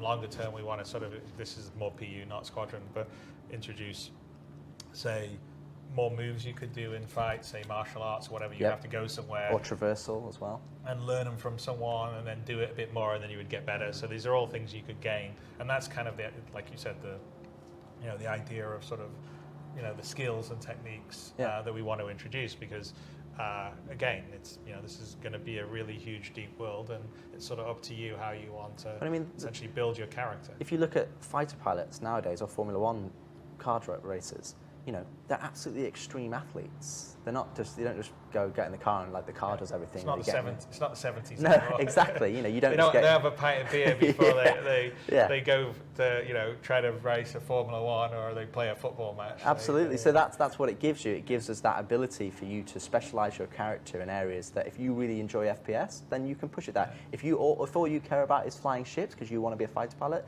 then you can be like, okay, I want to level up agility or I want to level up endurance because endurance allows me to hold more Gs. So, if that guy was going to black out, I'm not going to black out because I'm going to be able to do it. And it's those slight 1% differences that allow you to put some effort into do. And that you will be able to level them as you just play the game organically. So you're not going to have to go out and level them, like Chris said, squats. If you do squats, like that's the equivalent of us going from crouch to stand, essentially. It's like we will allow you to do things like that if you want to go and kind of like level them yourself, but you'll also just be able to level them by naturally playing what you like doing in the game. That Pilates area and microtech. Well, we went all the UFO, and then the other thing that we're going to do, which will tie into the last thing you're going to talk about, is the way that you'll sort of track this is the same way as I've got an Apple Watch on here, and I can have my health app that will tell me kind of how unfit I am, right? Or how fit I am. Unfortunately, at the moment, it's mostly unfit. But that will be essentially one of the apps in the mobiGlas, and then one of the last things that we're going to talk about as far as some of the stuff we're doing in Squadron is there's a complete redo of the mobiGlas, and the first iteration is in Squadron. There's a sort of cut down set of apps in Squadron because it's the military mobiGlas, and you don't need all the cargo trading and all that kind of stuff that you would want in the PU. But it's a framework that we're building almost like our own operating MobiOS. system, and it's all in building blocks, so all Flash stuff's gone away. It's been built to be extensible. There's been some tech and thought into how it looks and rendered, which is much nicer and transitions much better between the modes. And in Squadron, it's where you'll sort of be able to see, oh, this is who I am, this is how I'm doing in terms of like my health and stats, but also like, okay, here's my personal log of what's been going on in my life, which is basically sort of I've been playing the game. Here's my mission assignments. Here's the ship chat channel. The ship WhatsApp. Yeah, the ship WhatsApp basically. Obviously your nav map, star map, and all that will be in there. And Galactopedia. The Galactopedia, so you can look up, and then in the PU, it's going to just get expanded and maybe potentially have a slight UI difference to be not the military version, but be the civilian version. But it will all go in the same framework using the same base work. So one of the things that we've been really trying, not just on the Moby, but on the HUDs and the MFDs, is they're all using a common building block framework, and we're trying to share the same base code stuff so it's easier to support and maintain. Because one of the problems right now in the PU is because there's a hodgepodge of the old system, which is the old sort of flash scale form system, and the new building blocks, it's really hard to extend stuff right now. And so one of the big obstacles to doing features is actually UI. And so Squadron's one of the ways that we're really going to sort of just, clean the house and make it easier. So then in the PU, extending things will be easier and simpler. I don't know if you want to say anything more on the Moby Glass. Well, I'd roll the clip that we have, and we can. Let's roll the Moby Glass. Let's take a look. So the first page that you'll see that's coming up right now, is kind of like the overview. So it's the overview of your player, it's the overview of your ship, and then it's like your primary objective. So and all of these widgets that we call them are kind of shortcuts to the main focus areas. See alerts as you go to the other page. So you can see here we've got your messages. So this is kind of like the email client, and then on the right we've got kind of like the ship chat that's coming in with general ship chat from the AI, which again is kind of just making it believe that you're in this believable environment or a real life environment rather than just you alone. So responsive compared to the old one. Yeah, and it's just a lot cleaner, and the information, it's something that we've tried to be consistent across the HUD and the Moby, is that we want to make sure that we're giving you clean information. You can see like the alerts. So the alerts now cleared from the messaging app because we've read the messages, so it's gone. But there was an alert down on our mission side here, but now we've gone and looked at it. It's cleared. So that's the system. It's a framework. So like inside the, you'll get notifications or alerts. Oh, look, I got a new message over here. I'll click over to it. Now we're back. And the biggest thing as well is it's like in everyday life, everybody pretty much interfacing with computers. You're interfacing with emails and Google Chrome or search engines, and everybody does it every day. So when we come to things like the Moby Glass, we have to have a level of familiarity that people understand. It's like, okay, this is intuitive to use. And it comes back to really the original message that we started this talk with. We want to make sure that the game that you're playing, we're removing the barrier to the entry, we're removing the complexity so that you can enjoy the stuff that you want to enjoy, that you want to go and do. You want to go and do missions, you want to go and get equipment or find rare loot or join up with your friends. And I think a lot of the things when we look at this, where you go from player interaction experience to improve traversal, to improve HUD, star map, Moby is a combination of that, where we want to provide all this different information, but we want to provide it in a way that you're familiar with, that you can go, we don't need to reinvent how you read emails, or we don't need to reinvent how you understand a mission, or, and you want to have the information on your Moby. Like, okay, tell me is my environment outside? Is it breathable? Do I need a helmet? Is it hot? Is it cold? You look at an Apple Watch, or my wife has an Apple Watch, so she's got a Fitbit, and it's like, okay, this is your heart rate, and this is your oxygen. You need to have that information at your fingertips, so you can go, okay, I can now plan for what I'm about to do. And coming back to what Chris said earlier in terms of, you're not just going to be all wearing heavy armor going into the ships, and you might not have an EVA pack, and you've got to You know, you've got to decide what you need to take out with you on specific missions.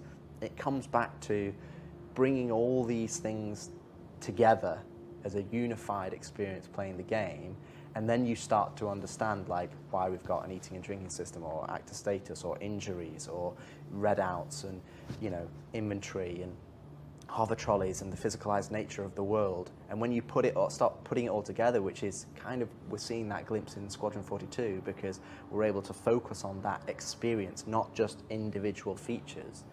You know, we're starting to not just see it, we're playing it.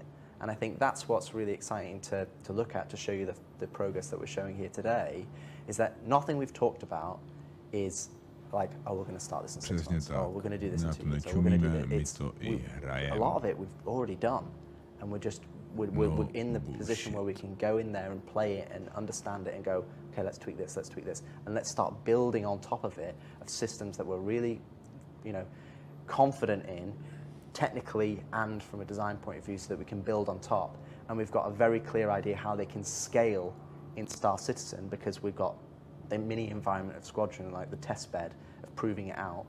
And I think it's going to be a real benefit to the PU for when we push these features over, because also for the developers who are just specifically PU content, they've got an example of how to use these systems, and they understand how you know, other developers have already gone through the mix of putting it into the game, and now they go, cool, there's documentation, I know how to go to it. Yeah, I mean, I think that's a big thing, because, you know, as building the feature with the content means that, okay, you're doing the, you know, some of the traversal stuff we talked about. Well, here's where you're using it in Squadron, and here's how we use these different physical elements to make an interesting game experience.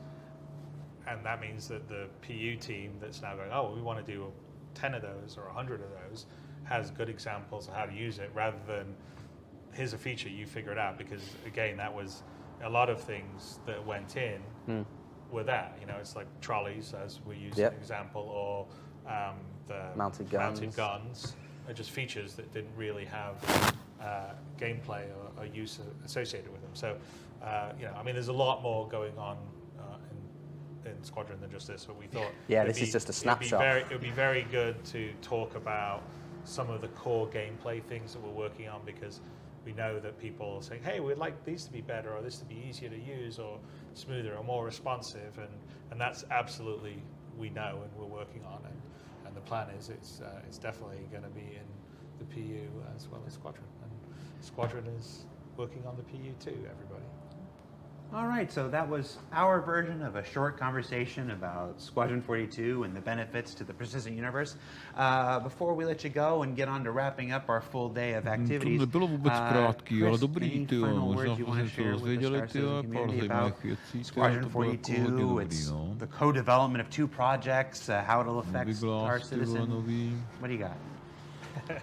Well, I mean, I'd say that it's incredibly challenging trying to have develop 2 games side by side. Also while you're building the tech as well. And it's also incredibly rewarding. I have to say that the feedback, especially on the PU side that we see all the time, really helps inform as developers what we're doing all the time.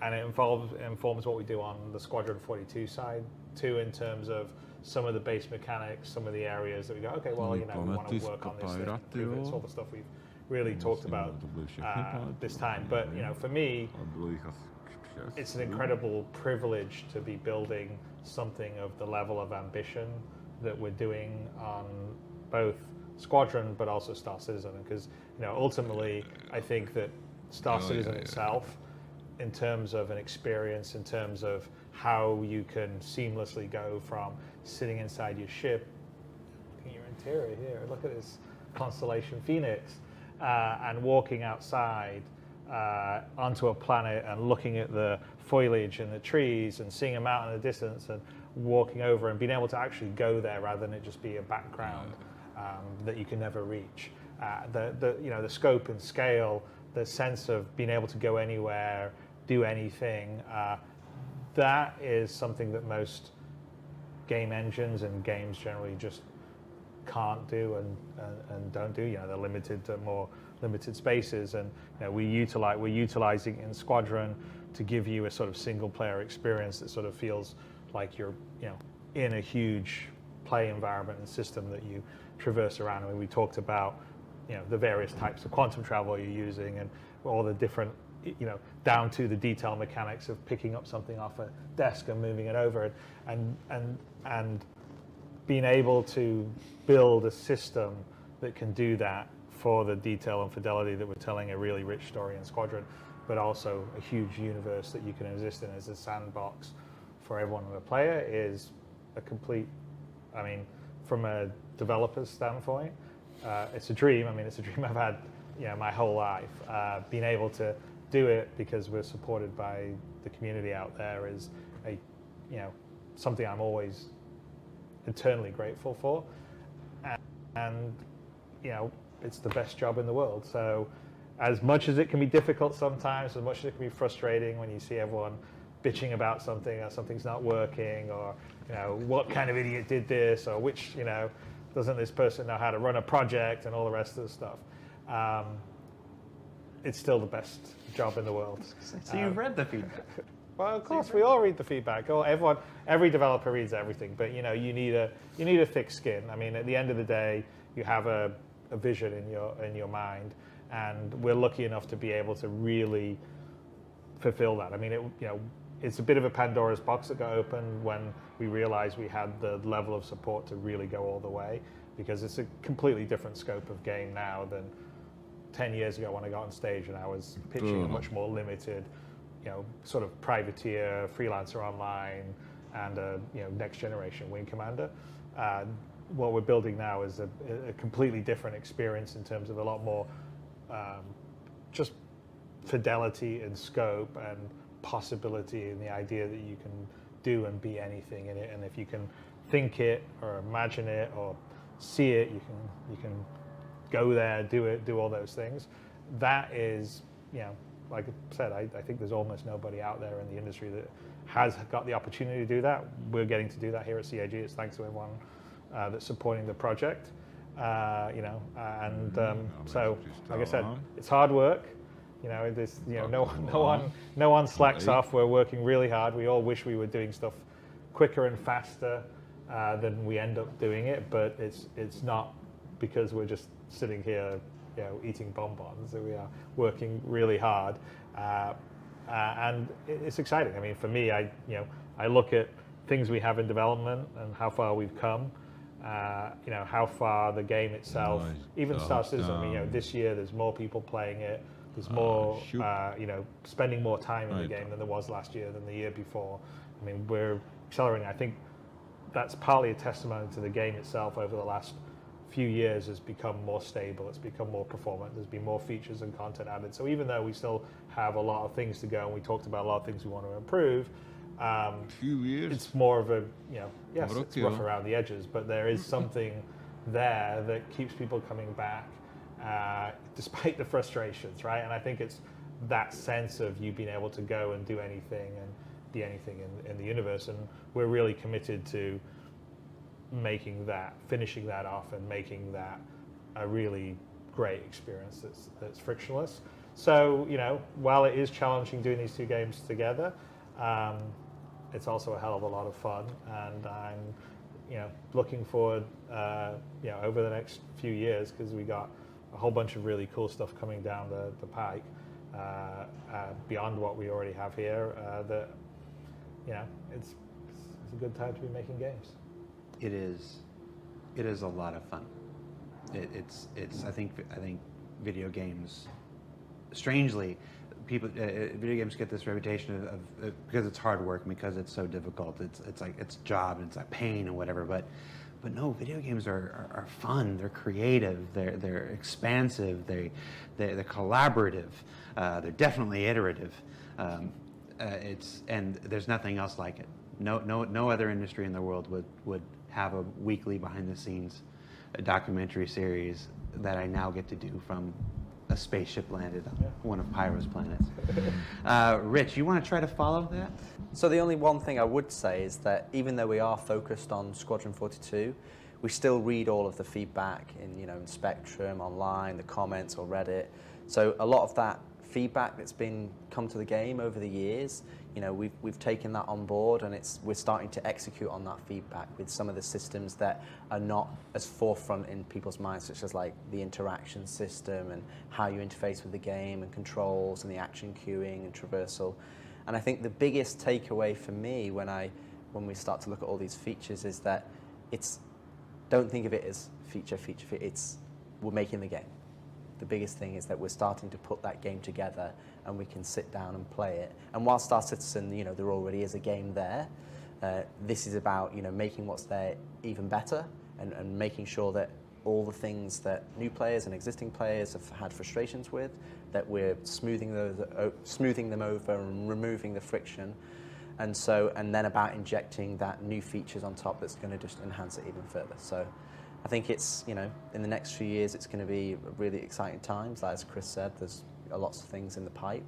And I think some of the things that come online will be real game changers to not necessarily what you do, because that's going to be delivered by the content and the features and ships, but how you do it and how you interface with the game. And I think that's going to be a huge improvement. And I think that will, you know, I think if you're a developer, it's something that's really important, because you've got to make sure that your game is, if they're not talking about that aspect of the game, then you've done it right. And I think that's where we're getting close on at least on Squadron 42, so that we can then map that over to the PU. And then, of course, the only thing I want to add is that everything you've seen here today is work in progress. We've removed some of the locations and aspects where you've seen them to protect for spoilers and story elements of the game. But all this stuff is coming to the persistent universe at one point. The stuff we've been able to show you, the stuff we haven't been able to show you today. And if you were surprised by the skills part in particular, like we just kind of snuck that in there before the Moby-Glass, rest assured we will be following up on the skills conversation with visuals and a more in-depth discussion of how that'll work and how you'll interact with that and stuff as we get closer to being able to do so. So if you've already gone to Spectrum or Reddit or your YouTube thumbnail and added little red laser eyes to Richard Tyrer, that last part's okay, but everything else, we just ask that you hang tight and give us the benefit of the doubt. It'll be fine. So yeah, so thank you, Chris. Thank you, Rich, for taking the time to talk a little bit of Squadron 42 with us and how it'll affect the PU. We are just about to wrap up our entire CitizenCon day here. But before we do, I want to throw it back to a video that we opened today's show with. It was a bunch of our developers and staff at our 5 studios around the world talking about their favorite things of the Star Citizen community. So we'd like to play that for you one more time, and when we come back, we'll put this whole baby to bed. So take a look. Tell you what my favorite thing about the community is? What am I going to say? It's going to sound cliche, but they believe as much as we do. I love them because they continue to support us. It's the only thing that's kept me going. I've seen a lot of games and I've seen a lot of invested players, but they're right there with us throughout the whole process. It's unlike anything I've ever worked on. The thing I really like the most about the community is how welcoming they are. To new players entering the verse for the first time. New players come every day, and I find that they're always happy to show people the ropes. I found it very wholesome. When I first did the CitizenCon, where I got to fly the Carrack, everyone was so supportive, and the cheers I got when we were flying through that wormhole was unbelievable. Their effort they put into, like their creativity. Such as building a simulator inside of an entire RV or... Machinimas. I love watching them on my lunch break. I enjoy watching the videos on the content. There was one recently on Twitter where it was like the 100 players entering the atmosphere that just looks really grand. I love all the memes. Some of the incredible fan art and passionate drive that you see come out of them is fantastic. How they come up with crazy ideas each and every day and surprise me. I really like all the crazy shenanigans they get up to in the PU. I can't cuss, can I? The new and exciting ways they find to break shit. Just the random stuff that you do. It's not like the gameplay we intend. People doing crazy stunts in their ships. I'm from the character team. That's why I think it's cool when they show off all the ships, because that's really the only time I get to see them. They create the community by themselves, and that's really, really cool.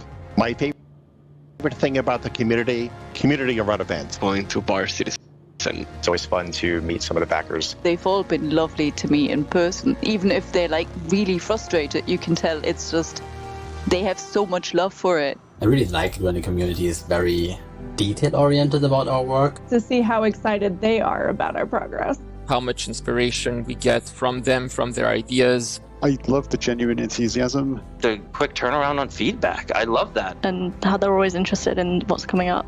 I especially appreciate the people who are able to keep track of dates. They, call us out. It really impacts our decision-making process for, what did we do right? What did we do wrong? It is the most rewarding thing in the entire development process. We're not making the game alone. We're making it with the community. Still keep fighting us. They really do make all this possible. I'm living the dream. We all are. My favorite thing about the community, it'd be impossible for me to narrow it down to one. And if somebody said you had to, I'd probably just turn and walk away. And the community is at the heart of everything that Star Citizen is. So we've got one final addition before we wrap this up. The Community Hub was first introduced way back when, in 2015, 2016. I thought I had it, but I'm realizing I don't remember. It's needed some love, some TLC, some extra handling for some time. And finally, we're about to roll out Community Hub 2.0. So I'll throw it to Tyler and our friends at Turbulent to tell you more.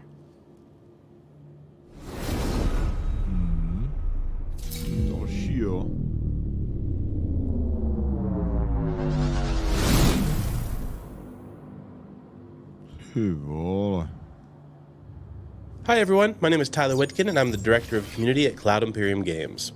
Each and every day we're taken aback by the tremendous amount of creative community content coming from all of you.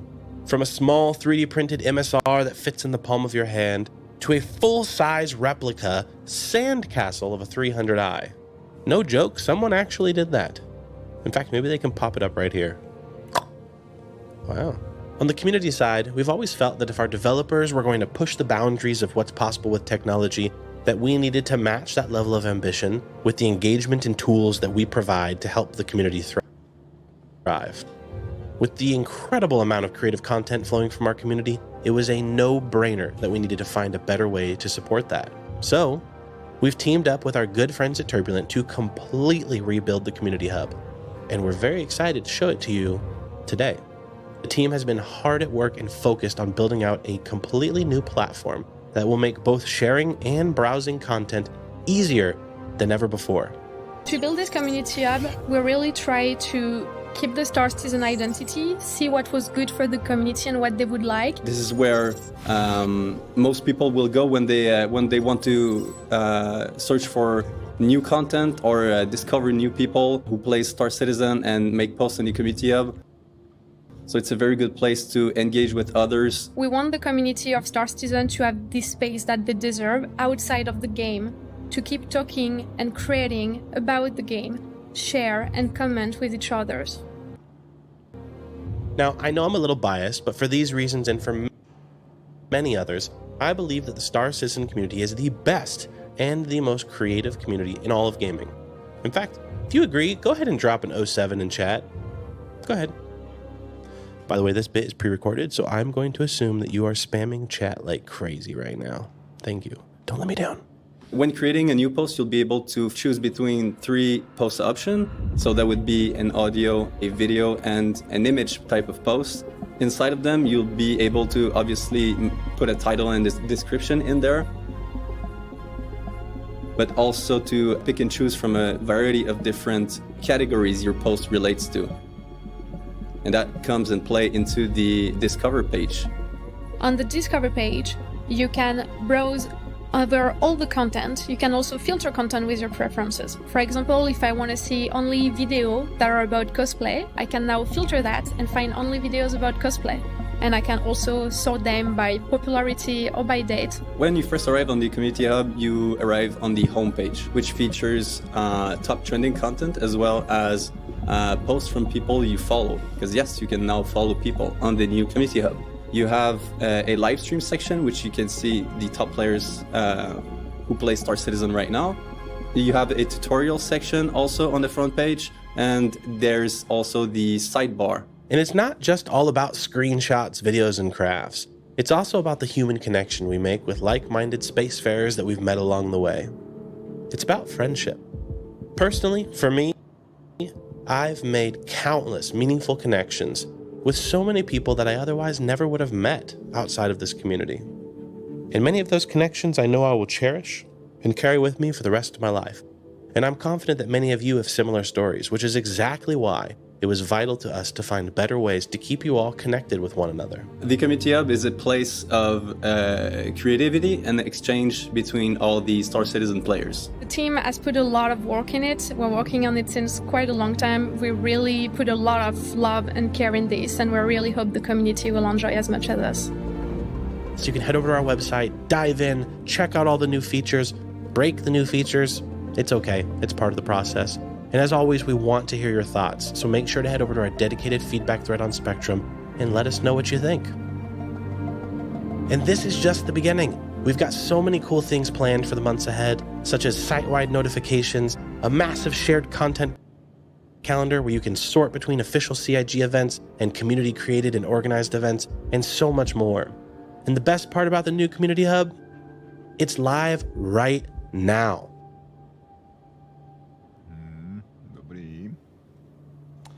And if I'm not mistaken, that new version of the Community Hub should be pushing live right about now.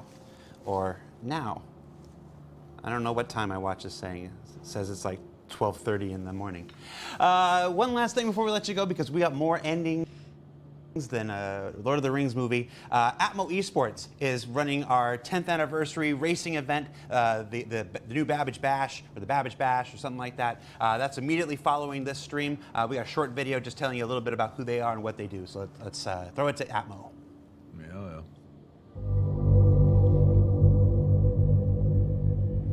Atmo Esports operates a little differently. Born from emergent community events like the Daymar Rally, the natural progression was to create esports events within an emergent environment and provide tournaments for esports teams in a unique way. All right, here we go. Every step you can count on me. Every step you can follow me. Whoa! Oh, baby, look at this race starting, guys! Atmo volunteers create events within massive sandbox gaming environments, and we work with talented community gamers to supply supporting roles such as camera crew, shoutcasters, event organizers, and so much more. Our team is a group of passionate professionals from all over the world, all with gaming in their veins. We operate purely online, and everything we do is created collaboratively. It's gonna change the way we play the game.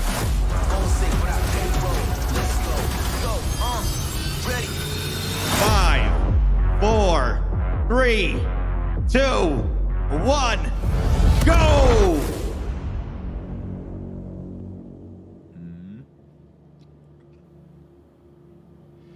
And well, that's it. Another CitizenCon in the bag. The debut of our new home for our evergreen, recurring weekly video content for the foreseeable future. I hope you enjoyed it. There's a ton of information that I'm sure is going to feed our content creators in the community for months and months to come. But the last word on things shouldn't come from me. Let's throw it over to the peanut gallery, to our steam group of guests and visitors. Chris, hold on, let me get in here. There we go. Get in here, get in here. Hey, what do you want to say? I think I've said quite a lot already. I don't really need to see that much more. You can do like 15 minutes more. Well, let me start with back in 2012. All I'm going to say is that we wouldn't be here without all of you out there that have supported us over these years and believed in the project and the world and the universe that we're doing. I know everyone that meets everyone from the community out here really appreciates the sense of support and love that everyone puts in from your side and also from our side into the project. So we really appreciate that. This year's CitizenCon didn't quite have the big flashy demos that we've had in the past, but that's mostly because we've got a huge amount of people heads down working on getting Persistent Energy streaming out and 3.18, which hopefully we're going to go to Evocati this coming week, right, Aaron, we think, maybe? We're absolutely working on it. All right, so we'll see Guillaume over here. He's not Mike, so he can't really say much. But he's our Director of Development on Star Citizen Live. So we're working hard on that for this year, and that's going to be a massive patch with a lot of really cool features and gameplay in it. And of course, we're working very hard on Squadron 2. But it's been a great time. It's been an amazing ride so far. I'm looking forward to the future. So you did get someone to be twinsies with you. Yes. There you go. And thank you very much. Happy birthday, Star Citizen. Happy birthday, the community. Happy birthday, Happy birthday. Star Citizen. Ty vole, 10 let, no. Cheers. Let's throw it to Atmo. Bye, everybody. Goodbye. See you next year. Bye, everyone. Cheers. Jo, díky za sledování. Taky. Jestli to se mnou tady někdo vydržel, nevím, moc bych se divil. Nicméně díky, že jste tady byli. Já si dám malou pauzičku a za chvíli začnu zase lootovat.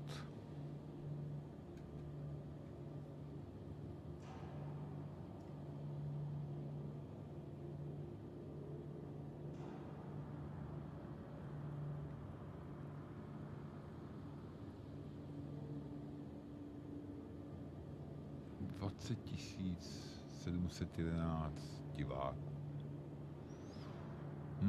To je slušný docela, no.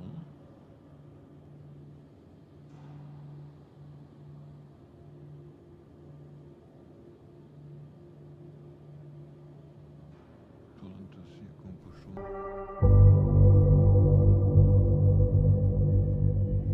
Atmo Esports operates a little differently. Born from emergent community events like the Demo Rally,